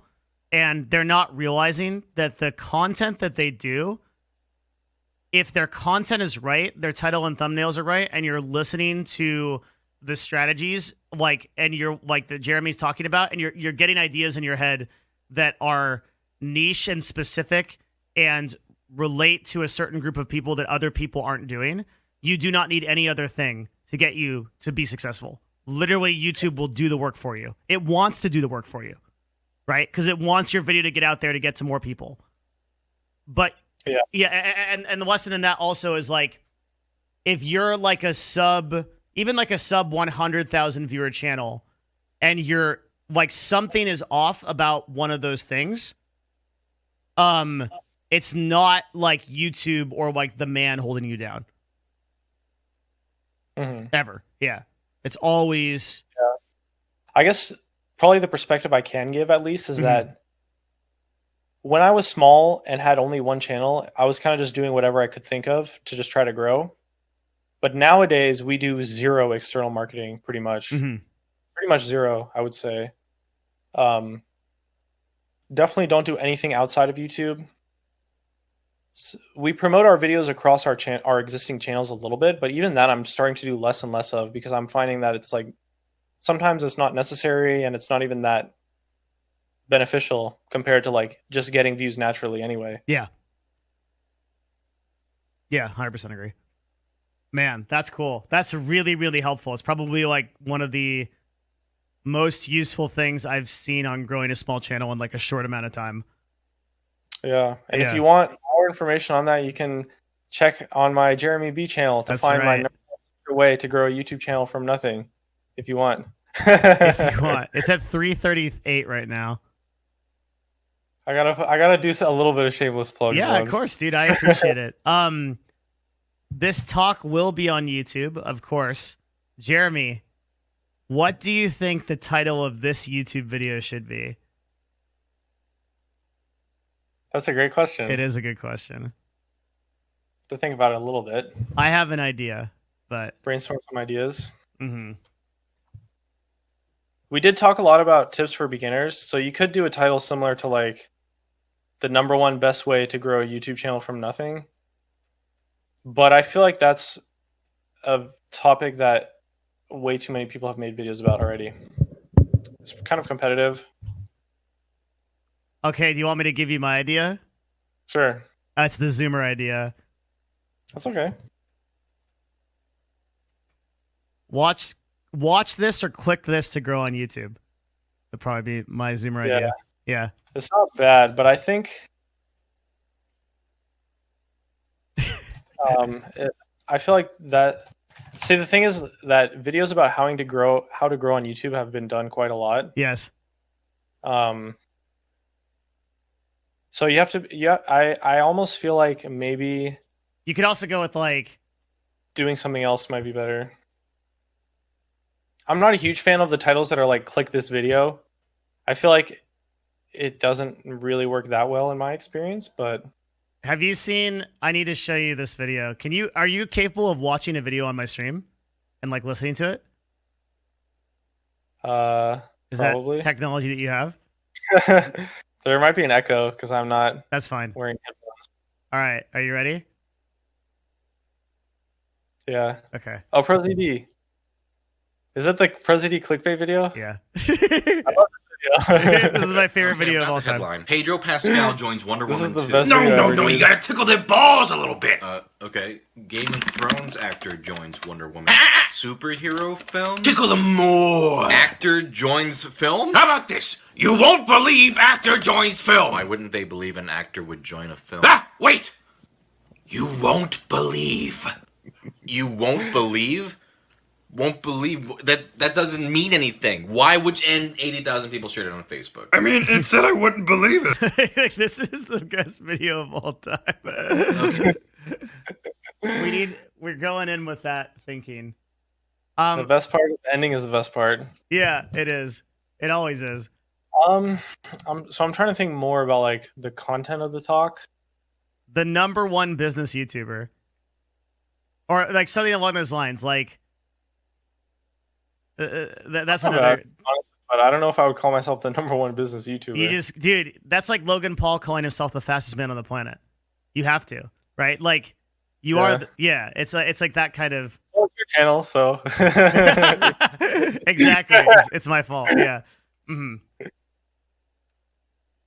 Yeah. The biggest YouTube empire is like something like these kind of things are good. Yeah. Top YouTuber shares the secrets. No. That's an OG title. That's like. It's a boomer title. It is. It's literally a boomer title. Yeah. It's like, pardon me, boy. Have you ever heard of the old-fashioned radio? Like it's like that's like, yeah. Yeah. I'm a fan of not doing a title based on how to grow on YouTube because I feel like titles that are just like, even if it's really good, like 5 secrets or like 5 things that you didn't know about growing on YouTube, or I mean, it's a basic title, but like stuff like that of just like 5 secrets to success or like this and that, or how to grow on YouTube, what to do if you have 0 subscribers, et cetera, et cetera. That's too much. If you search up, there's literally 100 videos like that already. It's just not unique. But I have a feeling, what if I pick a title and then the video does badly? That'd be fucking hilarious. Yeah. Are you looking at my screen? Like I'm in the lab right now, dude.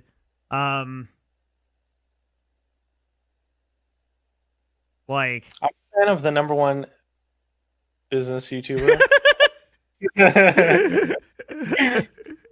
If someone else calls me that, then that means I'm allowed to call myself that. So true. Yeah. I mean, you're probably. I don't think even I can do it because I think the number one multi-channel business YouTuber is probably Linus. There are Like, people Linus is good. channels that are identical to mine who are superior to me. Really? Yeah. Like there are competitors of mine who are vastly more successful to me, who make the exact same content and they have more channels or more successful channels. Rep. Like I am just the only one willing to come on this stream, so you have to sell. Okay, all right. I guess I will. Well, maybe the others would be willing to come on stream too. I don't know. But 16 YouTube channels.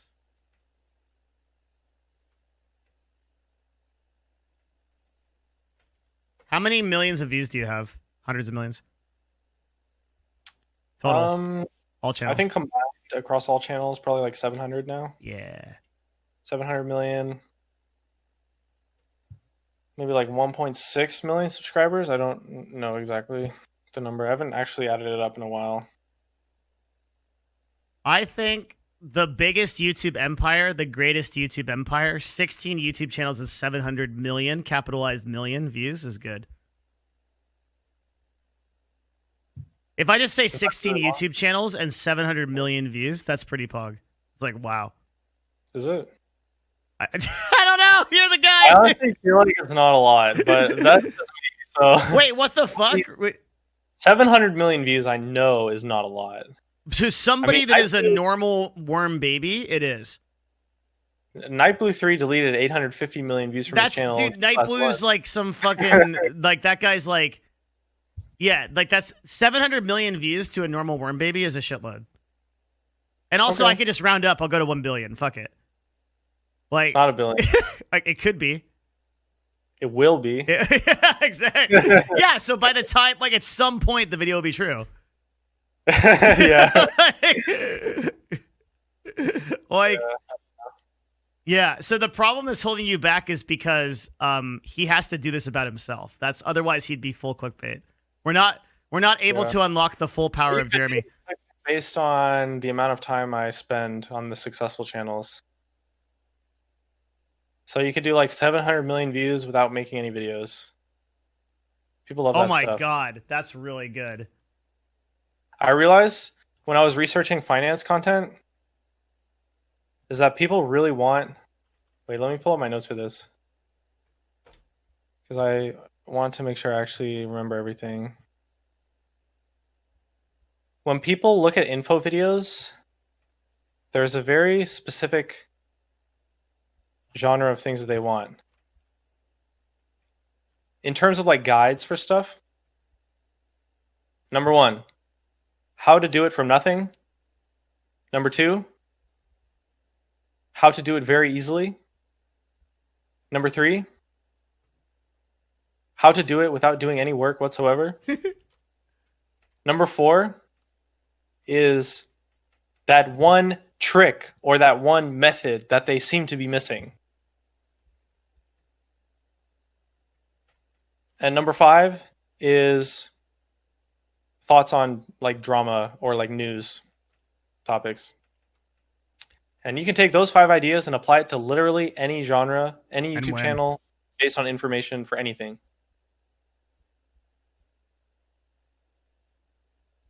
That's what people want to see. That's how to clickbait people for guides videos, by the way, right there. Big.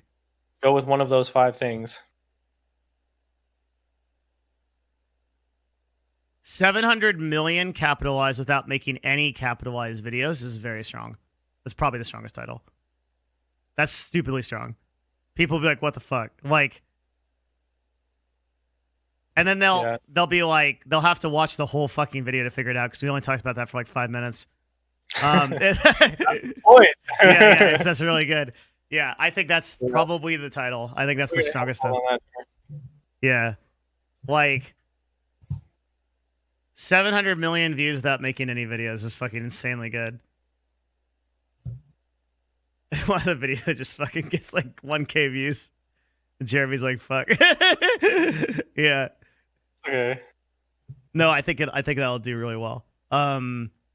We need a thumbnail that's like really fucking solid. I can send you pics. You get My what? thumbnail of my face if you want. I don't know if you want to use my face in it though. People don't know my face. Yeah.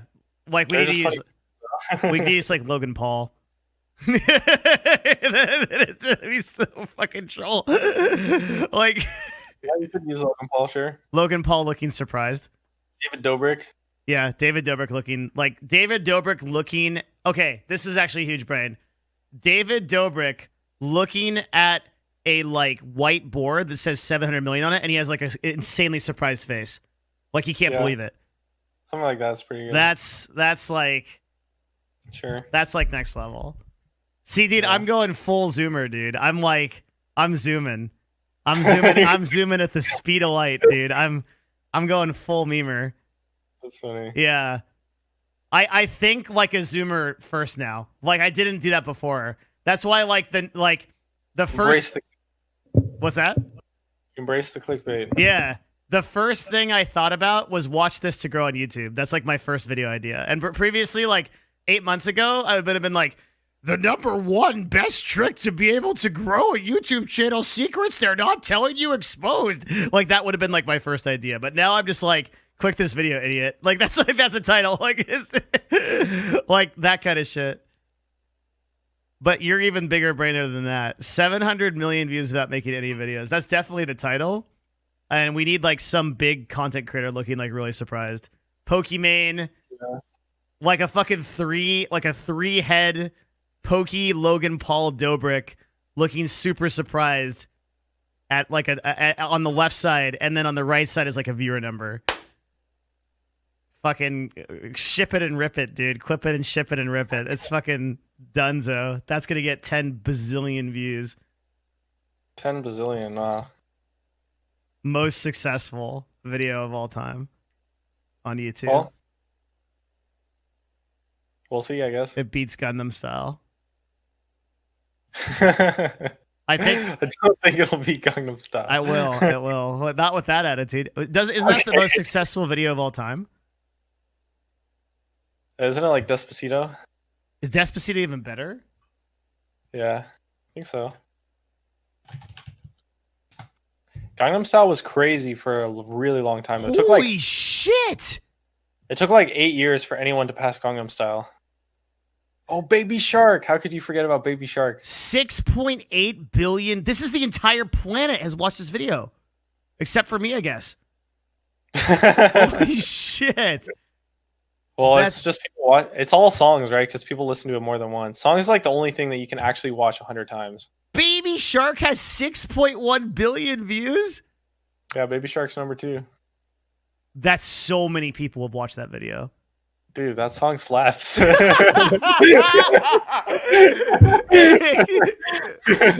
Fucking cat jam, dude.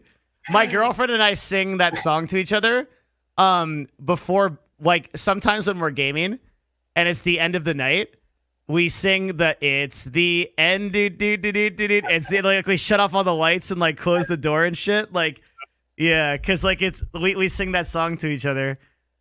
Holy shit, that's fucking next level. That, you know what's actually so fucking crazy is that song is now demonetized because of the kid content thing, because of Kappa. They're not making a dime off that video. I mean, it might be, and you just don't know.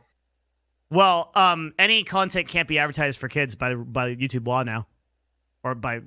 That doesn't mean it's not monetized. It does mean that. It just means it doesn't have ads that are targeted towards kids. It just has like general ads. Really? Right. Yeah, I think so. Oh, you're right. I never realized that about. Like literally like 10% of the like targeted ads, or even less. You're right. I can't click Baby Shark. I'm gonna get fucking YouTube. Literally, we did so well in this like 4-hour talk. If I click Baby Shark, dude, you guys are so dumb. If I click Baby Shark, like immediately the YouTube police kick open that door, black bag me, take me away, and I never am seen again. and I wake up in Susan's house. Like that's like that. Like I cannot. Yeah, I cannot open that. I cannot click that video. To open that video is death. Like that's the end. Dude.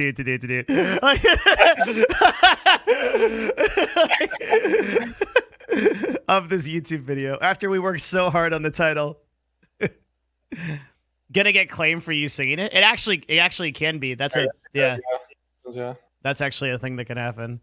Yeah. If you put the song name anywhere in your title or description, and the word, if you put like song name parody, the chance of your video getting claimed is very high. Mm-hmm.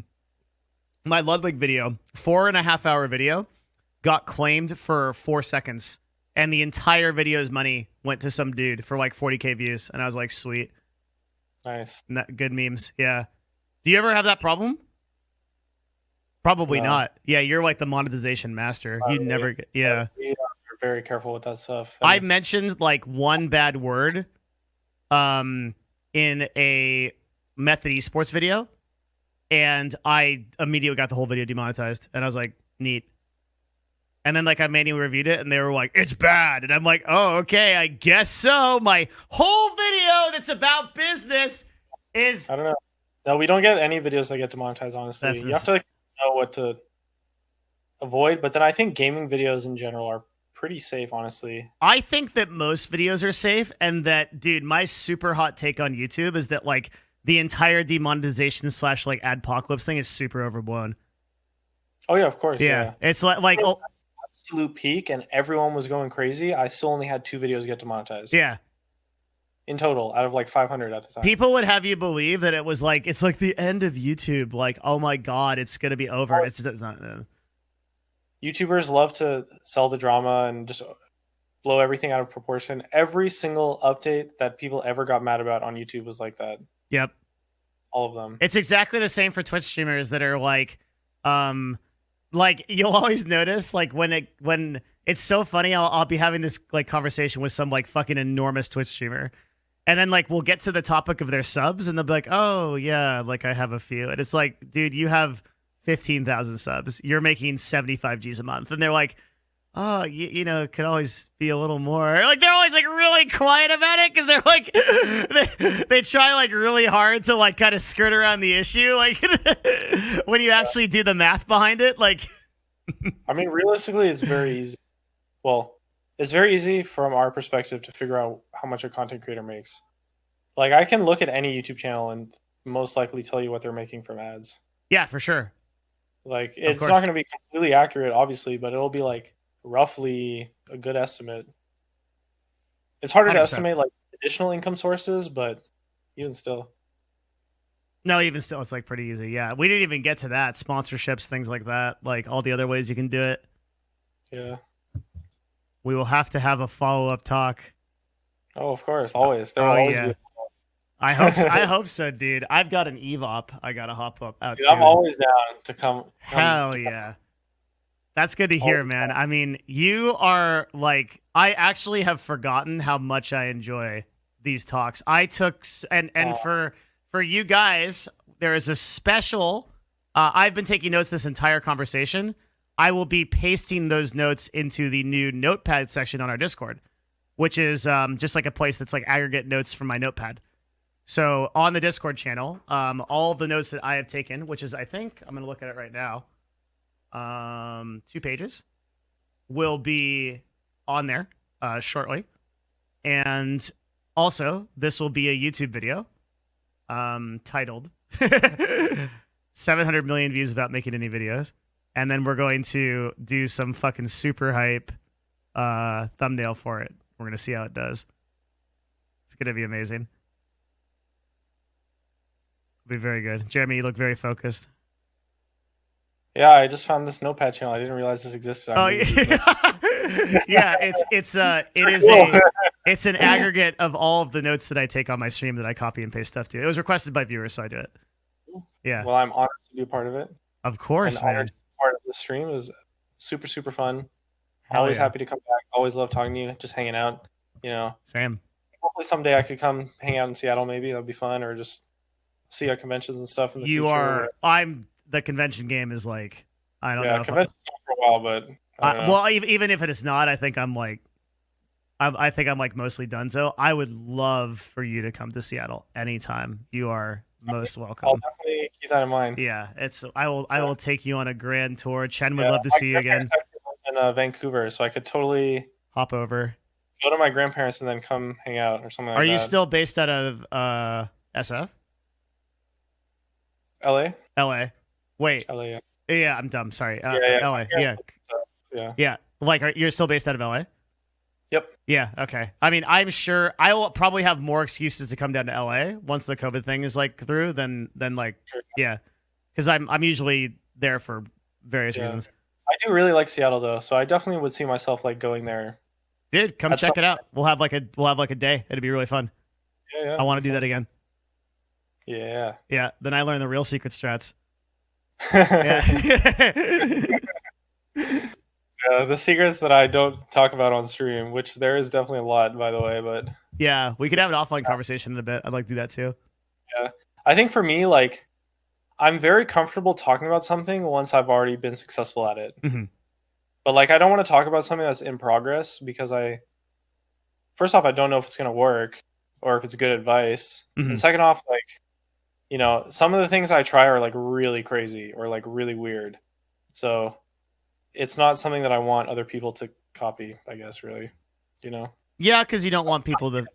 Not yet, Yeah. but yeah. You're one of the nicest people, dude. Like, you're super humble and like also like you like really want to be sure of like your information. So like you super take care of people. It's pretty cool to see. Well, thanks. Yeah, yeah. And this, I appreciate that. guys, I has mean, this been valuable? Trying my best to help the people on the stream. So You have an enormous amount. And dude, I just appreciate that we had a chance to catch up and like talk more. yes, dude, of course. It's really Yeah. good. Yeah. I'd love to talk off stream or whatever, anytime, anything. Let's do it. Just hit me up. Yeah, you got it, brother. Okay, cool. Yeah. Sounds good, man. All right. Thank you, dude. Thank you for coming. And this is like Yep. super good. Thanks for having me. Yeah. And thanks, chat, for having me as well. It's a very nice pleasure. And you guys are all super awesome and really nice to me. And I really appreciate that because most streams I don't really enjoy being on because I can't handle toxic chats. So it's always nice to come to Devin's stream knowing that it's not going to be an issue. So love you guys. Thanks again. Maybe see you guys next time and take care. Bye. 100%. Later, Jeremy. Peace. Holy shit. I love Jeremy. Oh my God. Every single one of our talks is like actually so valuable.